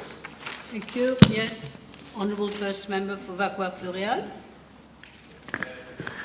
B997. Ligne Sauvé. He said he didn't want. Qu'est-ce qui se passe? Ah, minister's not here. It's all right, we'll wait for you. Il se fait désirer. Okay. So I'll call again, Honourable First Member for Vacqua-Fleury. B997. You convey my apologies to you, Madam, and to the Honourable Accepted. Member. Thank you very much. Now, Madam Speaker, I'm informed by the Food and Agricultural Research and Extension Institute that as per figures available, the 2025 potato crop harvest was considered to have been satisfactory. The House may wish to note that in 2025, local potato production reached 50,040 tons from a total cultivated area of 682.4 hectares with an average yield of 22 tons per hectare compared to the 10-year average yield of 21.6 tons per hectare. Over the last 10 years, 2014 to 2024, the average annual potato production stood at approximately 15,460 tons. These figures demonstrate that national potato production in 2025 remained broadly in line with historical performance, notwithstanding the occurrence of localized crop failure in certain regions during the second potato planting season 2025. Yes. On n'entend pas, on n'entend pas. Je pense qu'on vous a Non, donné... le ministre n'a pas fini? Oui, je sais, mais je pense qu'on lui a donné la mauvaise réponse parce que ma question concerne précisément, vous pouvez voir, ma question concerne précisément les potato seeds provided by the AMB, but he is talking about the potato production. It's not the same. Let him finish, Please. then you can come back. If I can advise the Honourable Member to hold her horse, I'm coming. There's no need to rush. Please, all right. No. All right, all right. No, you've still got a bit of time. Come on. Okay. All right. Try and be Yes. precise. Thank you very much. Thank you. Now, okay, I'll come straight to what. Now, I'm informed that 73 potato planters were affected in specific regions. The extent of the damage varied from slight to severe, depending on the individual plantations. Overall, the production loss in the affected areas represented approximately 10% of national potato production. I'm further informed that FARI, through its Extension Service, carried out extensive field visits to determine the causes of the crop failure and provided appropriate technical advice to the affected potato planters. I'm additionally informed that FARI conducted 22 pest and disease surveys in the affected regions as part of its technical assessment. With your permission, Madam Speaker, I'm tabling a copy of the assessment report prepared by FARI for the benefit of the House. I'm informed, Madam Speaker, by MB that several corrective measures have already been implemented for the campaign 2026, namely, 1, the importation of elite seed potato instead of Class A seed potatoes. 2, sourcing seed potatoes exclusively from internationally recognized and reputable suppliers in France and in Netherlands. 3, strengthening phytosanitary import requirements to ensure higher quality seed potatoes. 4, implementing a joint inspection mechanism involving the National Plant Protection Office and FARI at both importation and field levels. 5, appointing an independent international seed potato surveyor to inspect consignments at origin prior to shipment. 6, requiring suppliers to carry out seed treatment before shipment. 7, improving cold chain management to preserve seed quality throughout transportation, shortage, and distribution. 8, strengthening the traceability of seed potatoes from importation to plantation. I can also inform the House that following necessary financial clearance, obtained before the close of financial year 2025-2026, a comprehensive package of support has been put in place for the affected potato planters under campaign 2025, as well as potato planters for campaign 2026, so as to strengthen agricultural production during financial year 2026-2027. This comprises measures financed by my ministry, as well as additional financial assistance provided by AMB. In this respect, my ministry has identified savings of 14.5 million from its voted budget for financial year 25-26 to be deployed as financial assistance to top up the floor price payable to potato and onion planters under campaign 2025. This measure is being implemented through AMB. Now, in order to ensure fair and adequate support to the potato planters for campaign 2025, AMB will accordingly proceed to top up by 7,000 per ton for grade 1 potatoes and by 3,000 rupees for mixed grade potatoes. Previously, in 2025, AMB paid an interim floor price for potatoes of 35,000 rupees per ton for grade 1 potatoes and 33,000 rupees per ton for mixed grade. Madam Speaker, in addition, I'm informed by AMB that as regard crop failure affecting potato planters under campaign 2025, 47 satisfied the eligibility criteria for the reimbursement of cost of seeds. These criteria required that the seed potatoes had been purchased directly from AMB and planted within 21 days of purchase. Second, a further 17 planters did not initially qualify because they planted the seeds beyond the recommended 21-day period. Nevertheless, in view of the legitimate representations made and on humanitarian ground, I requested AMB to develop an appropriate support package for those 17 affected potato planters. The remaining 9 planters were not eligible because they had neither purchased their seeds from AMB nor had planted them well outside the recommended planting season. To date, an amount of 3.13 million rupees has already been disbursed by AMB and reimbursement for seed losses, while a further 174,000 rupees is currently being processed by AMB. Madam Speaker, together with MP from the constituencies of 13 and 16, I had a meeting on the 6th of July 2026 with affected potato planters of the campaign 2025 at the head of AMB office, during which I announced that a payment amounting to 85,000 rupees per acre will be provided directly by AMB to the 64 affected planters to assist them in meeting part of the production costs. This gesture of goodwill will amount to approximately 13.7 million rupees and will be financed directly by AMB on an exceptional one-off basis. It will constitute full and final payment in respect of this matter. This financial support provided by the AMB is in line with government's objective of supporting local agricultural production. Madam Speaker, I'm informed by AMB that notwithstanding the prevailing limited fiscal space, a series of accompanying measures has been developed as summarized below. A, for campaign 2026, for all potato growers, 76,200 rupees per acre, that is the 75% subsidy on seed potatoes. B, for campaign 2025, for all potato growers with financial assistance to top up floor price payment, 56,000 rupees per acre for grade 1 potatoes and 24,000 rupees per acre for mixed grade potatoes.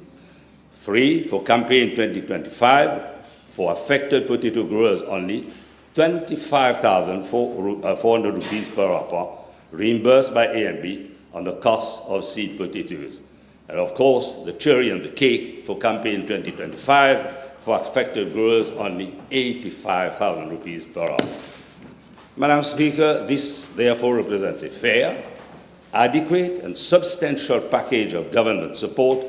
It is intended not only to provide meaningful relief to the affected planters, but also to restore confidence among potato planters, safeguard domestic potato production, and further strengthen our national food security. Thank you. Yes. L'honorable ministre considère comme faire la compensation proposée, mais il est bien au courant que les planteurs qui ont assisté à la réunion hier ne sont pas du tout satisfaits. Donc par rapport à la compensation proposée pour le coût de production des pommes de terre, est-ce que le ministre pourrait expliquer à la Chambre la méthode de calcul utilisée?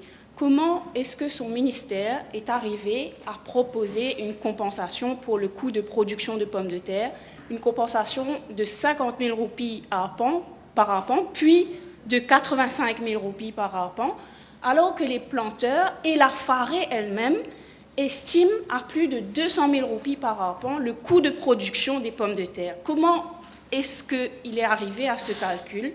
Et est-ce qu'il trouve cela vraiment faire à la lumière de ces chiffres? Madam Speaker, even the most beautiful person cannot give what she doesn't have, or he doesn't have. Now, in the light of complaints registered by planters, as a responsible government, we have leveled up to our responsibility and to meet the needs of planters to a large extent. In relation as to how it was calculated by the best of human resources who are in daily touch with the planters. You know, I know planters as much as probably you don't know, right? But I can tell you, they're very emotional. Hold on a minute, please, hold your horse. They are emotional, but they will come to better terms. And we have had good interactive meetings. All our friends from the different constituencies were relatively happy in relation to what we have offered. Of course, if we can give a better, we can make a better disbursement, so much it will be done. Okay. Pourrait-il éclairer la Chambre? D'abord, permettez-moi de regretter à chaque fois cette même arrogance. La dernière fois quand j'ai abordé ce sujet-là, c'était la même chose. Ce n'est pas pour moi que je parle pour les planteurs. Je ne suis pas là pour m'amuser. Pourrait-il éclairer la Chambre sur la quantité de semences défectueuses qui sont concernées? Quel est le montant total des pertes encourues par l'AMB? Et est-ce que ce montant a été réclamé aux fournisseurs des semences défectueuses, comme le ministre lui-même l'a envisagé sur sa page Facebook? Yes. Certainly, to some extent, it can be done, okay? But you will not get the total loss. Now, I will impress upon the honourable member that we are in touch. All the members from different constituencies are in touch with the members of the planting community. Being in touch with members of the planting community is not the privilege of one or of a few. It's the privilege of one and all, and we are doing our level best to respond to the needs of planters. That is enough. That's it, mademoiselle. Honourable. On ne peut pas obliger, s'il ne veut pas répondre, ça va être dans le public, c'est tout. Je ne peux pas l'obliger à dire plus que ça. Allez, dernière question. Je regrette quand même qu'on n'ait pas eu de montant ni de chiffres. Est-ce que le ministre peut confirmer qu'il existe depuis 2023 un rapport de la FARE qui avait déjà signifié les mauvaises conditions de stockage des semences et pourquoi rien n'a été fait jusqu'ici suite à la publication de ce rapport? This is an issue which is being addressed in a very forceful and meaningful manner by agricultural marketing. But I would advise you to read carefully all the measures which are being dispensed to members of the planting community. Ça suffit, mademoiselle. Honourable member, please. Let me proceed. We've got perhaps one more question to go. Okay? Honourable second member for Maïbou Plaine-Magnan, please. Thank you, Madam Speaker. B998. Madame la Présidente, je suis informé que la Banque de développement de Maurice, la DBM, administre depuis juillet 2024 le programme de subvention destiné à encourager l'installation des systèmes de récupération des eaux de pluie. Dans ce cadre, les ménages dont les revenus mensuels est inférieur à 60 000 roupies peuvent bénéficier d'une aide financière de 10 000 roupies pour l'acquisition d'un tel système. Madame la Présidente, s'agissant de la partie A de la question, je suis informé que depuis mars 2025 à ce jour, l'ADBM a reçu 407 demandes, dont 188 ont déjà bénéficié de cette subvention. Conscient de l'importance de renforcer la résilience hydrique des ménages face aux défis liés au changement climatique, le gouvernement, mon ministère, a prévu une enveloppe de 30 millions de roupies dans le budget 2026-2027 afin d'assurer la poursuite de ce programme. Les demandes éligibles qui n'avaient pu être traitées lors du précédent exercice financier seront ainsi examinées. La poursuite du programme demeurera toutefois tributaire de la disponibilité de ressources financières. Madame la Présidente, en réponse à la partie B de la question, je tiens à souligner que ce programme vise avant tout à permettre aux ménages à faible revenu d'améliorer leur sécurité d'approvisionnement en eau grâce à un soutien concret de l'État. J'ajouterai que le gouvernement a également renforcé son soutien en accordant une subvention de 15 000 roupies aux ménages éligibles dont le revenu mensuel est inférieur à 60 000 roupies pour l'acquisition d'une citerne et d'une pompe à eau. Cette mesure vient compléter notre stratégie visant à promouvoir une meilleure gestion des ressources en eau et à renforcer la capacité des familles mauriciennes à faire face aux périodes de sécheresse. Madame la Présidente, à ce stade, il n'est pas envisagé d'étendre ce programme aux bâtiments commerciaux. Je n'y crois pas vraiment personnellement. Toutefois, le gouvernement encourage vivement les propriétaires des bâtiments commerciaux à investir dans leur propre système de récupération des eaux de pluie pour les usages non potables. Une telle démarche s'inscrit pleinement dans notre vision d'une gestion plus responsable, durable et efficiente de cette ressource précieuse qu'est l'eau. Yes, okay. Well, I can have another question. Yes, Lucky. Madame la Présidente, question B 999. Thank you very much. I thank the Honourable First Member for Portris North and Mortalon to put this question. Madam Speaker, government policy regarding pig breeding industry is to have a modernized, resilient and sustainable pig breeding sector that prioritizes strict biosecurity, public health and environmental protection and management. Although pig breeding contributes to food security and income generation, the sector faces structural, sanitary, environmental and economic challenges as well as regulatory issues that threaten its long-term viability. Pig breeding at Saint-Martin comprises of two phases. At the phase 1, approximately 4.22 hectares of state land are leased since 1986 by the Ministry of Housing lands to the Mauritius Pig Marketing Cooperative Federation, and around 43 breeders currently operate on the site with an estimated pig population of 3,790 heads. As regards phase 2, it accommodates approximately 10,905 pigs for 152 farmers. In fact, the site was initially designed for 88 pig houses, each with a capacity of 75 to 100 pigs over 25 arpents of state land for which the EIA license was granted. However, during the past few years, operations have expanded beyond the scope of the EIA to cover 205 plots within 25 arpents to cater for additional pig breeding activities. Madam Speaker, waste management remains the most pressing issue in pig breeding, particularly at Saint-Martin Phase 2, where there's no pig waste treatment facility and drainage system for pig waste. Breeders dispose of pig waste on site through pits that often overflow.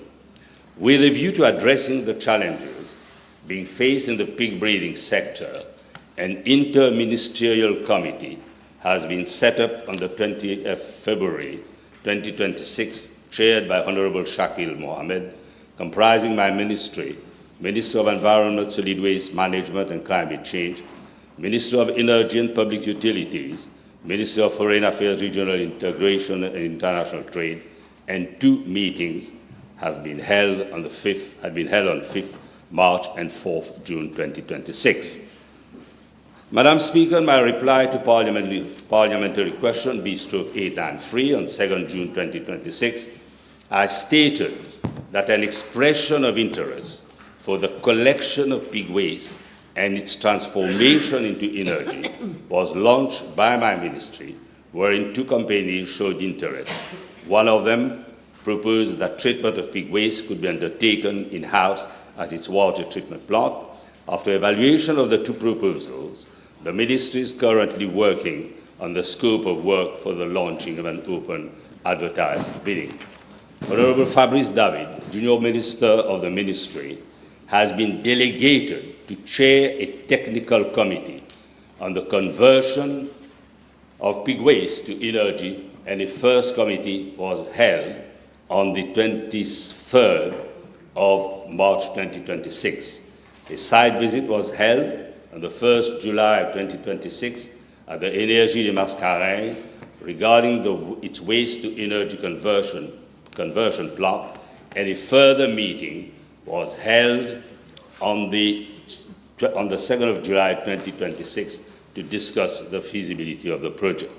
In addition, at the Interministerial Committee, it was agreed that the Minister of Health and Wellness would amend the Public Health Act to regulate the use of swill feed for the upgrading of the quality of meat in consultation with all relevant stakeholders. It was also agreed that the Ministry of Environment, Solid Waste Management and Climate Change would work on amendments to the Environment Act 2024 regarding number of pigs required for preliminary environment application. Madam Speaker, for financial year 2026-2027, 10 million rupees have been provided to cater for cleaning of the waste treatment system at Saint-Martin Phase 2 and cleaning and rehabilitation of stormwater drain at Saint-Martin Phase 2. In addition, a task force has been set by the Ministry of Agro-Industry, Food Security, Fisheries and Blue Economy to address inter alia: 1, advise on the development of sustainable pig breeding sector; 2, develop a comprehensive policy on pig waste management; and 3, formulate a policy on pig feed. In addition, I effected a site visit on Wednesday, 1st July 2026, in the presence of officers of the ministry and the pig breeders to take stock of the current situation thereat, wherein pig breeders were invited to collaborate with the authorities in order to address the various issues. A meeting will be held in 2 weeks' time with the breeders to follow up on the developments in relation to this specific matter. Madam Speaker, Mauritius being a service-based economy where tourism plays a significant role, it is important that there is a proper management of pig waste to prevent environmental degradation and river pollution and address biosecurity concern. Therefore, the Division of Veterinary Services has been requested to work out the optimum number of pigs that is required for the population. Thereafter, the number of pig breeders will be limited accordingly, and they may be requested to diversify into other breeding activities. Furthermore, application for new permits is not being granted for pig breeding for the time being. And as from tomorrow, there will be a team, going to go on opération nettoyage in Saint-Martin. Very good. This is the last question. Only 1 or 2? You put your one first. Let's see. Okay. Put your question. Okay.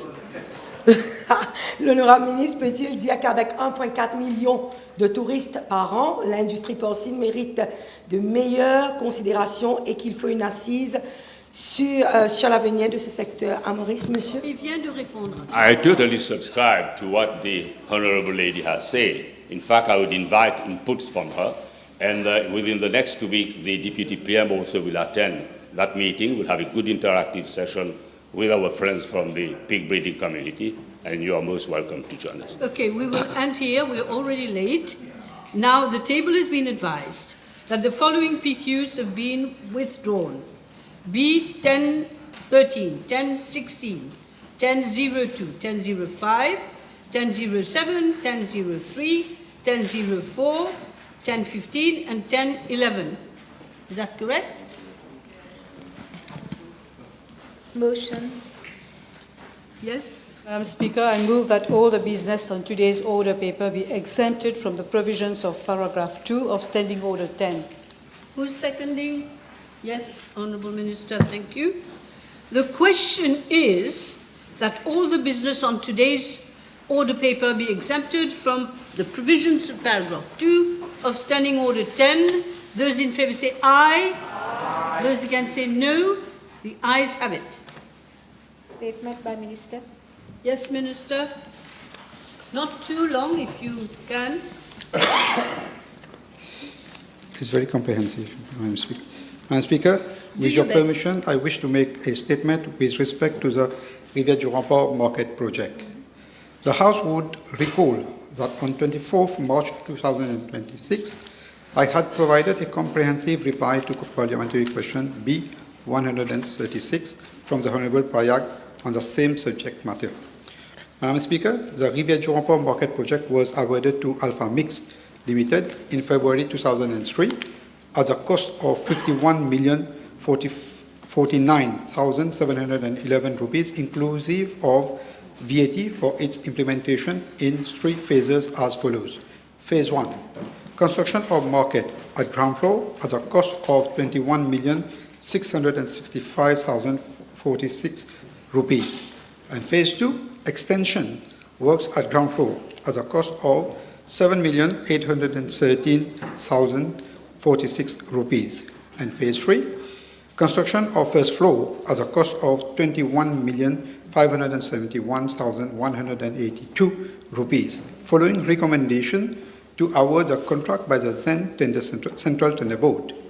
As at 27 September 2006, the Council has disbursed 36,997,116 to the contractor, while retaining 14,052,595 rupees in respect of unresolved contractual issues, including outstanding defect, uncertified extensions of time, disputed claims, and liquidated damages.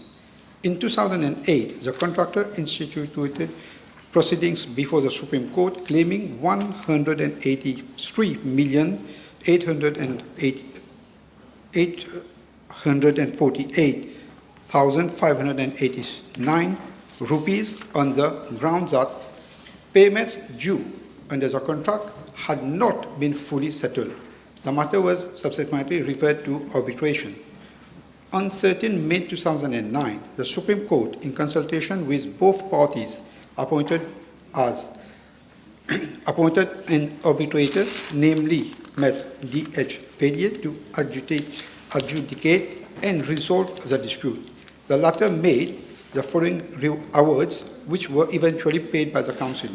First, on 26 January 2012, an amount of 2,026,065 rupees, representing retention money due less 10% for snag list. Second, on 7 June 2012, an amount of 303,909 rupees, representing 15% VAT on the retention sum of 2,026,065 rupees. And third, on 19 July 2013, an amount of 8,022,380 rupees, plus interest accrued as from year 2005. Madam Speaker, on 10 February 2014, following an anonymous letter addressed to the then Independent Commission Against Corruption pertaining to allegation against both the arbitrator and the Council of Alpha Mix Limited, the arbitrator withdrew himself from the arbitration. Subsequently, on 18 March 2015, the Supreme Court appointed Justice Marie Benjamin Joseph as arbitrator. The latter made the following award, which were paid by the Council. First, on 29 August 2015, an amount of 3,536,250 rupees, representing the refund of the litigated and ascertained damage inclusive of VAT.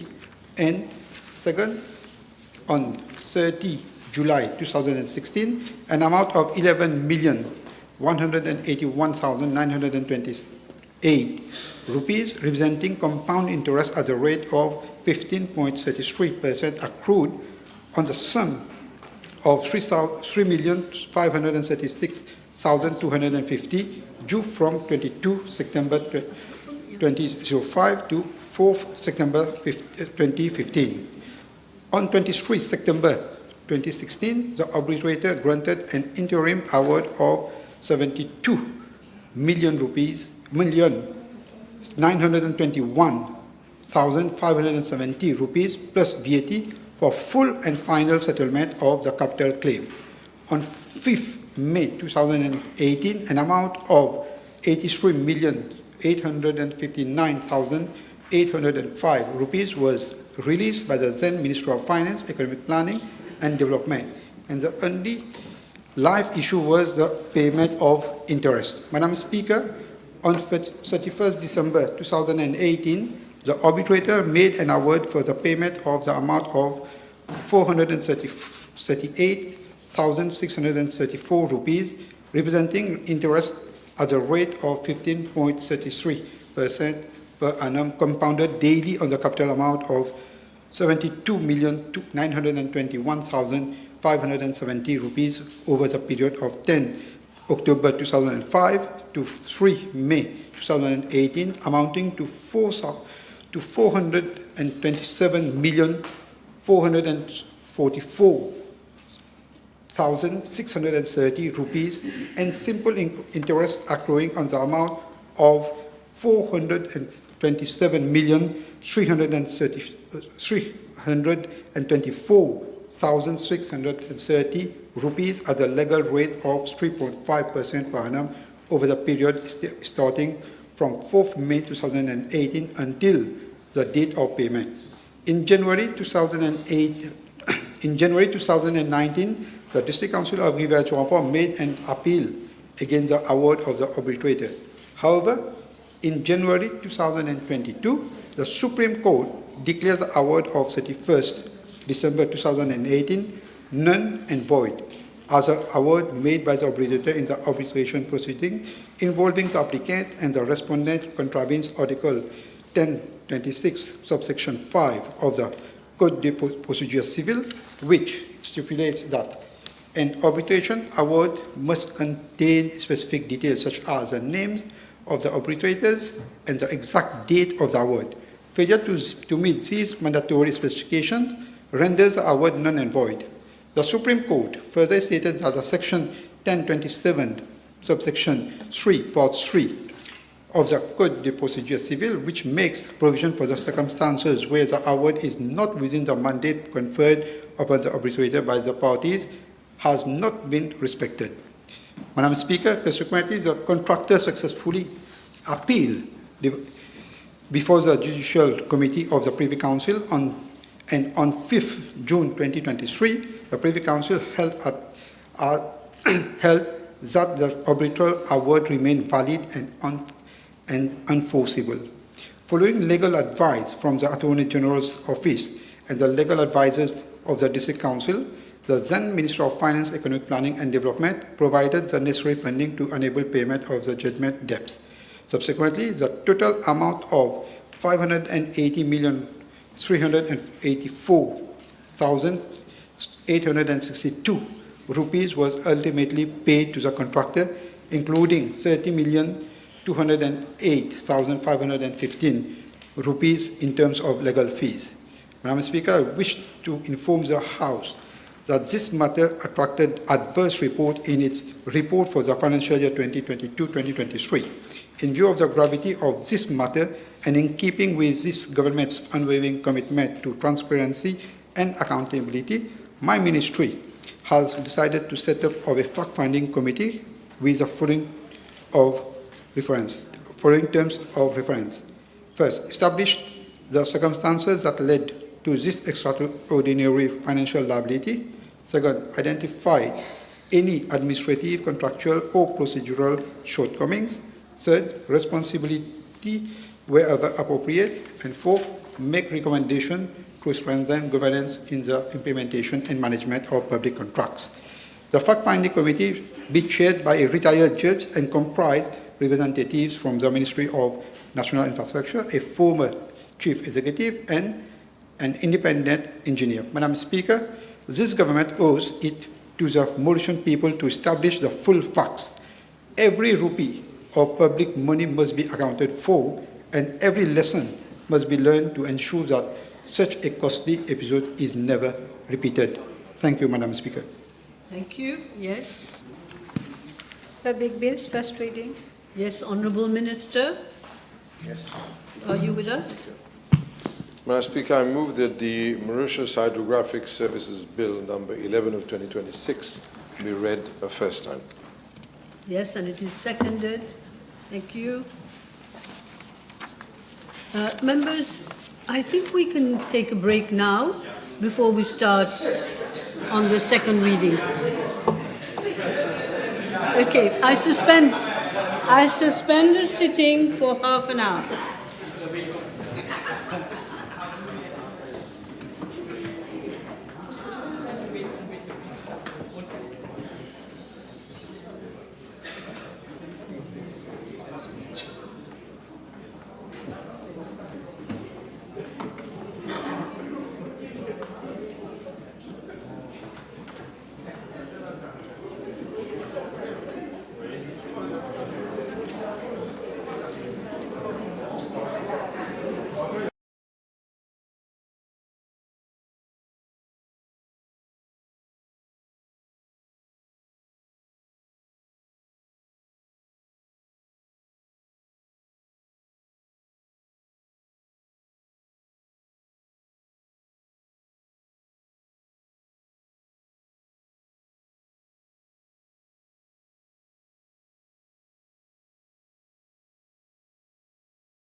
Please be seated.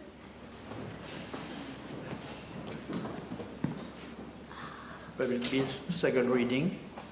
Dr. Omir, floor is yours. Merci Madame la Présidente.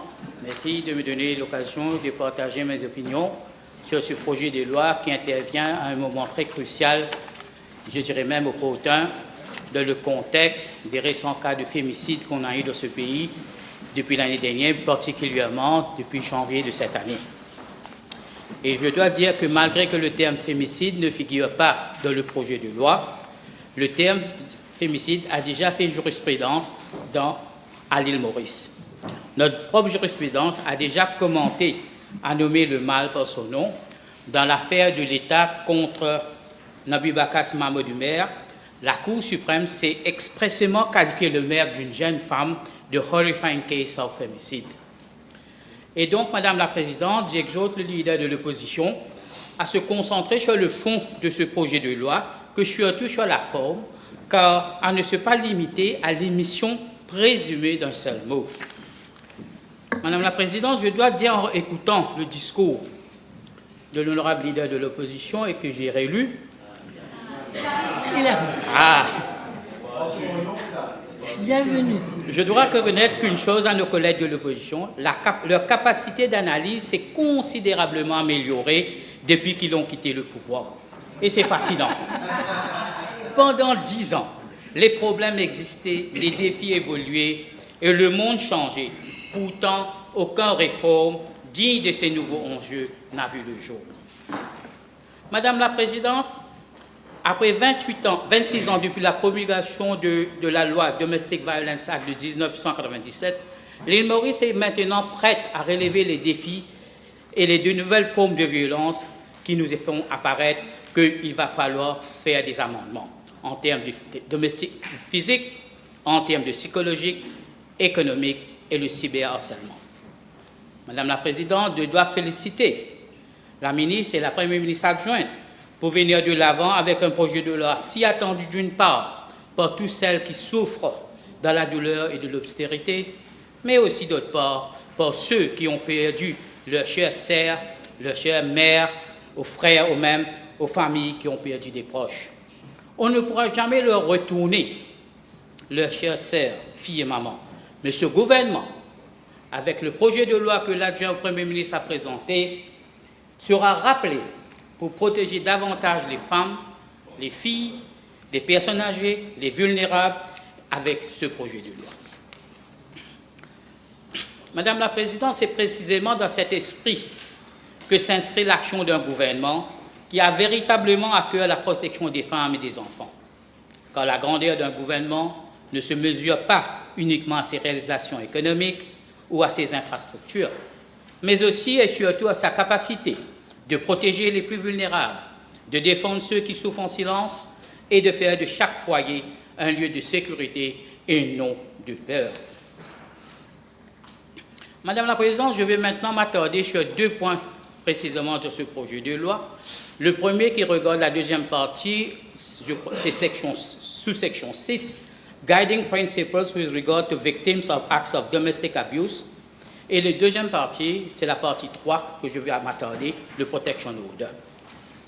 Concernant l'obligation de rapporter les actes de violence domestique par les professionnels de santé et par d'autres professionnels, je voudrais partager mon opinion de là-dessus, particulièrement en tant que professionnel de santé qui a une expérience de plus de 33 ans à voir les femmes, surtout pour leur carrière, pour leur bien-être et la santé des femmes. J'ai été, comme certains de mes confrères, un témoin très privilégié de certains cas de suspicion de brutalité domestique, voire physique même, sur les femmes. Protéger une femme enceinte, Madame la Présidente, contre les violences domestiques, c'est protéger 2 fois, 2 vies à la fois et garantir à l'enfant à naître les meilleures chances de venir au monde dans un environnement sûr et empreint de dignité. La protection des femmes enceintes victimes de violences domestiques doit être une priorité absolue de toute législation moderne et humaine.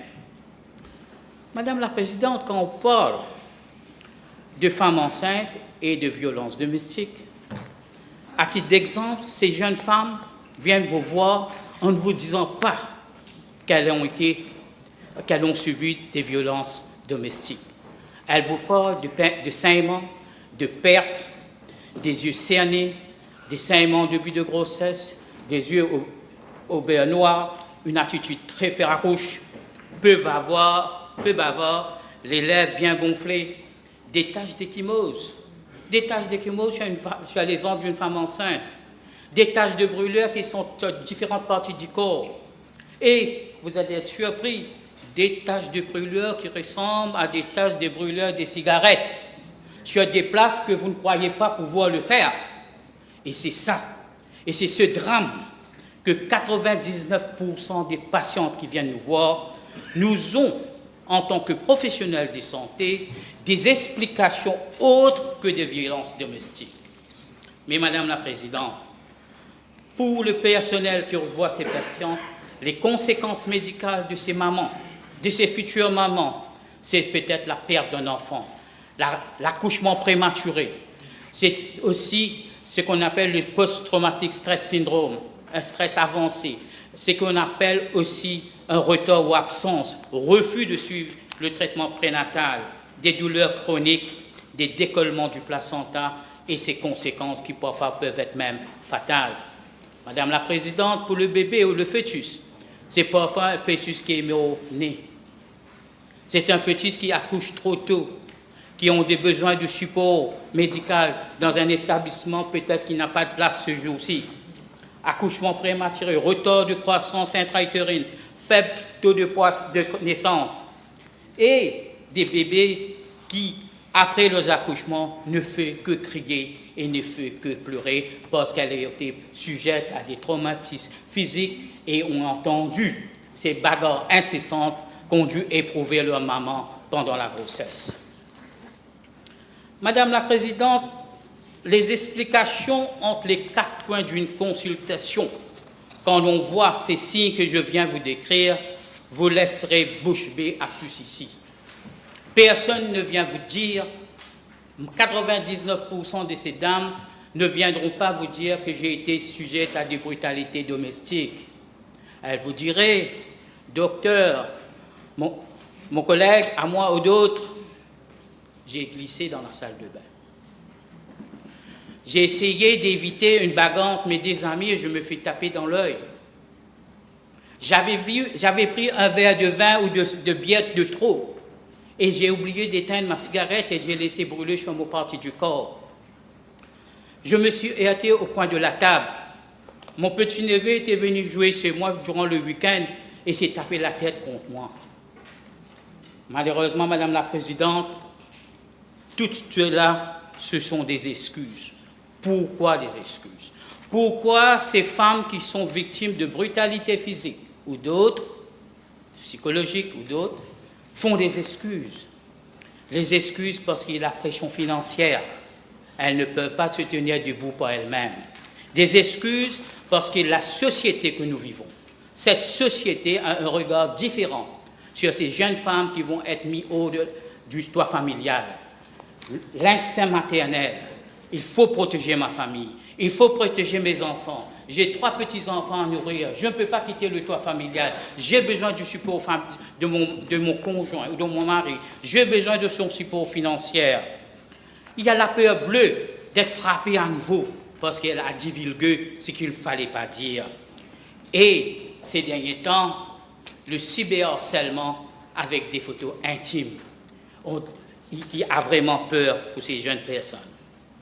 Madame la Présidente, en section 6 de la deuxième partie, si je peux appeler tout ce groupe de personnes qui seront mis à l'amende ou peut-être sujettes à des actions juridiques, on pourrait les appeler les lanceurs d'alerte.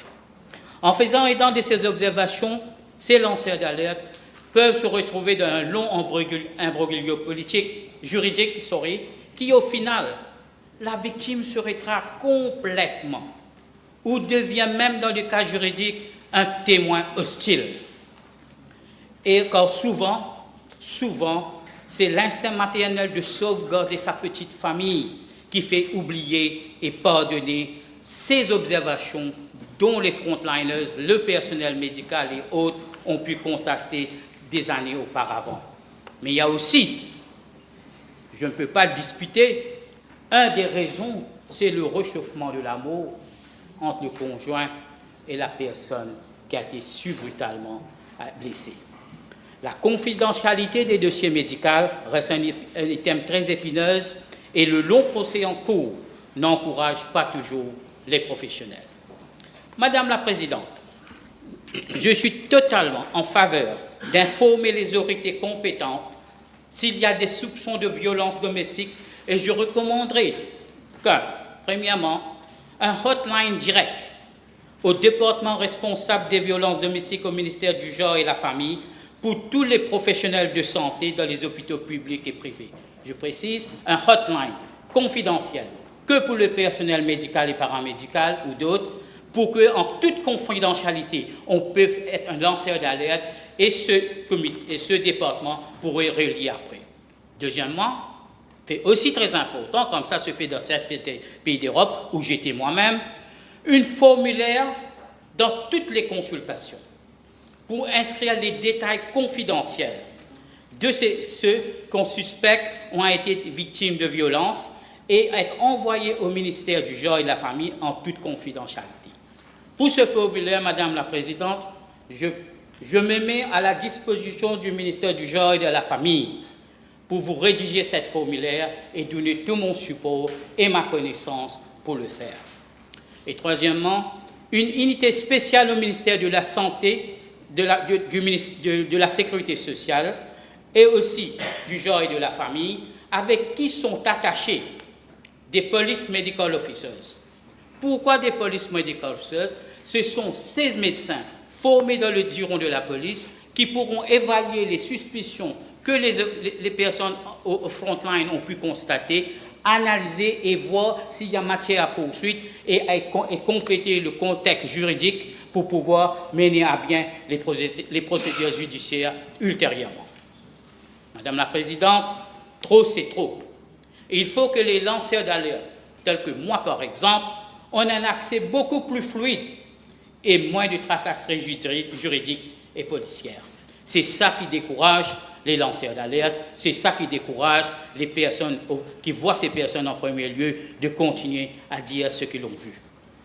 Madame la Présidente, je dirais quelques mots sur le Protection Order. Il n'est pas normal que depuis janvier 2025 jusqu'à ce jour, 8 femmes, sur 8 femmes, 7 ont été tuées par leurs conjoints, dont elles avaient un Protection Order. Il devrait y avoir quelque chose qui va mal. Il doit y avoir un problème d'efficacité sur le prochain Protection Order, où la situation sociétaire a tellement évolué que ces bourreaux n'ont plus peur des Protection Orders et n'ont plus de respect pour la loi. Madame la Présidente, auparavant, c'était 14 jours, maintenant c'est 7 jours pour l'obtention d'un Protection Order, tant mieux. Mais considérant la gravité des circonstances, parfois, c'est long, même 7 jours, je dirais.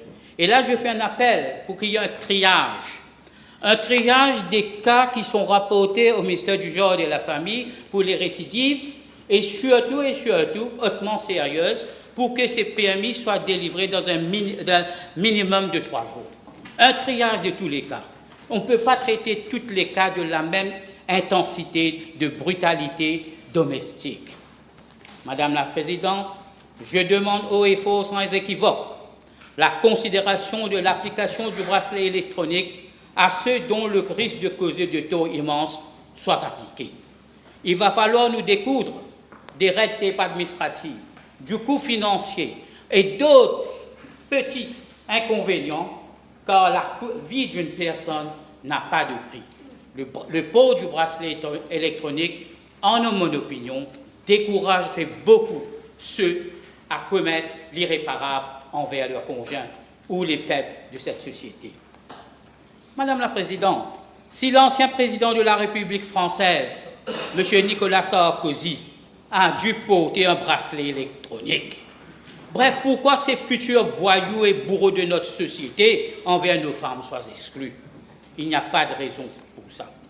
En conclusion, Je parlerai de Kofi Annan, qui nous rappelait que la violence contre les femmes est l'une des violations des droits humains les plus honteuses et les plus répandues, et que tant qu'elle persistera, nous ne pourrons prétendre avoir réellement progressé vers l'égalité, le développement et la paix.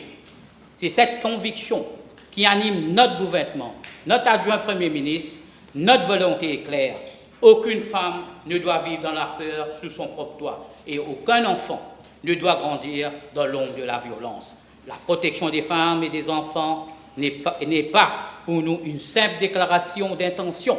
C'est un devoir d'État, une responsabilité morale et une exigence de justice sociale. Merci. Merci, docteur. Yes, Honourable. Thank you, Madam Speaker. Thank you, Madam Speaker. Madam Speaker, I want to begin by saying, without any ambiguity, clearly on the subject, that we stand with the victims. We stand with the women who suffer in silence.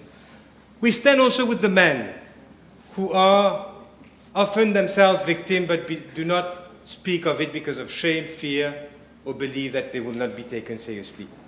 We stand with the children who hear the screams, who see the fears, who grew up in homes where love is replaced by control, humiliation, violence, and substance abuse. Domestic abuse, Madam Speaker, is not a private matter. It is not a family quarrel. It is not something to be hidden, excused, minimized, or postponed. It is an attack on dignity, an attack on safety, an attack on freedom, and too often, the warning sign before tragedy. Let there be no ambiguity, Madam Speaker. We support the fight against domestic violence. We support the principle of this bill. We support the widening of the law. We support the recognition that abuse is not only physical abuse, it can be psychological, it can be emotional, it can be economic, it can be digital, it can be coercive control, it can be intimidation, humiliation, fear, threats, and domination. Madam Speaker, the question before us, however, is not only whether the text of the bill is good, that it is. It is whether the system behind it is ready. Because the law can be as beautifully drafted, but still fail in practice. It can create rights and still fail when the victim has nowhere to go. It can create orders and still fail when these orders are not monitored. It can create offenses and still fail when investigations are delayed. It can promise protection and still fail when there is no shelter, no emergency accommodation, no follow-up, no trained officer, no rehabilitation pathway, and no proper integrated data system. We support this bill, but we must ensure that it does not become another law that protects victims strongly on paper while leaving them exposed in real life. Madam Speaker, Mauritius did not start from zero in 2026. The Protection from Domestic Violence Act 1997 was important. It created for the first time a dedicated legal framework against domestic violence. It introduced protection orders, occupation orders, tenancy orders, and other court-based remedies. It gave victims a route to seek protection. But the 1997 Act, Madam Speaker, was essentially a civil, protective, and order-based framework. The victim applied, the court granted the order, the system was built around that court order. It was an important first step, but it was still too much a system where the victim had to carry the burden. The truly transformative moment, Madam Speaker, came in 2016.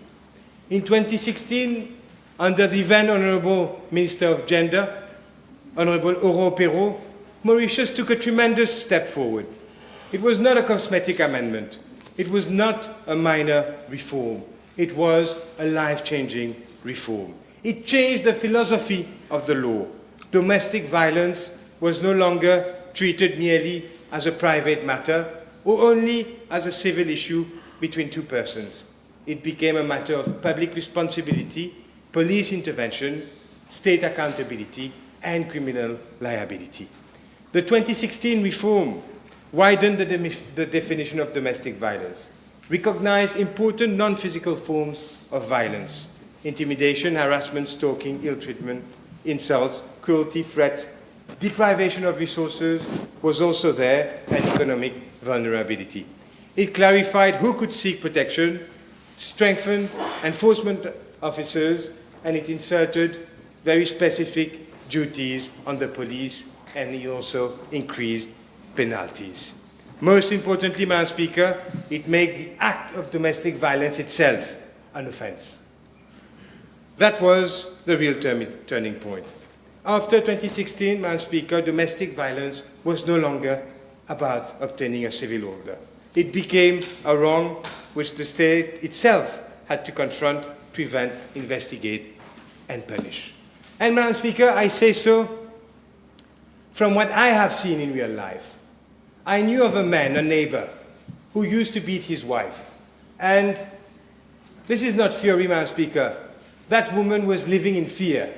And when came the 2016 amendments, and when the person did the mistake again of beating his wife, this time he was taken to task. This time he was arrested. And as much of a bully as he was, Madam Speaker, he then understood what was in store for him. And he never dared, after that, lift the finger on his wife again. Never. So, Madam Speaker, that is why the 2016 amendment mattered. And, you know, Madam Speaker, many perpetrators are bullies. And bullies understand consequences. The moment the state is firm, the moment there is real intervention, the moment a court order is enforced, the behavior can stop. But if the system hesitates, if files are delayed, if orders are not followed up, then the bully learns the opposite lesson, that the system is weak. That is why I say today, clearly and proudly, that the amendments back then were tremendous, courageous, and transformative reform. And we are proud of that. But nearly 10 years later, we must also be honest. The law moved faster than the machinery of implementation. That is why, while we support the 2026, this bill, we must ask whether government has finally built the system needed to make the protection real, efficient, and swift. Madam Speaker, this bill broadens the existing law, updates the language, expands the forms of abuse covered, introduces new mechanisms. It is welcome. But the real question, whether the machinery behind can carry the extensive weight of what we are now asking it to do. And this brings me to a practical point, Madam Speaker. In reality, we see two major forms of domestic abuse. The first, spouse-on-spouse violence. A husband against his wife, for example, a wife against a husband, a partner against a partner. And this bill clearly speaks to that reality. It creates the wider definitions necessary, the protection order, the exclusion orders, the offences, the rehabilitation mechanism.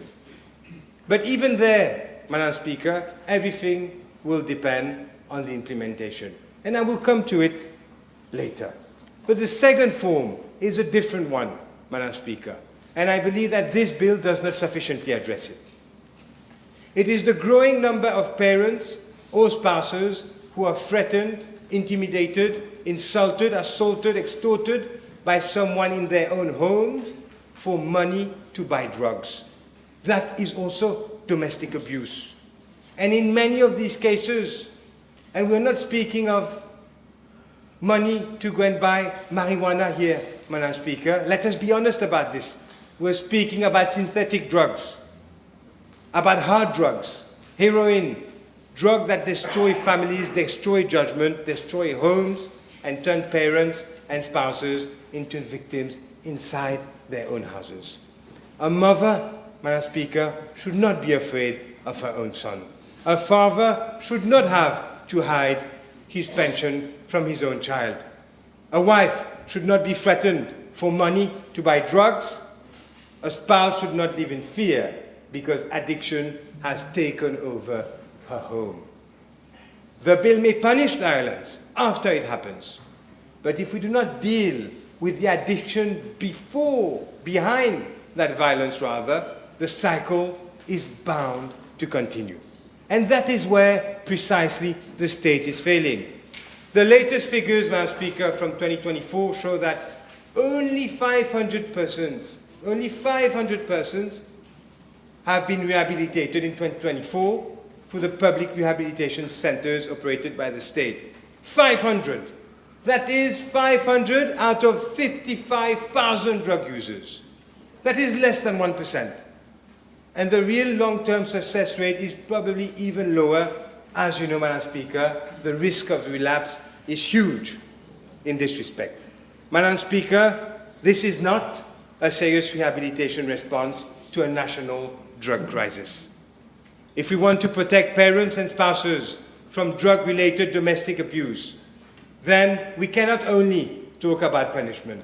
We must also talk about treatment, about rehabilitation, about follow-up, about reintegration. And we must also have the courage to say this, Madam Speaker, and I am saying it now. Mauritius must decriminalize the use of marijuana now. The time has come. Because the violence that we're seeing in the homes, the extortions, the threat, the terror imposed on parents, spouses, is not driven by that. It is driven by the harder drugs. And we must be honest about that as well. So why keep wasting resources, police time, on then this? Madam Speaker, if we are serious about domestic abuse, we must also be serious about the drug crisis that is creating victims in their own home. Let us now look at the machinery that is expected to carry this bill. As at 30 June 2025, Madam Speaker, the police had 205,531 outstanding cases. In 2020, that figure was 147,702. There has been an increase of nearly 58,000 outstanding cases in the last 5 years. Outstanding cases means open cases, which are ongoing. Misdemeanors, Madam Speaker, misdemeanors inquiries alone, where cases of domestic violence fall within, stood, as at 2025, at 54,000, up by nearly double, by 25,000 since 2020. So, Madam Speaker, if this bill is to give more responsibilities to the police, we must be honest. We are asking already an overburdened system to carry out now even more. Madam Speaker, what of now the specialized training that is to come for the police force? What of the specialized training to cater for what we've seen in practice, people often being turned away or inadequately treated by inadequately staffed rather, inadequately trained rather, police officers. Inadequately trained, I'm sorry. I'll repeat that. What about cases that are improperly treated by inadequately trained officers? That is the right sequence. What about it? This bill promises, but offers no funding for that. We do not see the funding. We do not see how the ministry is now going to be able to embark on a huge and consequential training program to train every frontline police officer and desk officer at police station in all the police stations in the Republic of Mauritius. We do not see it, Madam Speaker. Now, Madam Speaker, what about those victims who withdraws their complaints? We've seen here that the matter is now to be referred to the DPP, as it was already in practice, but with the added, and it's a good thing, but with the added now provision that the DPP may ask for a social inquiry report. The problem remains, however, Madam Speaker, in practice, that when the police records a retraction, a withdrawal of the declaration, they do not carry out a further investigation into the matter. That is that. They take the declaration, they take the withdrawal, and the case is sent to the DPP for a decision. The problem, Madam Speaker, without the clear checklist, without a clear protocol, that problem may remain. Madam Speaker, the UK, for example, has a very different approach. It recognizes that persons who often retract have been pressurized into doing so, and therefore it removes the right of retraction from the victim and has an independent assessment of whether that retraction is being done voluntarily. And that is where the key word is, voluntarily.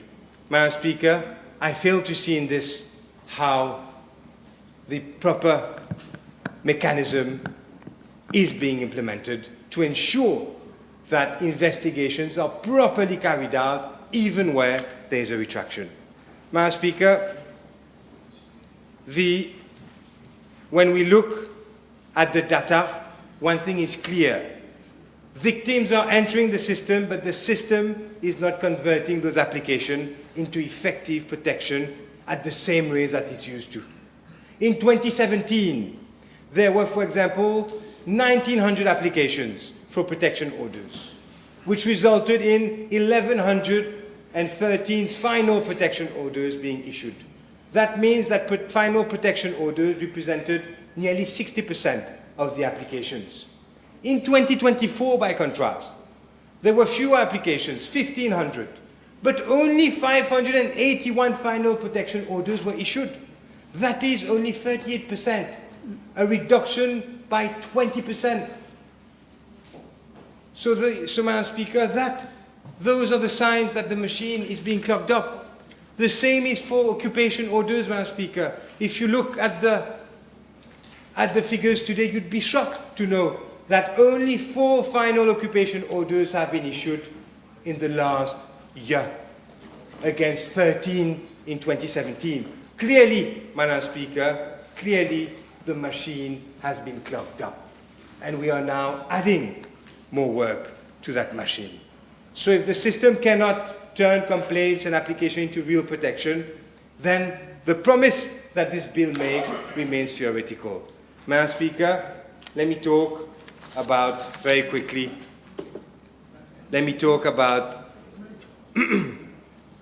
cybersecurity, cybercrime offences. The Honourable Omia has touched on that.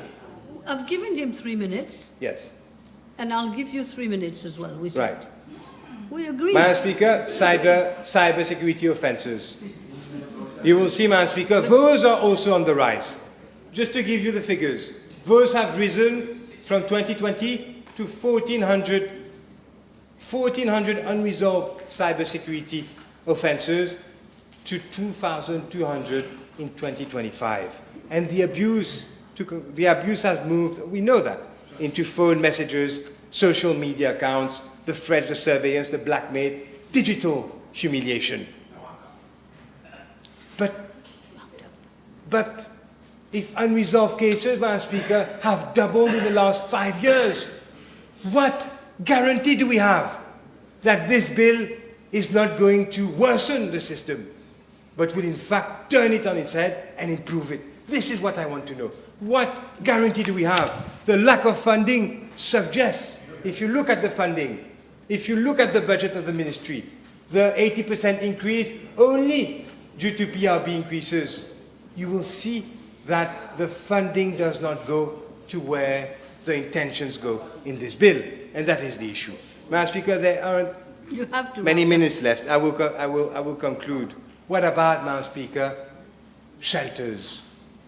The issue of shelters. We have 4 shelters, 2 of which only receive capitation grants. That is, that they receive money per person attending them. They do not get money to invest in the infrastructure. They do not get money to invest in the training of staff. They do not even get money to pay for the training of their staff. So whilst we recognize that we must send more victims to shelters, that we must guarantee their safety, their confidentiality, a safe space, we are not putting the money where it needs to be.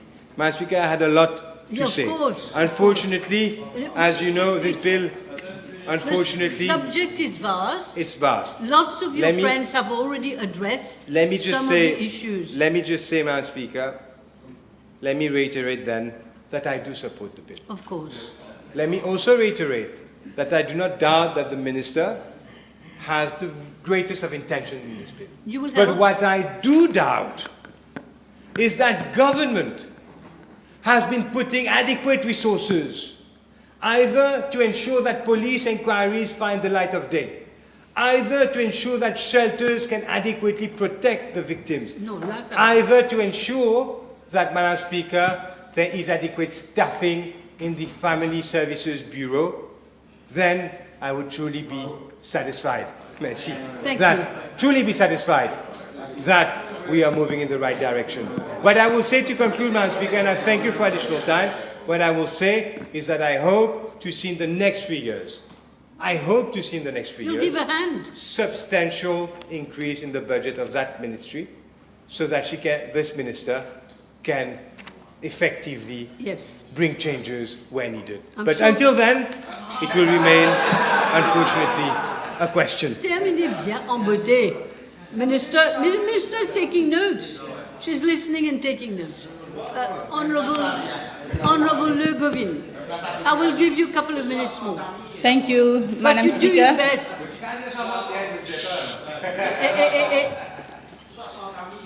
That's enough. Please allow Honourable Govin to make her speech. Merci, Madame la Présidente. Madame la Présidente, aujourd'hui, je prends parole, pas en tant que député seulement, mais en tant qu'un enfant qui a grandi dans un foyer marqué par la violence. Je prends la parole pour ces femmes, ces hommes, pour ces enfants. Combien de fois j'ai vu ma maman crouler sous les coups? Combien de fois je l'ai vue dans une mare de sang? Et l'enfant qui regardait cette scène, c'était nous. Moi, mes frères et mes sœurs. Ce traumatisme ne s'efface jamais, Madame la Présidente. Toutes les portes étaient fermées. Il n'y avait pas de refuge, il n'y avait pas de suivi psychologique, il n'y avait pas de réhabilitation. Nous avons tant de fois marché dans le noir, en pleine nuit, pour trouver refuge chez nos proches qui habitaient Plaisance, Kennedy, Bassin, Rivière-Noire, Casse-Noyal. Certaines portes s'ouvraient pendant quelques jours seulement. Puis elles se refermaient et cette phrase qui résonne encore dans ma mémoire, qui souvent mes tantes disaient « Mon mari parlait mon ramazot parce qu'ils ont papa pour venir faire des autres côté nous. » Madame la Présidente, c'est trop facile aujourd'hui pour certains de venir chanter Cocorico dans cette auguste assemblée. Quand on parle de la violence domestique, il ne faut pas oublier que les femmes subissent aussi des abus partout dans ce monde. Même dans cette auguste assemblée, pire encore dans des partis politiques. Puisque nous parlons de respect envers les femmes, permettez-moi d'aborder une autre forme de violence.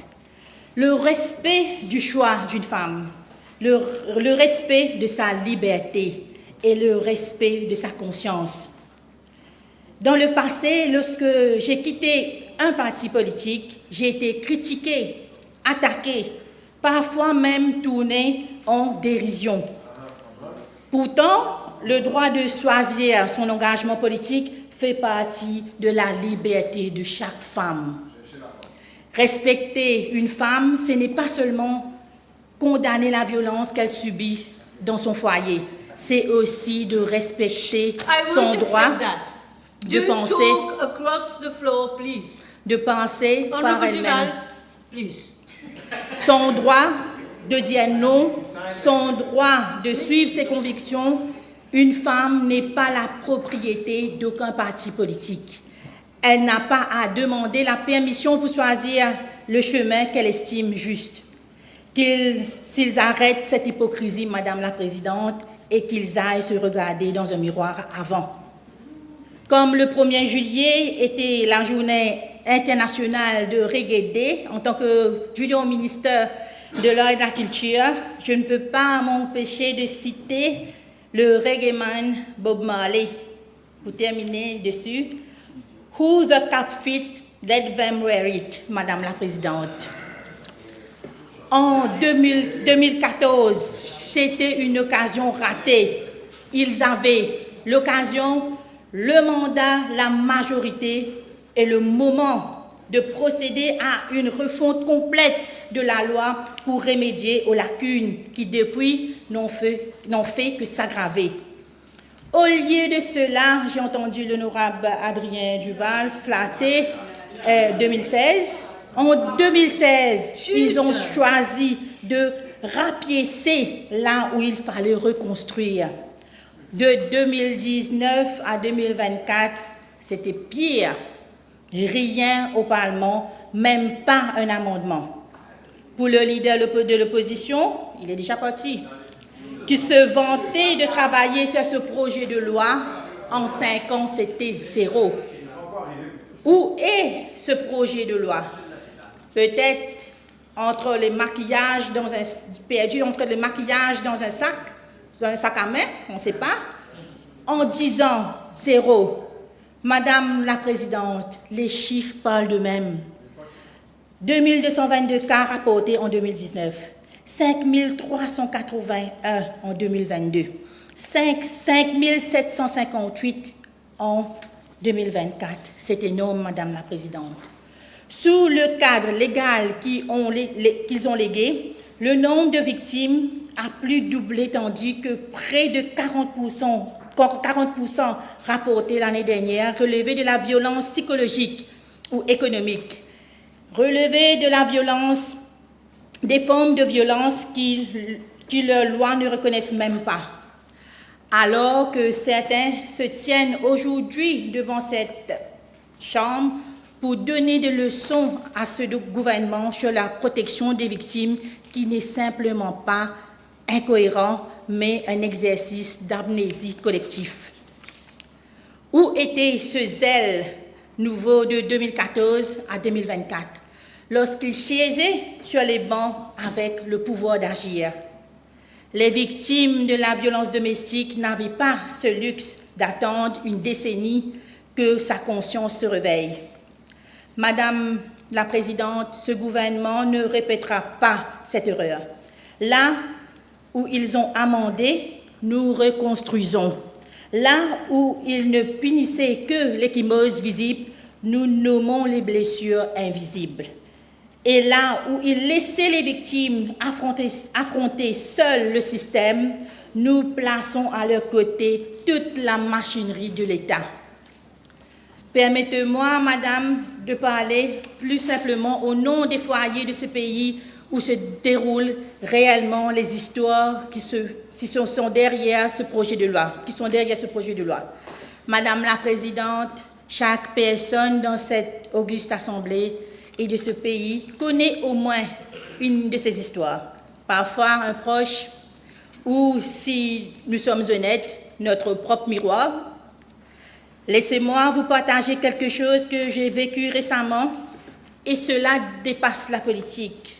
J'ai moi-même hébergé une victime de violences domestiques chez moi pendant des mois, sans trompette, sans caméra, sans TikTok, sans me poser de questions qui pour arriver et comment pour faire.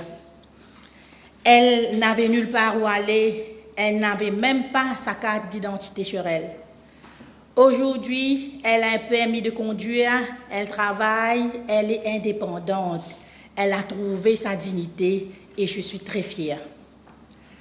Madame la Présidente, permettez-moi de simplifier ce que la loi de 1997 ne pouvait pas faire.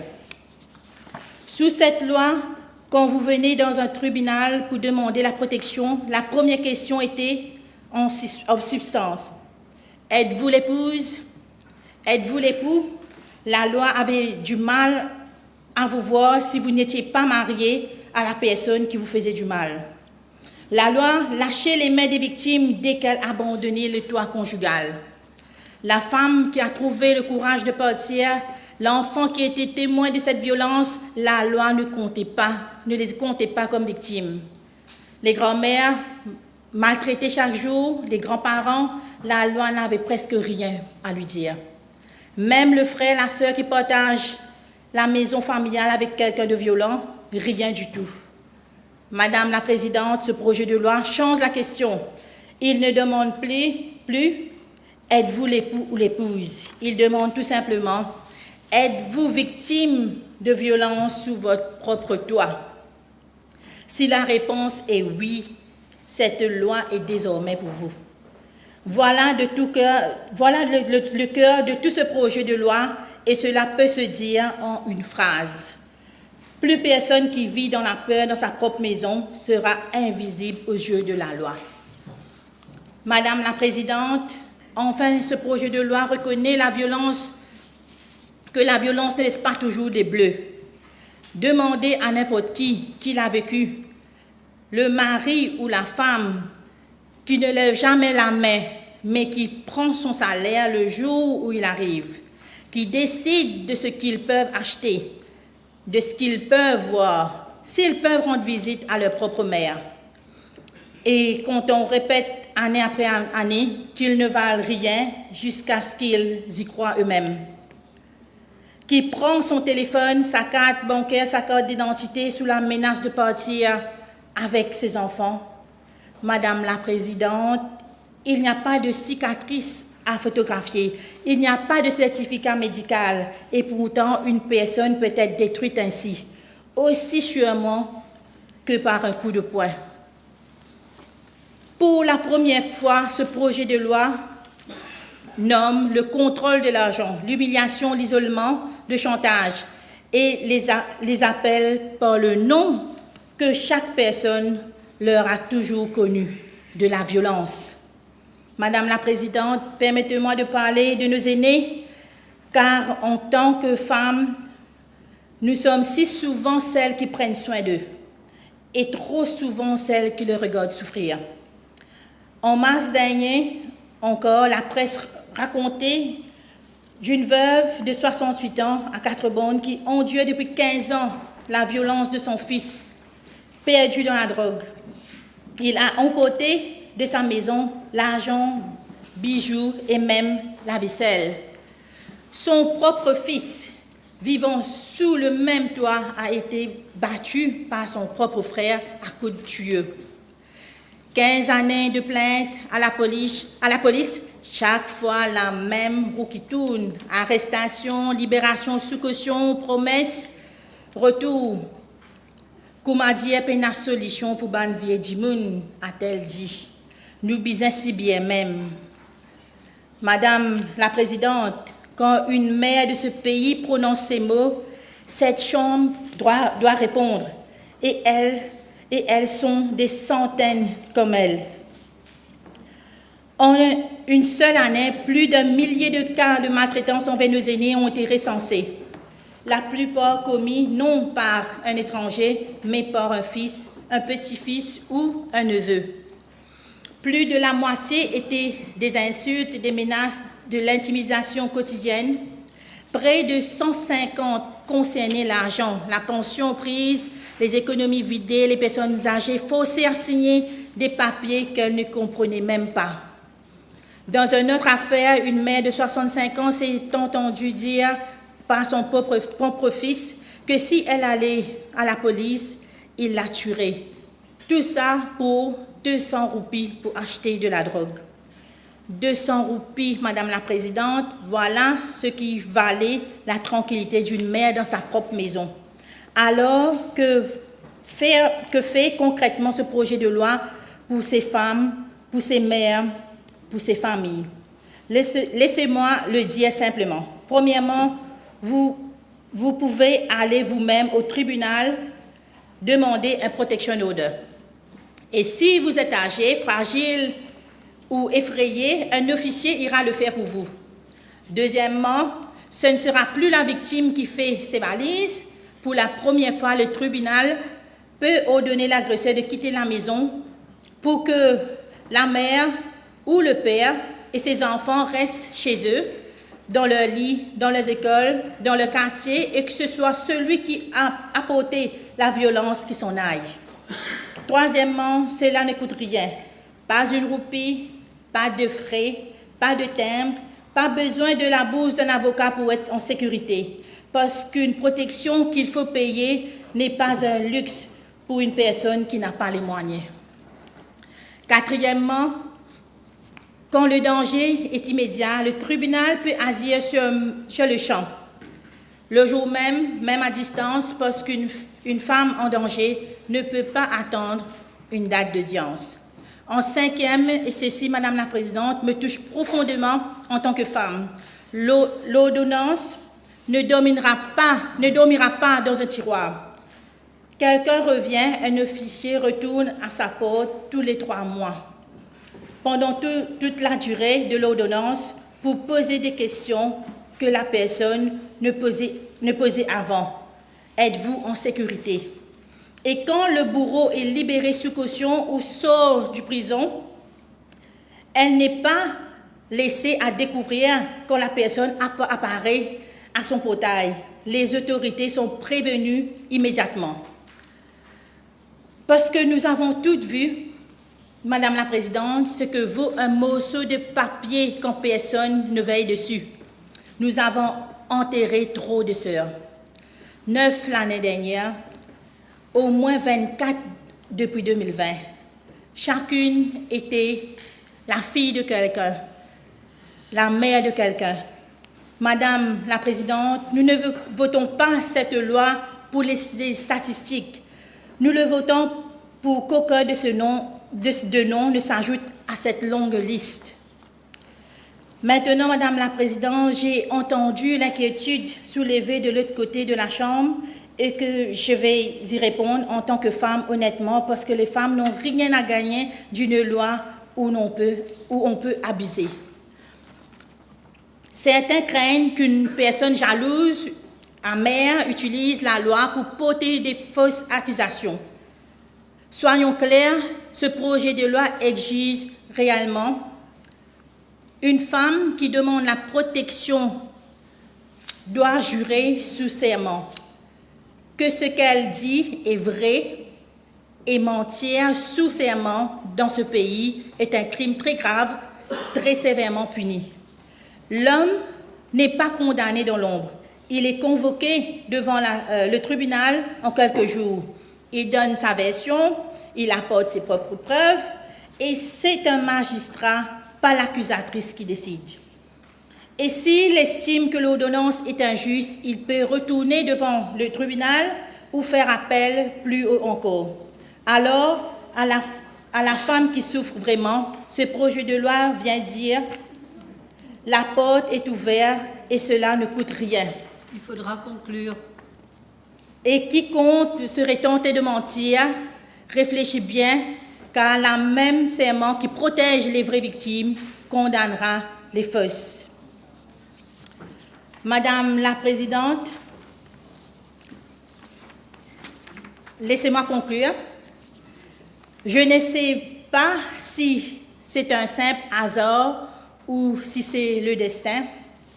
Lors de mon enfance et de mon adolescence sombre, je n'aurais jamais cru qu'un jour ma voix compterait dans cette auguste assemblée, et encore moins pour voter le Domestic Abuse Bill qui me tient vraiment à cœur. Je remercie toutes les personnes qui m'ont soutenu, qui m'ont tendu la main, et je remercie la DPM, l'honorable NAVARRE-MARIE, qu'ainsi notre attorney général, honorable Gavin Glover, pour avoir travaillé dur pour apporter cette loi devant cette auguste assemblée. Et un merci spécial à cette grande dame, cette battante, cette survivante qui est ma maman. Et j'apporte pleinement mon soutien à ce projet de loi, madame. Je vous remercie, Madame la Présidente. Merci. Merci pour votre franchise. Honourable Bachar.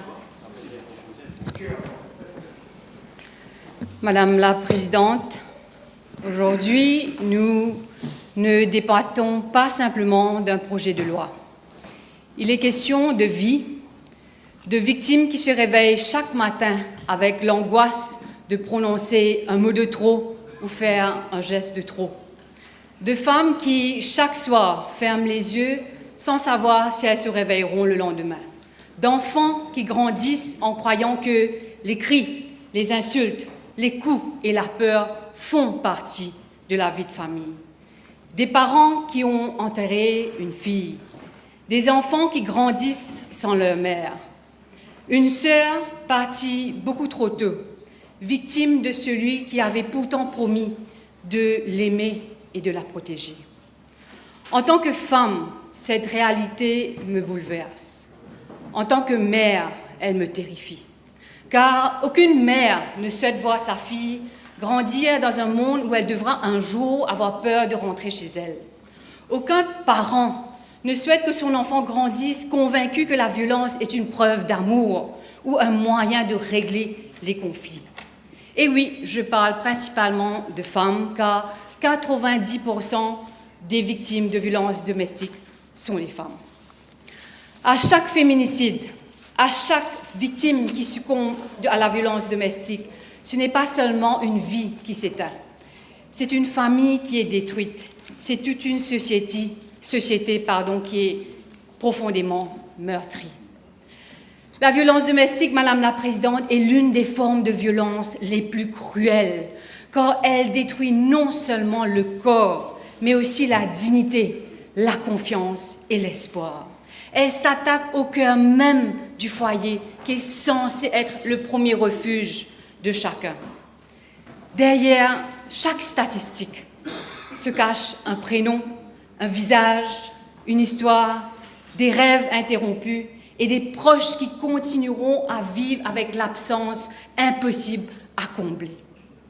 Si nous sommes réunis aujourd'hui, c'est parce que notre devoir est d'empêcher que ces drames continuent de se répéter. Cependant, Madame la Présidente, c'est aussi un fait qu'aucune loi, aussi noble et ambitieuse soit-elle, ne peut garantir qu'aucune victime ne perdra plus jamais la vie sous les coups de son agresseur. Mais ce que cette loi peut faire, c'est intervenir plus tôt, protéger plus efficacement et réduire considérablement les risques que la violence ne s'aggrave jusqu'à l'irréparable. Ce projet de loi marque une véritable évolution dans notre lutte contre la violence domestique. Il ne se limite plus à réagir après les drames, mais adopte une approche globale fondée sur la prévention, la protection, la coordination et la responsabilisation. Pendant longtemps, Madame la Présidente, la violence domestique a été réduite au bleu sur le corps. Pourtant, les cicatrices les plus profondes sont souvent invisibles. Les mots qui détruisent l'estime de soi, le contrôle qui prive de la liberté, les menaces qui réduisent au silence, les privations financières qui rendent toute fuite impossible, les violences numériques qui poursuivent les victimes jusque dans leur téléphone. Je salue donc que ce Domestic Abuse Bill reconnaît enfin cette réalité vécue par de nombreuses victimes et qui élargit la définition des violences domestiques pour inclure les violences psychologiques, émotionnelles, économiques, coercives et numériques. Ce projet de loi place désormais la victime au centre du système de protection. Et il reconnaît que les enfants exposés à la violence domestique ne sont pas de simples témoins, mais de véritables victimes collatérales. Un enfant qui, bien qu'il ne soit pas directement frappé, mais qui grandit dans un foyer où règne la peur, les cris et la violence, subit des traumatismes profonds qui peuvent le marquer pour le reste de sa vie. Et je suggère, Madame la Présidente, un suivi psychologique spécialisé systématique pour ces enfants victimes collatérales de ces violences domestiques. Madame la Présidente, ce projet de loi innove et remplace les Occupation Orders et Tenancy Orders par un Exclusion Order, un mécanisme plus simple et plus efficace. Les dispositifs existants se sont révélés complexes, peu utilisés et insuffisants pour garantir une protection rapide et effective. Pendant trop longtemps, ce sont les victimes qui devaient quitter leur foyer pour se mettre en sécurité avec leur enfant au prix d'un immense bouleversement émotionnel, social et économique. J'ai critiqué cela moi-même à maintes reprises dans le passé et cela me réjouit qu'aujourd'hui, que ce gouvernement renverse cette logique.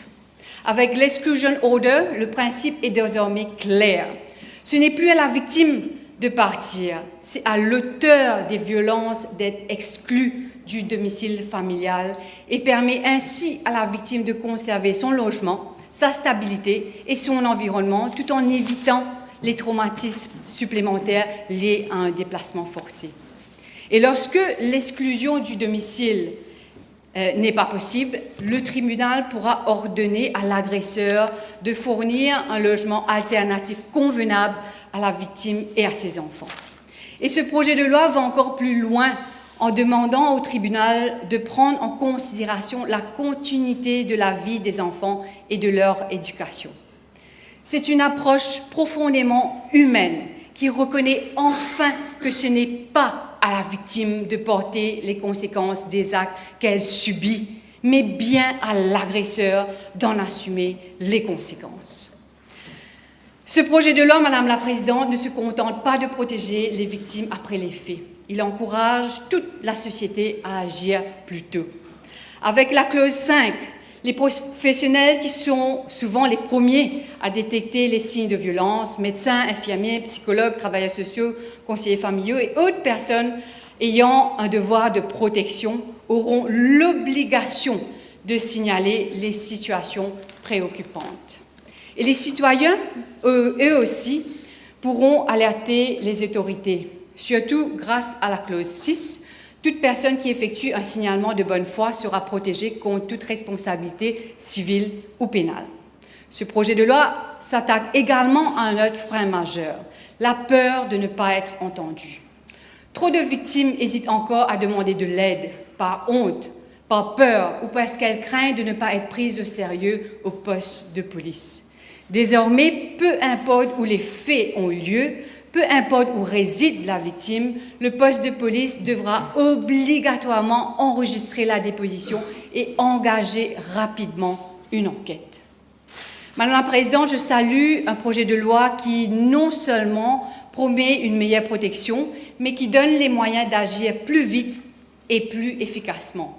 Des procédures accélérées, des ordonnances facilitées par les moyens technologiques, des audiences à distance, une meilleure coordination entre les institutions, un suivi régulier des agresseurs, des sanctions renforcées en cas de violation des ordonnances, ainsi que des programmes de réhabilitation pour prévenir la récidive. Mais la violence domestique, Madame la Présidente, ne trouve pas son origine dans la colère d'un instant. Elle prend racine dans les stéréotypes que nous transmettons parfois sans même nous en rendre compte.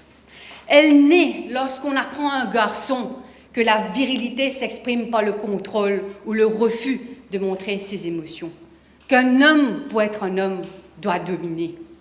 Lorsqu'on leur apprend à nos fils qui vrais hommes par pleurer, qui ces hommes qui portent pantalon dans la case. Elle grandit lorsqu'on apprend à une fille que le sacrifice est une vertu, que supporter en silence est une obligation et que préserver son foyer est plus important que préserver sa propre vie. Lorsqu'on leur dit « il fait ça parce qu'il est content de toi ». Une bonne femme besoin écoute son mari, femme besoin qu'on se place. Elle prospère lorsque la société demande à la victime « qui te fait pour lui lève la mélo, toi ?» au lieu de demander à l'agresseur « qui fait te maltraite de femme ?» Chaque fois que nous excusons un comportement abusif au nom de la tradition, de la culture ou de l'honneur de la famille avec des « qui dit moun pour dire », nous contribuons à perpétuer un cycle qui détruit des vies. Pendant trop longtemps, notre société a banalisé les insultes, le contrôle, la jalousie excessive ou l'humiliation en les qualifiant de simples disputes de couple ou d'affaires privées. Pas le raconte des affaires la case, dit oh. Ces idées transmises de génération en génération ont trop longtemps servi d'alibi à l'inacceptable. Elles ont réduit les victimes au silence, culpabilisé celles qui trouvaient enfin le courage de partir et parfois même conduit notre société à chercher des excuses à l'agresseur plutôt qu'à tendre la main à la victime.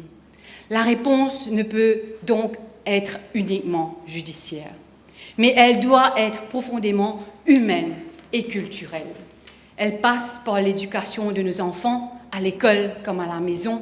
Elle passe par des garçons élevés dans le respect plutôt que dans la domination, et par des filles qui grandissent en sachant que leur dignité, leur liberté et leur sécurité ne sont jamais négociables. Elle passe par des campagnes de sensibilisation, par une parole publique responsable, par des médias responsables, mais aussi par chacun d'entre nous qui avons le devoir de ne plus détourner le regard lorsque la violence frappe derrière une porte fermée. C'est précisément la force de ce Domestic Abuse Bill. Il ne se contente pas de réagir au drame et pose les bases pour s'attaquer à leur cause profonde. Madame la Présidente, au moment de conclure, j'ai une pensée pour toutes ces victimes qui souffrent encore en silence, pour celles qui cachent leurs blessures, pour celles qui ont peur de parler, pour celles qui espèrent encore trouver la force de partir, et surtout pour celles qui ne sont plus là pour raconter leur histoire. À toutes ces victimes, nous leur devons plus que des mots, nous leur devons des actes, nous leur devons ce courage que nous avons eu de changer les lois, mais aussi de changer les mentalités. Car derrière chaque vie sauvée, il y aura une mère qui rentrera chez elle, un enfant qui ne deviendra pas orphelin, une famille qui ne sera pas brisée. Et si cette loi permet de sauver ne serait-ce qu'une vie, alors notre combat au sein de cette auguste assemblée aura déjà eu un sens. Je vous remercie. Merci d'avoir respecté l'horaire. Honourable members, the Deputy Speaker will take the chair.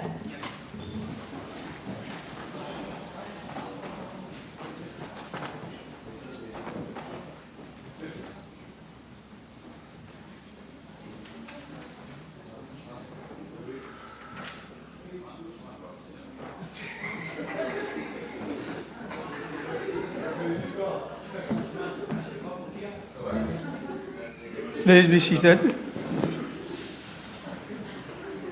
Honourable Savavadi. Monsieur le vice-président, chers collègues, nous sommes réunis aujourd'hui pour la suite du débat sur le Domestic Abuse Bill, un texte qui, derrière sa froide appellation juridique, touche au plus intime de notre société. La vie familiale, le foyer, le lieu où chacun devrait trouver la paix, la tendresse et la sécurité. Trop souvent, hélas, ce lieu devient un espace de peur, de coups, d'insultes et de menaces. Trop souvent, derrière des portes closes, se joue un drame silencieux que la société ne veut pas voir. Ce projet de loi nous oblige à ouvrir les yeux et à affirmer solennellement que la violence n'a pas sa place au sein de la famille. Je tiens à le dire avec force, aucune société ne peut prétendre construire la paix si ses foyers sont des champs de bataille. La paix sociale commence à la maison. Si le domicile devient un lieu de terreur intime, alors c'est tout le tissu social qui se déchire. Pourtant, en défendant ce texte, je veux être très claire. Nous ne sommes pas ici pour opposer la protection des victimes à la préservation de la famille. Bien au contraire, en luttant contre la violence domestique, nous défendons la véritable vocation de la famille qui est d'être un refuge, un espace de respect mutuel, un lieu d'amour authentique et non de domination. Préserver la famille, ce n'est pas se taire face aux coups. Ce n'est pas tolérer l'humiliation au nom de la tradition ou du privé. Ce n'est même pas fermer les yeux sur les enfants qui grandissent dans la peur, croyant que l'amour se manifeste par les cris et la douleur. Préserver la famille, c'est protéger la mère terrorisée, le père humilié et l'enfant traumatisé. C'est oser dire que la dignité de chacun au sein du foyer est sacrée. En ce sens, ce projet de loi est profondément familial. Il défend la famille contre ceux qui la détruisent de l'intérieur. Mais pour être à la hauteur de cet enjeu, nous devons regarder au-delà de la seule répression.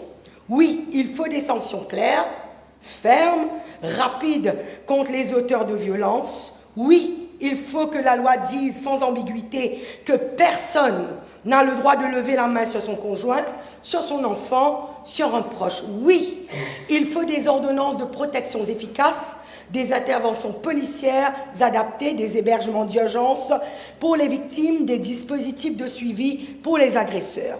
Mais si nous nous contentons de punir à la fin de l'acte sans comprendre, de réagir sans prévenir, nous ne ferons que traiter les symptômes d'une maladie profonde, la culture de la violence. C'est dès le plus jeune âge que nous devons agir. Une société pacifique ne naît pas par hasard. Elle s'éduque, elle se construit et elle s'apprend. Nous devons apprendre à nos jeunes à vivre ensemble, à accepter la différence, à dialoguer plutôt qu'à frapper, à écouter plutôt qu'à humilier. Nous devons, dans nos écoles, dans nos clubs de jeunesse, dans nos familles, enseigner le respect de l'autre, l'égalité entre les femmes et les hommes, la gestion des conflits sans recours à la brutalité. Il ne suffit pas de dire aux enfants que la violence est mal. Il faut leur montrer, par l'exemple, que l'on peut être en désaccord sans s'insulter, qu'on peut être en colère sans devenir destructeur. Quand un enfant grandit dans un foyer où la violence domine, il apprend malgré lui que la force fait la loi, que le plus fort décide, que le cri, c'est le plus puissant que la parole posée.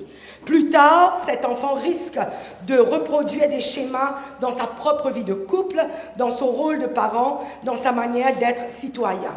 C'est ainsi que la violence domestique se transmet de génération en génération, créant une spirale infernale. Monsieur le vice-président, mettre fin à cette spirale infernale, c'est briser la chaîne pour les générations à venir. En adoptant ce Domestic Abuse Bill, en le complétant par une véritable politique d'éducation de paix, nous prenons nos responsabilités, non seulement envers les victimes d'aujourd'hui, mais envers les enfants de demain. Je veux également insister sur un fléau qui ronge nos foyers et qui nourrit trop souvent la violence domestique, le fléau de la drogue, dont tout le monde en parle. La drogue est une peste moderne qui s'attaque au cœur de nos familles. Elle détruit les personnalités, elle effrite la confiance, elle alimente les disputes financières, elle génère mensonges, agressivité, comportements incontrôlables. Combien de foyers sont aujourd'hui plongés dans la détresse parce qu'un fils, une fille, un conjoint a sombré dans l'addiction? Combien de scènes de violence domestique éclatent sous l'effet des substances, de l'alcool, de la dépendance, du désespoir qu'elle entraîne? On ne peut pas parler sérieusement de protection du foyer sans attaquer de front le trafic de la consommation de drogue qui empoisonne aujourd'hui notre société. Monsieur le vice-président, c'est pourquoi la lutte contre la violence domestique doit être articulée avec une politique courageuse contre la drogue, démantèlement des réseaux, prévention dans les écoles, prise en charge thérapeutique accessible, soutien aux familles confrontées à l'addiction. Une famille qui se bat seule contre la drogue est une famille en danger. Elle a besoin de soutien, elle a besoin d'accompagnement. Protéger la famille, c'est lui offrir des ressources, de l'écoute, des structures capables d'aider ceux qui veulent sortir de la dépendance. Là encore, il s'agit d'empêcher que la souffrance, la frustration et la perte de contrôle liée à la drogue ne se traduisent pas par des gestes violents au sein du foyer.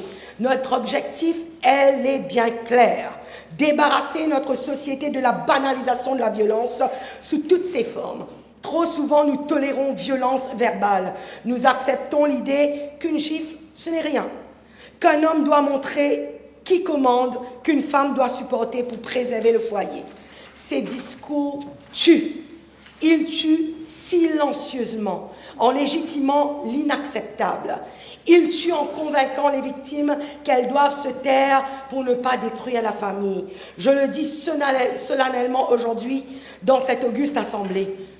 Ce qui détruit la famille, ce n'est pas la parole de la victime, c'est le geste de l'agresseur. Ce qui menace la famille, ce n'est pas la plainte, mais c'est le coup. Le foyer doit être un sanctuaire de paix. Quand une personne, qu'elle soit femme, homme ou enfant, franchit le seuil de sa maison, elle doit se sentir protégée et non menacée. Elle doit se dire: ici, je peux me reposer, je peux être moi-même, je peux parler sans crainte. Le Domestic Abuse Bill doit porter cette promesse.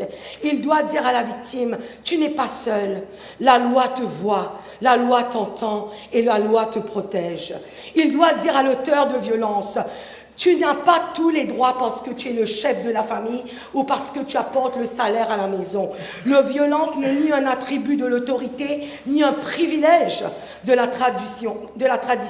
Elle est un délit, elle est une faute grave et elle sera sanctionnée. Il doit dire aux témoins, aux voisins, aux collègues, aux proches: ton silence peut être complice. Tu as le droit et même le devoir d'alerter. Tu n'es pas en train de détruire une famille en signalant des violences, mais tu contribues à sauver des vies. Mais aucun texte, aussi bien écrit soit-il, ne suffira sans une mobilisation collective. Il faut que tous les acteurs de la société soient impliqués. Les forces de l'ordre, les magistrats, les travailleurs sociaux, les médecins, Honorable Mia, les enseignants, les responsables communautaires et religieux, les associations, les médias. Il faut des formations spécifiques pour que chaque policier, chaque infirmière, chaque directeur d'école sache reconnaître les signes de violence domestique, sache accueillir la parole d'une victime sans jugement, sans minimisation. Il faut que les refuges existent en nombre suffisant, que les lignes d'écoute soient joignables, que les réponses soient rapides, concrètes et humaines. Monsieur le vice-président, je rêve d'une société où la famille soit véritablement le premier lieu d'éducation à la paix. Une société où les parents apprennent à leurs enfants non par la peur, mais par l'exemple. Où les conflits du couple se règlent par le dialogue, parfois par l'aide extérieure, mais jamais par la violence. Où les hommes comprennent que le respect n'est pas une faiblesse, que l'égalité avec les femmes ne diminue en rien leur dignité. Où les femmes savent qu'elles ont le droit de dire non, le droit d'être protégés et le droit d'être crus, où les enfants, enfin, ne grandissent plus dans la terreur des nuits ponctuées, des cris et des bris de verre. En soutenant ce Domestic Abuse Bill, nous faisons un choix de civilisation. Nous disons que la force ne fera plus la loi dans l'espace le plus sacré de notre vie. Le foyer. Nous disons que la famille ne sera plus utilisée comme un prétexte pour imposer le silence aux victimes. Nous disons que la paix que nous voulons bâtir dans nos rues, dans nos institutions, dans notre nation, commence derrière chaque porte, chaque salon, dans chaque chambre et dans chaque cuisine. Nous disons que nous voulons pour nos enfants non seulement un avenir économique meilleur, mais surtout un environnement affectif plus sûr, plus juste et plus humain. Je souhaite qu'un jour, notre pays, plus aucun enfant n'ait à se cacher dans un coin de la maison en retenant ses larmes. pour ne pas aggraver la situation, qu'aucune femme n'ait plus à maquiller ses bleus en invoquant une chute, qu'aucun homme victime de violence n'ait plus honte de demander de l'aide. Je souhaite que le mot famille ne soit jamais associé à la peur, mais toujours à la protection et à l'amour. Ce projet de loi ne résoudra pas tout, mais il est une étape décisive sur ce chemin. Chers collègues, notre responsabilité est immense. En votant ce texte, en l'enrichissant, en l'accompagnant de politiques courageuses et en manière d'éducation, de lutte contre la drogue, de soutien aux familles, nous pouvons véritablement changer le visage de notre société. Nous pouvons faire reculer la violence, restaurer la confiance, rebâtir des foyers solides, non pas l'autoritarisme, mais par le respect mutuel. Nous pouvons apprendre à toute une génération à vivre ensemble dans la paix. Avec cette conviction profonde, Monsieur le Vice-président, avec cette espérance, avec la pensée tournée vers toutes celles et tous ceux qui souffrent aujourd'hui en silence, derrière des murs trop épais, que je soutiens pleinement le Domestic Abuse Bill, pour la protection des victimes, pour la dignité de la famille, pour l'avenir de nos enfants et pour une société enfin délivrée de la tyrannie de la violence, à commencer là où la vie prend racine à la maison. Je vous remercie. Thank you, Honourable. Honourable Siban. Thank you, Mr. the Deputy Speaker, sir. I rise to support the Domestic Abuse Bill introduced by the Deputy Prime Minister and the Minister of Gender Equality and Family Welfare. Today is one of those moments in the life of a nation where Parliament is called upon not merely to legislate, but to define who we are as a people. The measure before us is about affirming a fundamental truth that every human being has the right to live free from fear, violence, and intimidation within their own home.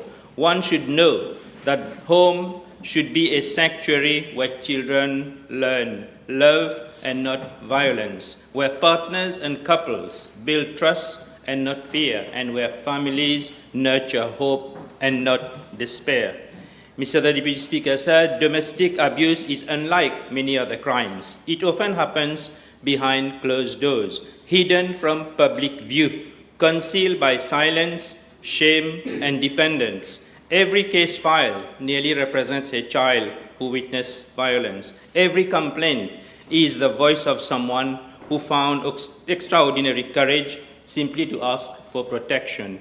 Every statistic represents a mother, a woman who feared returning home. Mr. the Deputy Speaker, sir, as legislators, we cannot measure our success only by economic growth or infrastructure.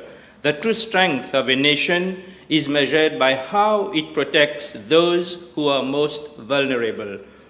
The questions are therefore, why is this bill necessary? How it will improve our criminal justice, and why the bill should have confidence.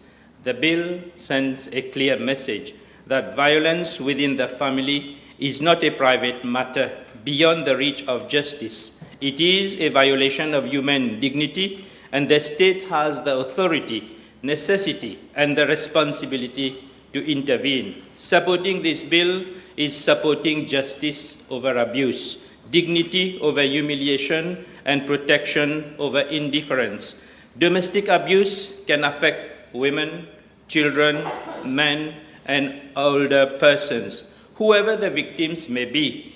Our response must be guided by compassion, fairness, and the rule of law. Mr. the Deputy Speaker, sir, the bill does not merely amend the previous law. It replaces an outdated legal framework with legislation that reflects the realities of modern domestic abuse, with a broader sense focused on prevention, protection, and accountability. Its objective is intended to protect everyone irrespective of gender. It protects women, it protects children, elderly parents, persons with disabilities, and every victim of domestic abuse. Our society has evolved. The law must evolve to recognize that abuse can be physical, psychological, financial, technological, and even coercive. Our legal framework must protect victims from every form of domination. This bill recognizes that abuse is not limited to physical violence. A victim can be imprisoned without chain. Psychological abuse destroys confidence. Emotional abuse and economic abuse destroys dignity and independence. Coercive and controlling behavior destroys freedom. Many victims suffer all these types of abuse long before physical abuse occurs.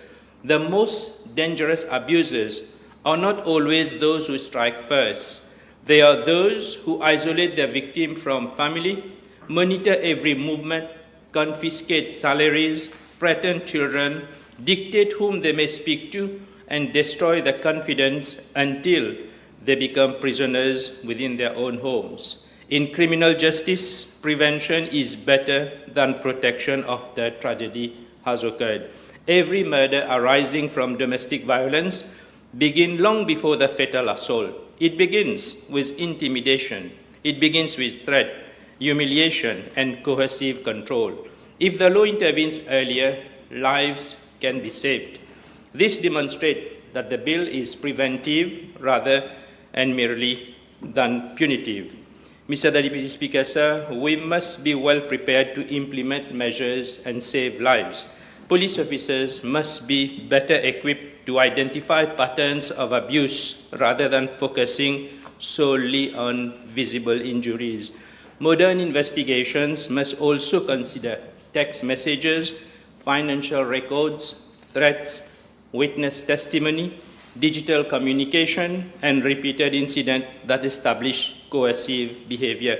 Today, abuse may continue through mobile phones, through social media, through GPS tracking, online harassment, and also constant surveillance. Technology should never become another weapon to be used against victims. Mr. Deputy Speaker, sir, domestic abuse is not only a social tragedy, it can also be an economic burden. Victims lose employment, children perform poorly at school, health care cost increases, police resources are diverted, and productivity declines. Therefore, protecting family is an investment in our nation's future.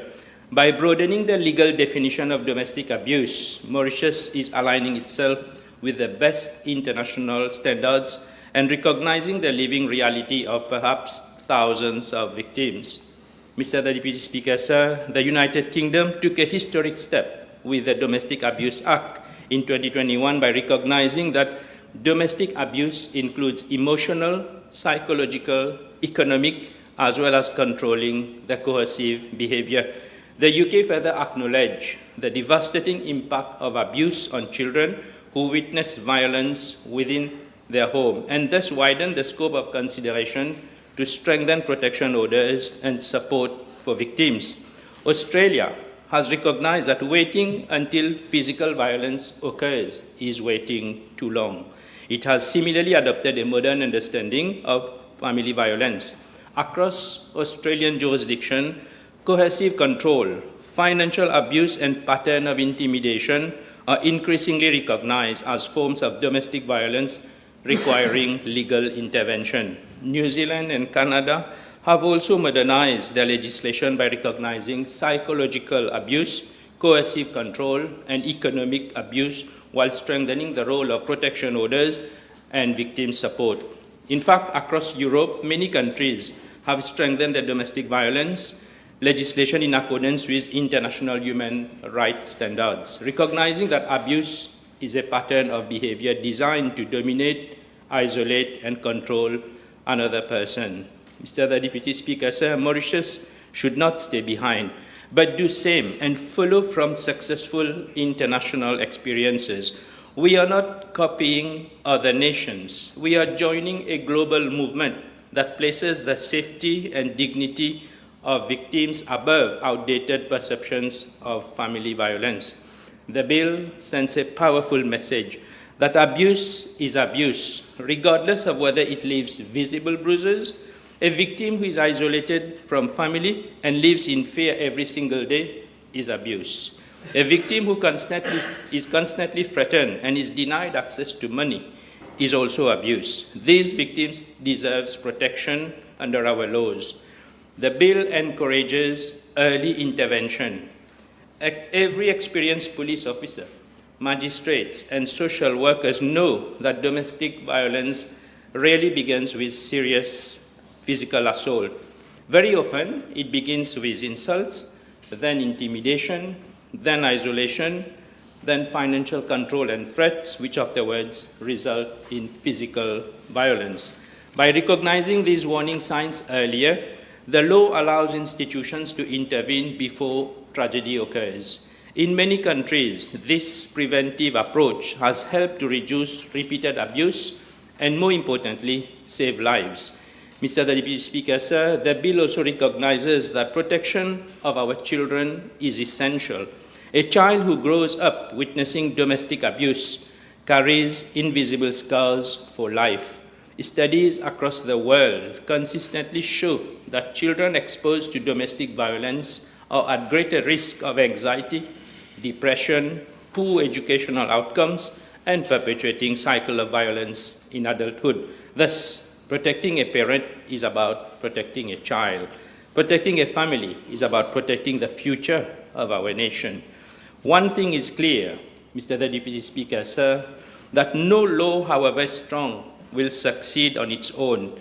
Implementation will be critical, and we are confident that our Deputy Prime Minister will put measures in place to ensure that domestic abuse will be handled effectively. Police officers must receive specialized training. Healthcare and other professionals must know how to identify victims. The judiciary must have adequate resources. Shelters and counseling services must remain accessible. Mr. Deputy Speaker, sir, victims must have confidence that when they come forward, the state will stand beside them and will not leave them to face abuse alone. The state have every duty to protect citizens where violence, fear, and coercion exist. This bill must further be supported by continued investment in public awareness, victim services, rehabilitation programs, and coordinated across government agencies. Today, Mauritius has an opportunity to demonstrate that our legal system evolves with our society. We have an opportunity to protect the vulnerable, uphold human dignity, and strengthen our justice system. Today, across Mauritius, families are asking whether women and vulnerable persons are truly safe inside their own homes. This Parliament has a responsibility to answer that question, not only with words, but with action. Every Mauritian mother and grandparent should know that the law protects them. Every child and every daughter should know that violence and abuse are never acceptable. Mr. Deputy Speaker, sir, before I conclude, allow me to thank the Honourable Prime Minister for prioritizing this bill and the Deputy Prime Minister for introducing this progressive piece of legislation, and the AG's office and all the stakeholders, including staffs of the Ministry of Equal Gender, for their significant contribution towards modernizing our legislation on domestic abuse, and all those who have spoken before me in support of this bill. Mauritius has long recognized as a stable democracy governed by the rule of law. Today, we have an opportunity to demonstrate that we are also a leader through our Prime Minister in protecting human dignity and combating gender-based violence. We fully recognize that the right to live free from violence is one of the most fundamental rights. No citizen should have to choose between personal safety and keeping a family together.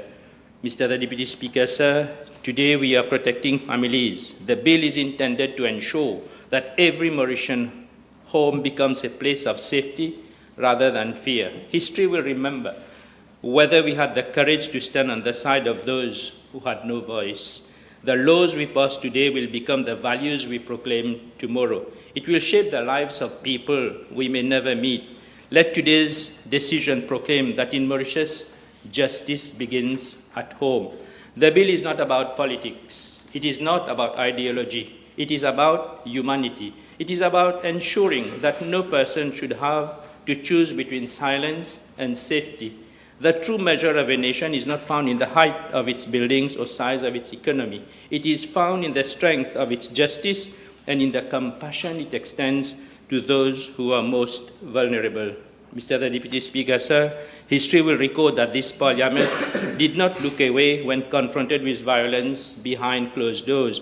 We, in fact, opened the doors of justice. We stood with the victims. We held offenders accountable, and we affirmed that every home in Mauritius should be a place of safety, dignity, and respect. As Dr. Martin Luther King reminded the world once that injustice anywhere is threat to justice everywhere. Today, by supporting this bill, we affirm that there is no place in our republic where injustice will be tolerated, not in our streets, not in our workplace, and certainly not in our homes. With these words, I thank you. Thank you. Honourable François. Merci.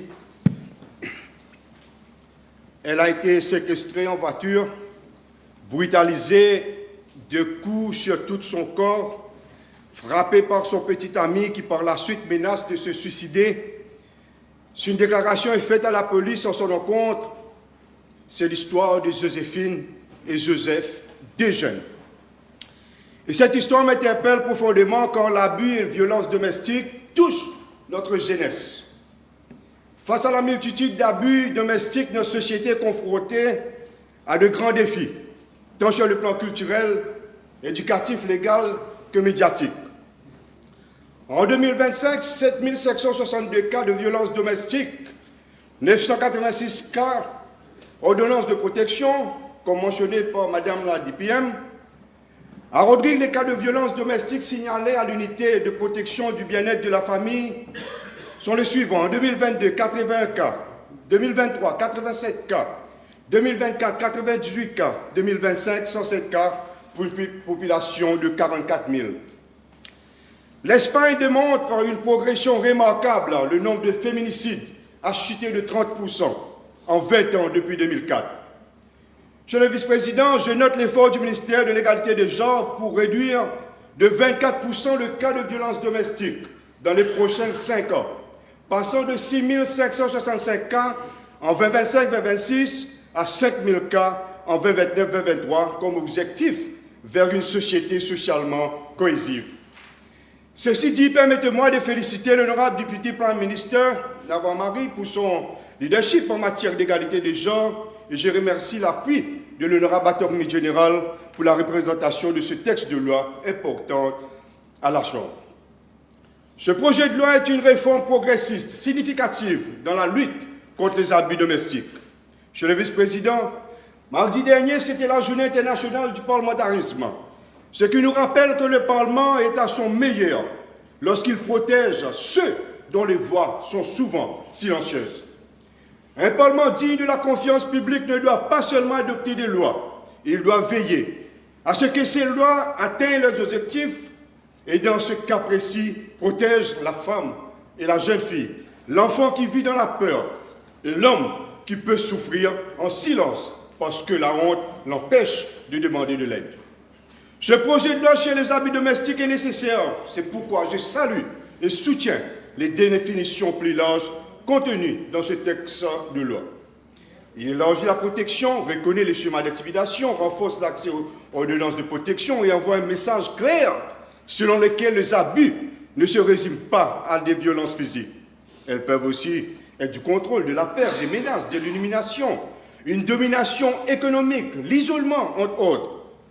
Et pour donner dignité aux victimes et via ce texte de loi, nous avons besoin de logements sûrs, des ONG, des policiers formés et plus de ressources humaines, principalement dans le domaine de l'accompagnement social, sur le plan psychologique, de la réhabilitation, des données fiables, de confidentialité et d'une coordination efficace entre les institutions et des initiatives spécifiques à Rodrigue reflétant notre réalité autonome.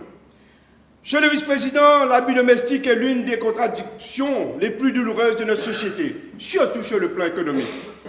Le toit familial devait être le lieu le plus sûr, mais pour beaucoup de personnes, c'est l'endroit où commence la peur ou le calvaire. L'Organisation mondiale de la santé et les Nations unies avertissent constamment qu'environ une femme sur 3 dans le monde connaît une violence physique, psychologique ou sexuelle au cours de sa vie.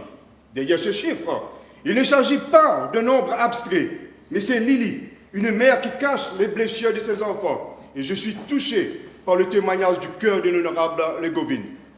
C'est Fifi, une fille qui cesse d'aller à l'école parce que la peur l'accompagne de la maison à l'école, comme l'a justement décrit l'honorable Genga Parsad. Ce sont des enfants qui sont témoins de violence et qui ont besoin d'être spécialisés, car un enfant qui grandit dans la peur peut porter cette peur à l'âge adulte. Le directeur de l'audit offre des recommandations pertinentes concernant l'amélioration et la gestion des services de shelters. C'est Mondo, un voisin qui entend crier mais ne sait pas comment intervenir. C'est Marie, une victime qui peut partir mais n'a nulle part où aller en sécurité. Les abus aujourd'hui, ce sont les téléphones scrutés chaque nuit, les cyberviolences, l'isolement. J'étais témoin de la souffrance d'une famille que lorsque l'un de leurs fils a coupé le contact pendant 3 ans par peur de représailles domestiques. Et aujourd'hui, cet homme est toujours traumatisé. Monsieur le vice-président, une fois que nous reconnaissons l'abus, nous devons être prêts à réagir pour éviter les pièges. Quelques monsieur à Rodrigue, une femme à Rodrigue avec des enfants, sans revenu, et craignant que tout le monde connaisse son histoire, demain matin, se demande où elle va ce soir, sous les menaces de son persécuteur. Une victime ne doit pas avoir de répéter son traumatisme 5 fois dans 5 bureaux différents. Elle doit pouvoir entrer par une porte et trouver un chemin coordonné vers la sécurité. Je propose la création d'une nouvelle unité spéciale de soutien dédiée à l'abus domestique, adaptée à notre taille et à nos réalités. Elle devrait rassembler des policiers formés, des travailleurs sociaux, un psychologue, un soutien juridique, des services de protection de l'enfance, des représentants de la santé et des partenaires communautaires. Cette unité devrait fonctionner selon les protocoles de confidentialité stricte, car à Rodrigue, la confidentialité n'est pas un luxe, c'est le fondement de la confiance, car tout le monde se connaît. Cette proximité peut aussi rendre silencieuses les victimes. Les victimes craignent souvent que la personne au comptoir de la police soit proche ou connaisse l'auteur des faits ou d'être invitée à arranger les choses. Elles peuvent craindre que leur signalement parvienne à l'agresseur avant que la protection ne les atteigne. Monsieur le vice-président, c'est pourquoi la confidentialité, l'éthique professionnelle et la pratique centrée sur la victime doivent être au cœur de la mise en œuvre en lien avec l'article 4, Best Interest Principles. Monsieur le vice-président, compte tenu de nombre de cas locaux, j'observe avec l'indignation le recul et l'échec politique et social devant le retard et l'absence de non-construction de nouveaux logements sociaux concrets depuis 2022 à Rodrigue. Rodrigue devrait également envisager le modèle innovant du logement, Core and Cluster, où les familles disposent d'unités d'hébergement autonomes temporaires, tandis que les services de soutien sont disponibles à proximité. Monsieur le vice-président, le traitement des victimes dépend non seulement de ce que dit la loi, mais de ce qui se passe au poste de police, à l'hôpital, au bureau des autorités et dans la communauté. Que les premiers mots prononcés peuvent soit ouvrir la porte à la protection, soit les fermer complètement. Je recommande des formations continues, obligatoires, pour les agents de police, les personnels de la justice et de la santé, les travailleurs sociaux et les agents communautaires. Nous avons aussi besoin de données fiables et d'un système structuré de collecte. Rodrigue ne peut pas planifier efficacement si nous ne connaissons pas scientifiquement l'ampleur, le schéma, le lieu et la récurrence des abus domestiques. Des données fiables permettront au gouvernement central, à l'Assemblée régionale, à la police, aux ONG et aux services de santé de passer de la réaction à la prévention. Monsieur le vice-président, à Rodrigue, la prévention doit parler le langage de notre société rodriguaise. respecter notre culture. La violence n'est pas une tradition. L'abus, pas de l'amour, n'est pas de l'amour. Et le silence n'est pas la paix. Les défis sont clairs.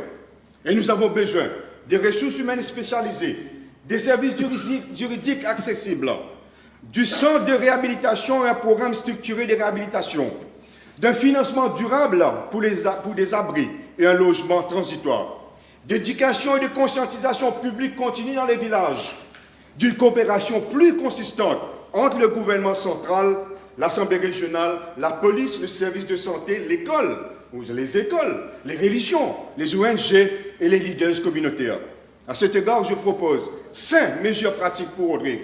Établir une Specialized Domestic Abuse Response Unit avec du personnel qualifié, formé et un soutien social. Créer un système de données confidentielles et de gestion de cas. Développer un logement d'urgence et transitoire sûr. Financer le soutien à la famille et les programmes de réhabilitation pour les auteurs responsables. Renforcer une campagne de sensibilisation publique durable. Monsieur le vice-président, dans son récent discours budgétaire, le docteur NAVARRE-MARIE, Premier ministre, a justement évoqué la reconstruction de la résilience sociale, la promotion de l'égalité des genres, le renforcement de l'autonomisation des femmes et une meilleure protection de chaque enfant contre la violence et les abus. Ce projet de loi nous donne la fondation législative et la volonté politique pour rendre cette fondation plus solide. Je note dans le budget 2026-2027 qu'une somme de 10 millions de roupies est prévue sur le nouvel item Women and Children Solidarity Program, Running Expenses of Halfway Home. I hope a few millions will go to Rodrigue as well. Sur la question des bourses d'études, sur la base du mérite de ces critères, des critères sociaux, un traitement spécifique devrait être offert aux candidats qui attestent de leur statut de victime de violence, à condition qu'elles remplissent toutes les autres conditions prévues par la réglementation en vigueur. Monsieur le vice-président, soyons clairs, un cadre juridique moderne est important, mais une victime n'expérimente pas la justice comme un article du projet de loi. Une victime éprouve la justice lorsque le système est fonctionnel, le téléphone est répondu à temps, la police réagit avec professionnalisme, la Cour de justice agit rapidement, la confidentialité est respectée, les enfants sont protégés et la communauté soutient la victime plutôt que de rester silencieuse. Pour conclure, Monsieur le vice-président, je soutiens ce texte de loi car il élargit la protection contre l'abus domestique et met en lumière les souffrances cachées. Mais je dis aussi avec respect et fermeté qu'il ne faut pas s'arrêter qu'à l'adoption de la loi. Nous devons la mettre en œuvre avec urgence, avec compassion, avec des ressources et avec une collaboration renforcée avec Rodrigue. Que ce projet de loi soit une promesse à nos jeunes filles, la femme et à l'enfant qui ont peur ce soir, à la personne âgée qui se sent impuissante, à l'homme qui souffre en silence et à chaque famille de la République qui mérite la paix dans leur foyer. Et oui, très bien, Madame Annabelle, vous avez plaidé pour la paix. Construisons une nouvelle société où l'amour ne fait pas mal et qu'aucune victime ne reste seule derrière une porte fermée. Monsieur le vice-président, sur ces mots, je vous remercie pour votre mandat. Thank you.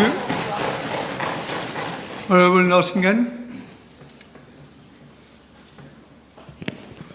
Mr. Deputy Speaker, thank you for giving me the floor.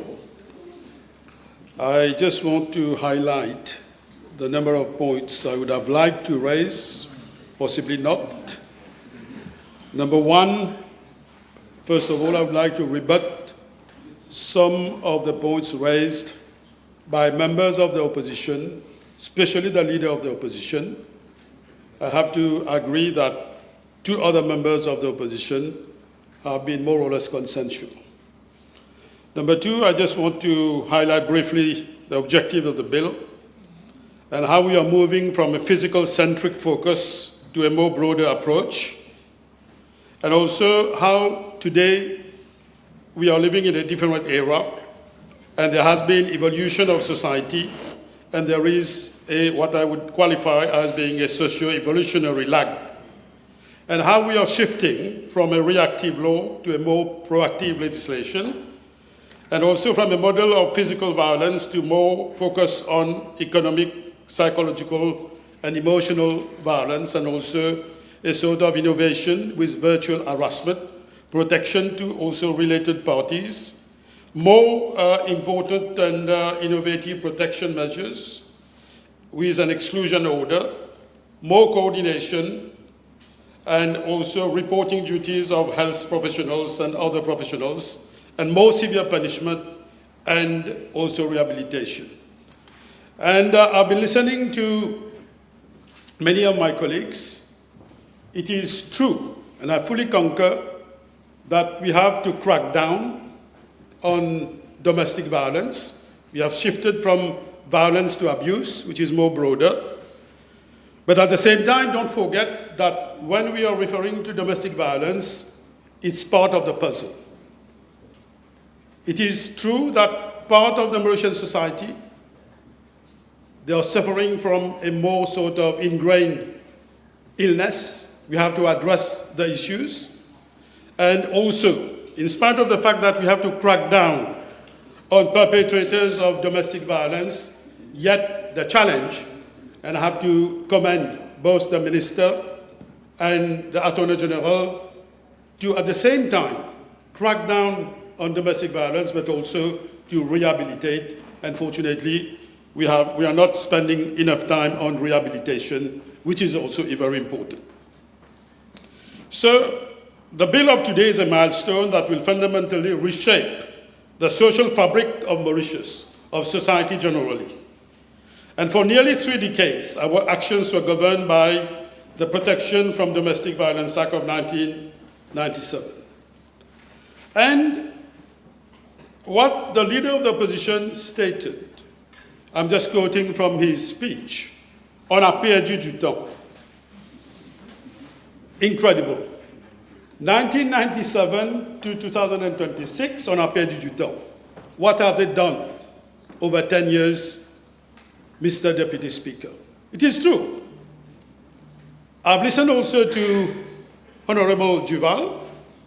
They have brought a sort of amendment in 2016, which has to be commended. But at the same time, this was a patchwork. Whereas this time, the Minister and the Attorney General, they are coming with a very, very comprehensive piece of legislation. The leader of the opposition mentioned also that on n'a pas inclus des offenses comme féminicide et aussi marital rape. But unfortunately, maybe he did not pay heed to the fact that it was already announced that very soon the Attorney General will come forward with legislations by amending the criminal code, and these 2 offences will be taken on board, and this will be a great step forward. And the leader of the opposition mentioned also, raised concerns about health professionals and other professionals flagging suspicious cases. On ne peut pas avoir le beurre et l'argent du beurre, Monsieur le Vice-président. In fact, we should allow health professionals. I listened also to the speech of Honourable Omir. I think health professionals have got a very, very important role to play, and it would be good that this is included in the law. And the leader of the opposition mentioned at some stage of his speech that there is no proper coordination. But this is included in the bill, that there is a sort of panel which is going to be established for the first time. It is true that this was a major sort of flaw in the law of 1997. There was no proper coordination, and this time, both the minister, the technicians of the ministry, and the lawyers at the SLO, they have addressed this issue, and this is being cured. Now, these are the criticisms I have to level against what has been stated by the Leader of the Opposition, but also Mr. Deputy Speaker. Last time also, it seems that we have to go back to the basic. When the bill is being read in Parliament, we have the first reading, second reading, and the purpose of the second reading is for the concerned minister to listen to what the criticisms of members of government, backbenchers also can criticize, nothing wrong in it, and members of the opposition, and the minister was humble enough to say that this is a first step, major step for a comprehensive amendment, reform, not only amendment like they did in 2016, and she is prepared to see how this legislation would be in operation, and she mentioned in a speech that she will be ready in 1 year's time, in 2 years' time, possibly, in light of the practice that if need be, there would be further amendments. We are not going to wait for another 20, 25 years to amend the law. This is how this government is operating, this is how the Attorney General is operating, and this is how many ministers are operating. Well, the Leader of the Opposition also mentioned that maybe we should have more regular reports. That is a valid point, if I told the minister, because you see, I always mention that when it comes to education, when it comes to health, and now for family protection, if we can try to pool our resources, our analysis together, both the opposition and government, this should be a good thing. We can fight on other matters, but on these important matters, I think if we can find a consensus, that will be commendable both to government and to the opposition. This is very, very important. Now I mentioned that two of the members of the opposition made some very good remarks. Honourable Joanna Béranger, agreed that this is a good law. It is not perfect, as mentioned by the minister, yet it can be improved in 1 or 2 years' time. And she mentioned that on a donné une décoration à Madame Natacha Panin, et croyez-moi, on a donné ça avec conviction, de par la grandeur de cette dame, et aussi par le contenu de ses livres. Donc, ce n'est pas seulement une opération com, et we believe in it, and this is why this law is coming at the right time. And of course, the Honourable Duval mentioned about resources. I'm sure that in spite of the difficult situation with the previous government left us, number of scandals, no need for me to mention all these scandals, I'm sure both the Prime Minister, who is also the Minister of Finance, and the Minister will find resources. It is true that we have to find resources, we have to find more money, and on one point which I agree with Honourable Duval, there is a need for training. Training of the officers of the ministry, that's point number one. But nobody mentioned as if we are scared. I fully respect separation of powers. I fully respect that principle. But at the same time, some years back, we passed a law for the training of magistrates. You see, magistrates, jurists, whether you're barristers, you're a jurist, you're a professor of law, you know the law. Some people, they read around, they know much more than the law. But according to me, it is not enough. The Institute of Judicial and Legal Studies, unfortunately, up to now, has not been involved in the training of magistrates. And it is important to give a very important dimension of psychology and sociology to our magistrates and members of the judiciary. This is where, at times, the minister, the officers of the Ministry of Gender and Equality, is not necessarily responsible for what is happening.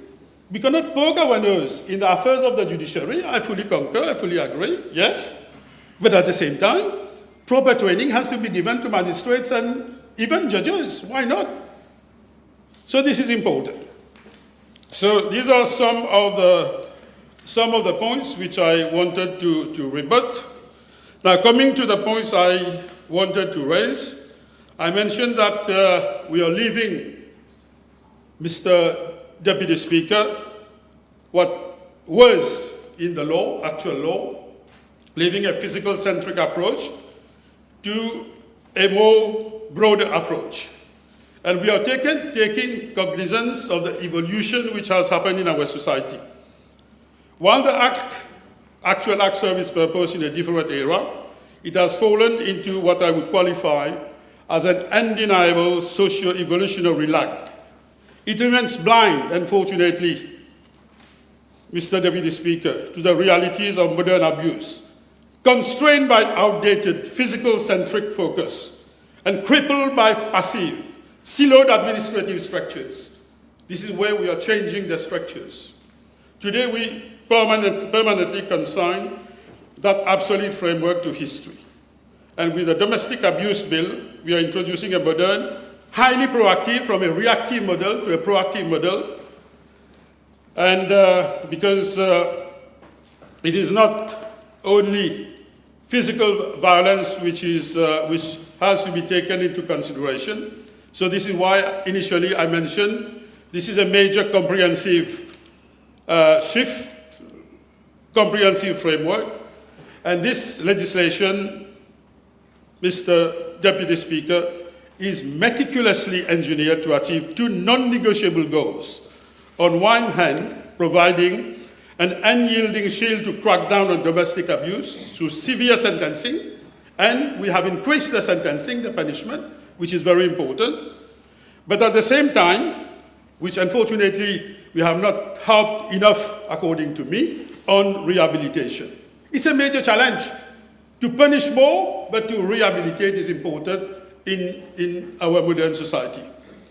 And as I mentioned before in my earlier speeches, Mr. Deputy Speaker, referring to the famous jurist Roscoe Pound, we have to strike a balance in the law. And this is a major challenge. Security of women, but also the future of society. This is one point where one member of the opposition mentioned also that we have to be careful with what we call mediation. According to me, yes, I agree. We have to be careful with mediation. But at the same time, we have to bring a stratification, a classification among the sort of physical abuse or other sort of abuse. Because we do not want to break down families also. For each and every type of violence, which I'm not condoning, I'm not condoning any type of violence. But at the same time, when I referred to striking a balance in society, we have to strike the balance. We cannot, for each and every even simple act of violence, emotional or psychological violence, we don't allow mediation and we allow the family to break down. Because in the medium term, in the long term, what will happen? We'll have so many broken families, and then you will have more violence in society. So this is where I think a sort of balance has to be struck. So let me be entirely clear, Mr. Deputy Speaker. Domestic violence is not just about physical blows or visible bruises. Abuse is a systematic campaign of domination, isolation, and control. And the greatest flaw of the 1997 Act was its restrictive, physical-centric framework, as I've mentioned, and which completely ignored the insidious ways abusers destroy the autonomy of the victims. So this is where the bill marks a radical shift from a violence-based model to a coercive-based protection framework. And under Section 2 of this new law, we have dramatically expanded the definition of an act of domestic abuse to fully encapsulate its modern and complex variants. Economic abuse, very important. We are criminalizing this time economic abuse. It is now a crime to cause a victim, for example, to be dependent on the related person. You have 2 minutes to conclude. By isolating them from support, exploiting their resources, sabotaging employment or training opportunities, or forcing them into debt coercion. It is equally illegal to restrict access to joint digital financial platforms like debit cards or basic household necessities. No abuser will be allowed to use economic dependency to trap a victim in silence. I already highlighted also, Mr. Deputy Speaker, about psychological abuse, also virtual harassment. And also we have also enlarged the scope for related parties. Even protection will be given to grandparents. And so we have also beefed up the protection measures, as I mentioned, more state intervention. We have also reduced the delays, which under the purview of the actual law was 14 days, as mentioned by Honourable Omir. So all these improvements are being made, and we are also introducing some more new protection measures, and where the magistrates and the judicial officers can use online methods to issue these orders, these protection orders and new orders. So I mentioned also about reporting duties by professionals. So, Mr. Deputy Speaker, this is a very, very important bill which has been worked out in a very comprehensive manner. And what is good also, the Minister has mentioned, has underscored that after 1 year, 2 years, in light of the experience that we will be having from the operation of the law, she will be ready to have a fresh look at it. And I fully agree also that training of officers is crucial. Giving more financial means to the ministry is very important, because we don't want the law just to be beautiful on paper, impressive on paper. We have to act upon it. So this is a very good bill. I won't say excellent, because we have to keep room for improvement. This is why I'm strongly commending the bill, Mr. Deputy Speaker. Thank you. Honourable Babuam. Deputy Speaker, sir, this is without doubt a legislation whose time has come. For far too long, victims of domestic abuse have suffered in silence.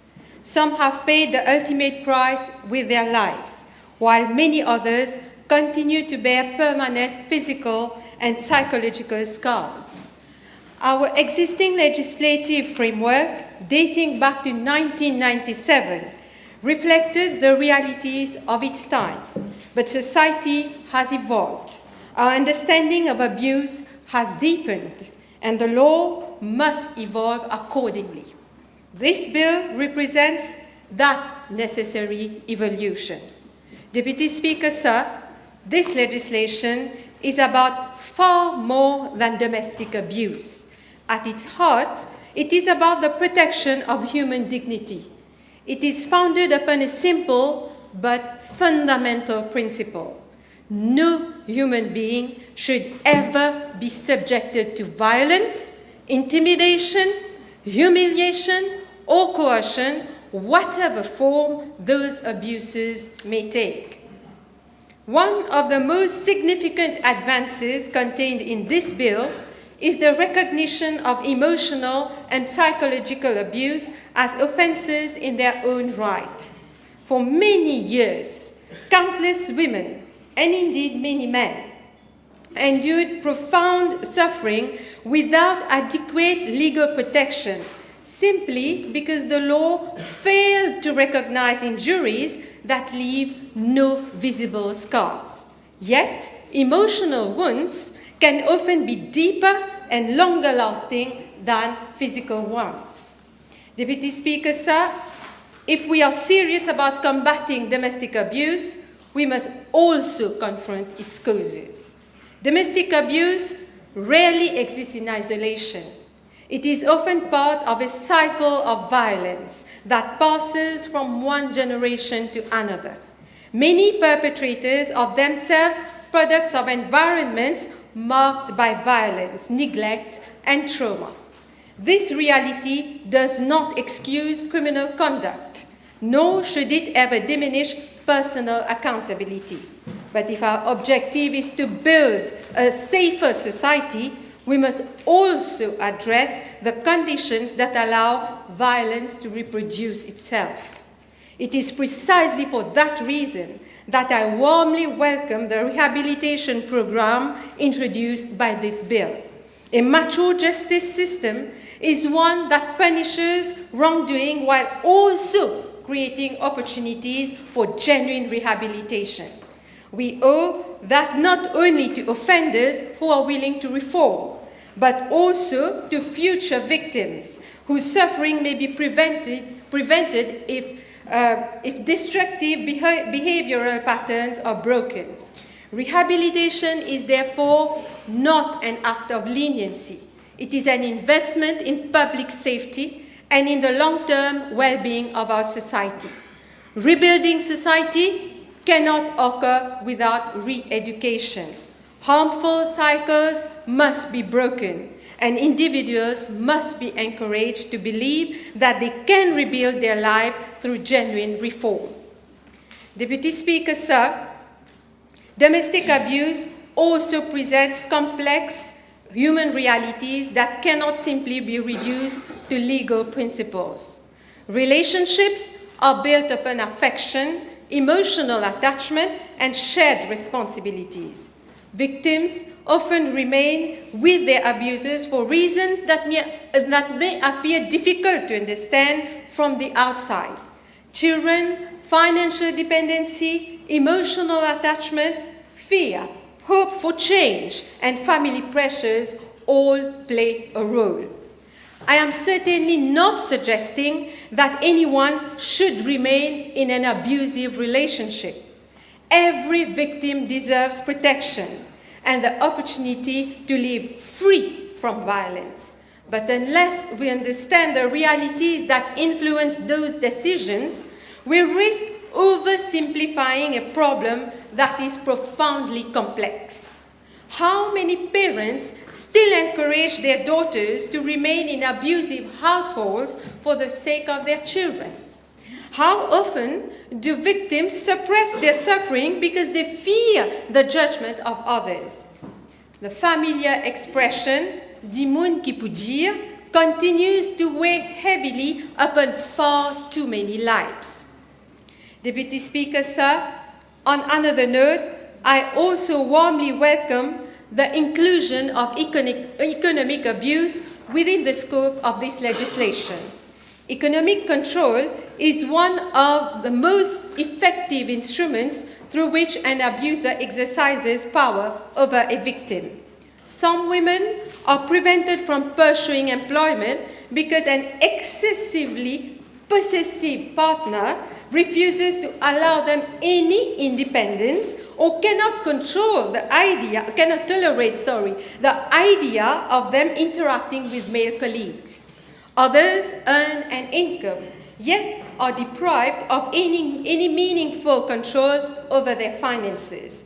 They are made to bear all the household expenses while the man spends his money on everything else. She has no savings. She bears her pain in silence and keeps being beaten and criticized. She will not go back to her maternal home, either because she does not want to become a burden. She cannot buy or rent a house because she has no money. The truth is bitter, Deputy Speaker, sir. No money often means death. The uncomfortable truth, Deputy Speaker, sir, is that financial dependence can become a trap from which courage alone cannot provide an escape. Some victims may seek refuge in shelters. Others may not consider that option suitable or available. It is therefore encouraging that the Honourable Minister, Shakil Mohammed, has assured this House a few weeks ago that victims of domestic abuse will receive special consideration in matters relating to housing. That commitment deserves recognition because financial independence and secure housing are often the first steps towards freedom. Monsieur le Vice-président, je voudrais maintenant aborder un autre phénomène de notre société moderne qui mérite toute notre attention. Il fut un temps où les rumeurs se propageaient de voisin à voisin, puis elles se transmettaient au téléphone. Aujourd'hui, elles se diffusent instantanément sur les réseaux sociaux, amplifiées devant des milliers d'inconnus. Nous voyons de plus en plus de personnes publier des vidéos ou porter publiquement des accusations contre leurs conjoints, anciens ou actuels, dans le seul but de les humilier aux yeux de tous. De tels agissements causent un préjudice psychologiquement considérable, non seulement aux victimes, mais également à leurs enfants et à leurs proches. L'état de droit existe précisément parce que les sociétés civilisées ont rejeté la justice rendue par l'opinion publique. Pourtant, les réseaux sociaux ont, à bien des égards, recréé un environnement où certains se considèrent comme enquêteurs, procureurs, juges et bourreaux. Derrière l'anonymat de faux profils, des individus alimentent des campagnes de harcèlement à coups d'insultes, de moqueries et de commentaires incessants, sans mesurer les conséquences parfois dévastatrices de leurs paroles. Ils jettent la pierre en toute impunité, tandis que les victimes et leurs familles continuent de souffrir. Je salue donc les dispositions de ce projet de loi qui érige en infraction l'utilisation des moyens de communication électronique et des plateformes numériques pour faire du chantage, harceler, menacer ou intimider une victime, notamment par la diffusion de contenus offensants ou à caractère intime. Cela étant dit, Monsieur le Vice-président, je suis d'avis que notre arsenal juridique doit continuer à évoluer. Nous devons également nous interroger sur la responsabilité de ceux qui participent sciemment au harcèlement en ligne par des commentaires malveillants et préjudiciables. Notre Constitution garantit à juste titre les droits et libertés fondamentaux, mais tout droit s'accompagne nécessairement de responsabilités. La liberté d'expression n'a jamais eu vocation à devenir un permis de porter atteinte à l'intégrité psychologique d'autrui. Deputy Speaker, sir, another important improvement introduced by this bill is the expansion of those who may be held accountable for domestic abuse. Too often, perpetrators escape legal consequences simply because they no longer lived under the same roof as their victims, or because their relationship did not fall within the restrictive legal definition. Abuse does not cease merely because two individuals no longer share the same address. Violence, intimidation, and coercion frequently continue long after relationships have ended. I therefore commend the broader definition adopted by this bill, which better reflects the realities experienced by victims. I also wish to highlight another important aspect of this legislation. A child who commits an act of violence against his or her parent will now fall within the ambit of this law. It adds to the legal provisions of the existing Protection of Elderly Persons Act. This is particularly significant in protecting our elderly citizens who deserve to live in dignity, safety, and peace.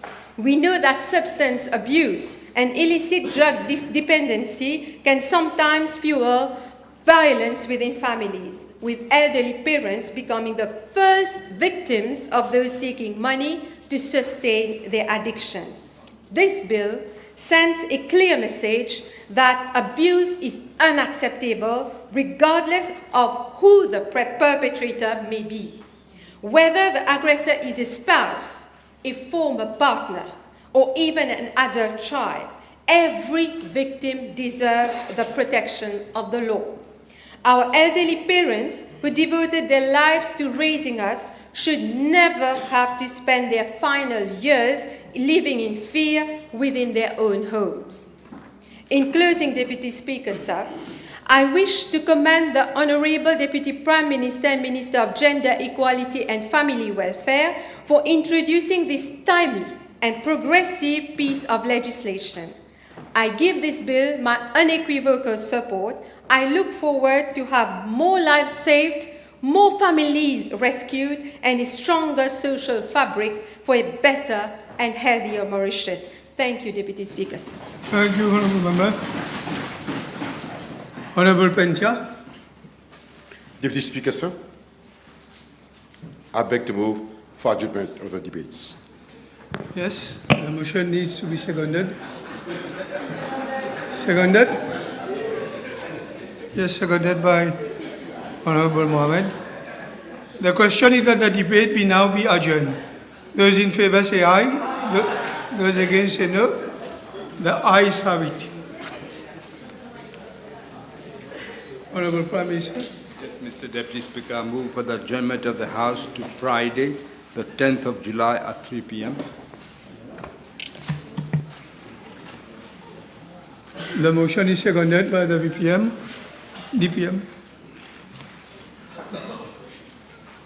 The question is that the House be adjourned to Friday, the 10th of July, 2026, at 3 p.m. Those in favour say aye. Aye. Those against say no. The ayes have it. The House stands adjourned. You are ready. Merci, Monsieur le Vice-président. Mon adjoint matin est adressé à Monsieur l'honorable ministre de l'Agro-Industrie, le Dr Boulel. J'ai fait la voix des éleveurs de porc de Rodrigue pour demander de faciliter l'exportation des cochons sur pattes jusqu'à que la chaîne porcine de l'abattoir de Bédiamant soit équipée pour permettre l'abattage de porc selon les normes établies par les différentes législations en vigueur à Maurice. Cela va permettre la transformation et l'exportation des carcasses sur le marché mauricien régional. Il y avait un surplus de plus d'environ 3000 têtes de porc en début d'année. Pour les éleveurs de Rodrigue, ce sont des pertes économiques décourageantes avec des coûts exorbitants pour les aliments. On ne peut pas laisser mourir ce secteur économique vital pour Rodrigue. Je demanderai à M. le ministre s'il peut intervenir rapidement auprès de toutes les autorités concernées, nationales et locales, pour trouver les solutions nécessaires pour soulager nos éleveurs de porc de Rodrigue. Et c'est urgent. Je vous remercie. Thank you very much. I do understand the urgency of the matter, but my good friend would realize that there's no live movement of pigs between the two, between Rodrigues and Mauritius, and we put a lot of premium on the autonomy of Rodrigue. We'll look at this issue in a very comprehensive matter. I cannot at this stage make, create unnecessary expectation, but you can rest assured it will be addressed, and we need to collaborate and see how best we can improve the livelihood of pig breeders. Je vous remercie. Ma requête s'adresse au ministre de la Santé. Des mandants de la circonscription m'ont signalé que depuis un mois, le médicament fluorouracil, 5%, prescrit dans le cadre de chimiothérapie, n'est plus disponible au National Cancer Center. Je lui demanderai donc de bien vouloir faire de sorte qu'il soit disponible, ou alors communiquer quand ce sera possible qu'il soit disponible, ou alors de bien vouloir donner des alternatives pour ne pas compromettre le traitement des patients. Je vous remercie. Mr. Deputy Speaker, so I'm aware of this problem. There is a shortage in the market also. I'll try to do the needful as early as possible. Honourable Babulal. Thank you, Mr. Deputy Speaker. So my question is to the Honourable Minister of Local Government. Honourable Minister, there is a public outcry from the inhabitants of Carmarsla in relation to the construction of a regional cremation. They have already served a mise en demeure to the District Council of Flac. They fear that this will cause serious health hazards as it is less than 150 meters from their houses. Can the Honourable Minister find out if all the permits have been obtained and if an environment impact assessment has been done in relation to the risks to their health? Thank you. Mr. Deputy Speaker, sir, I take note of this request. I can table that answer later on. Thank you.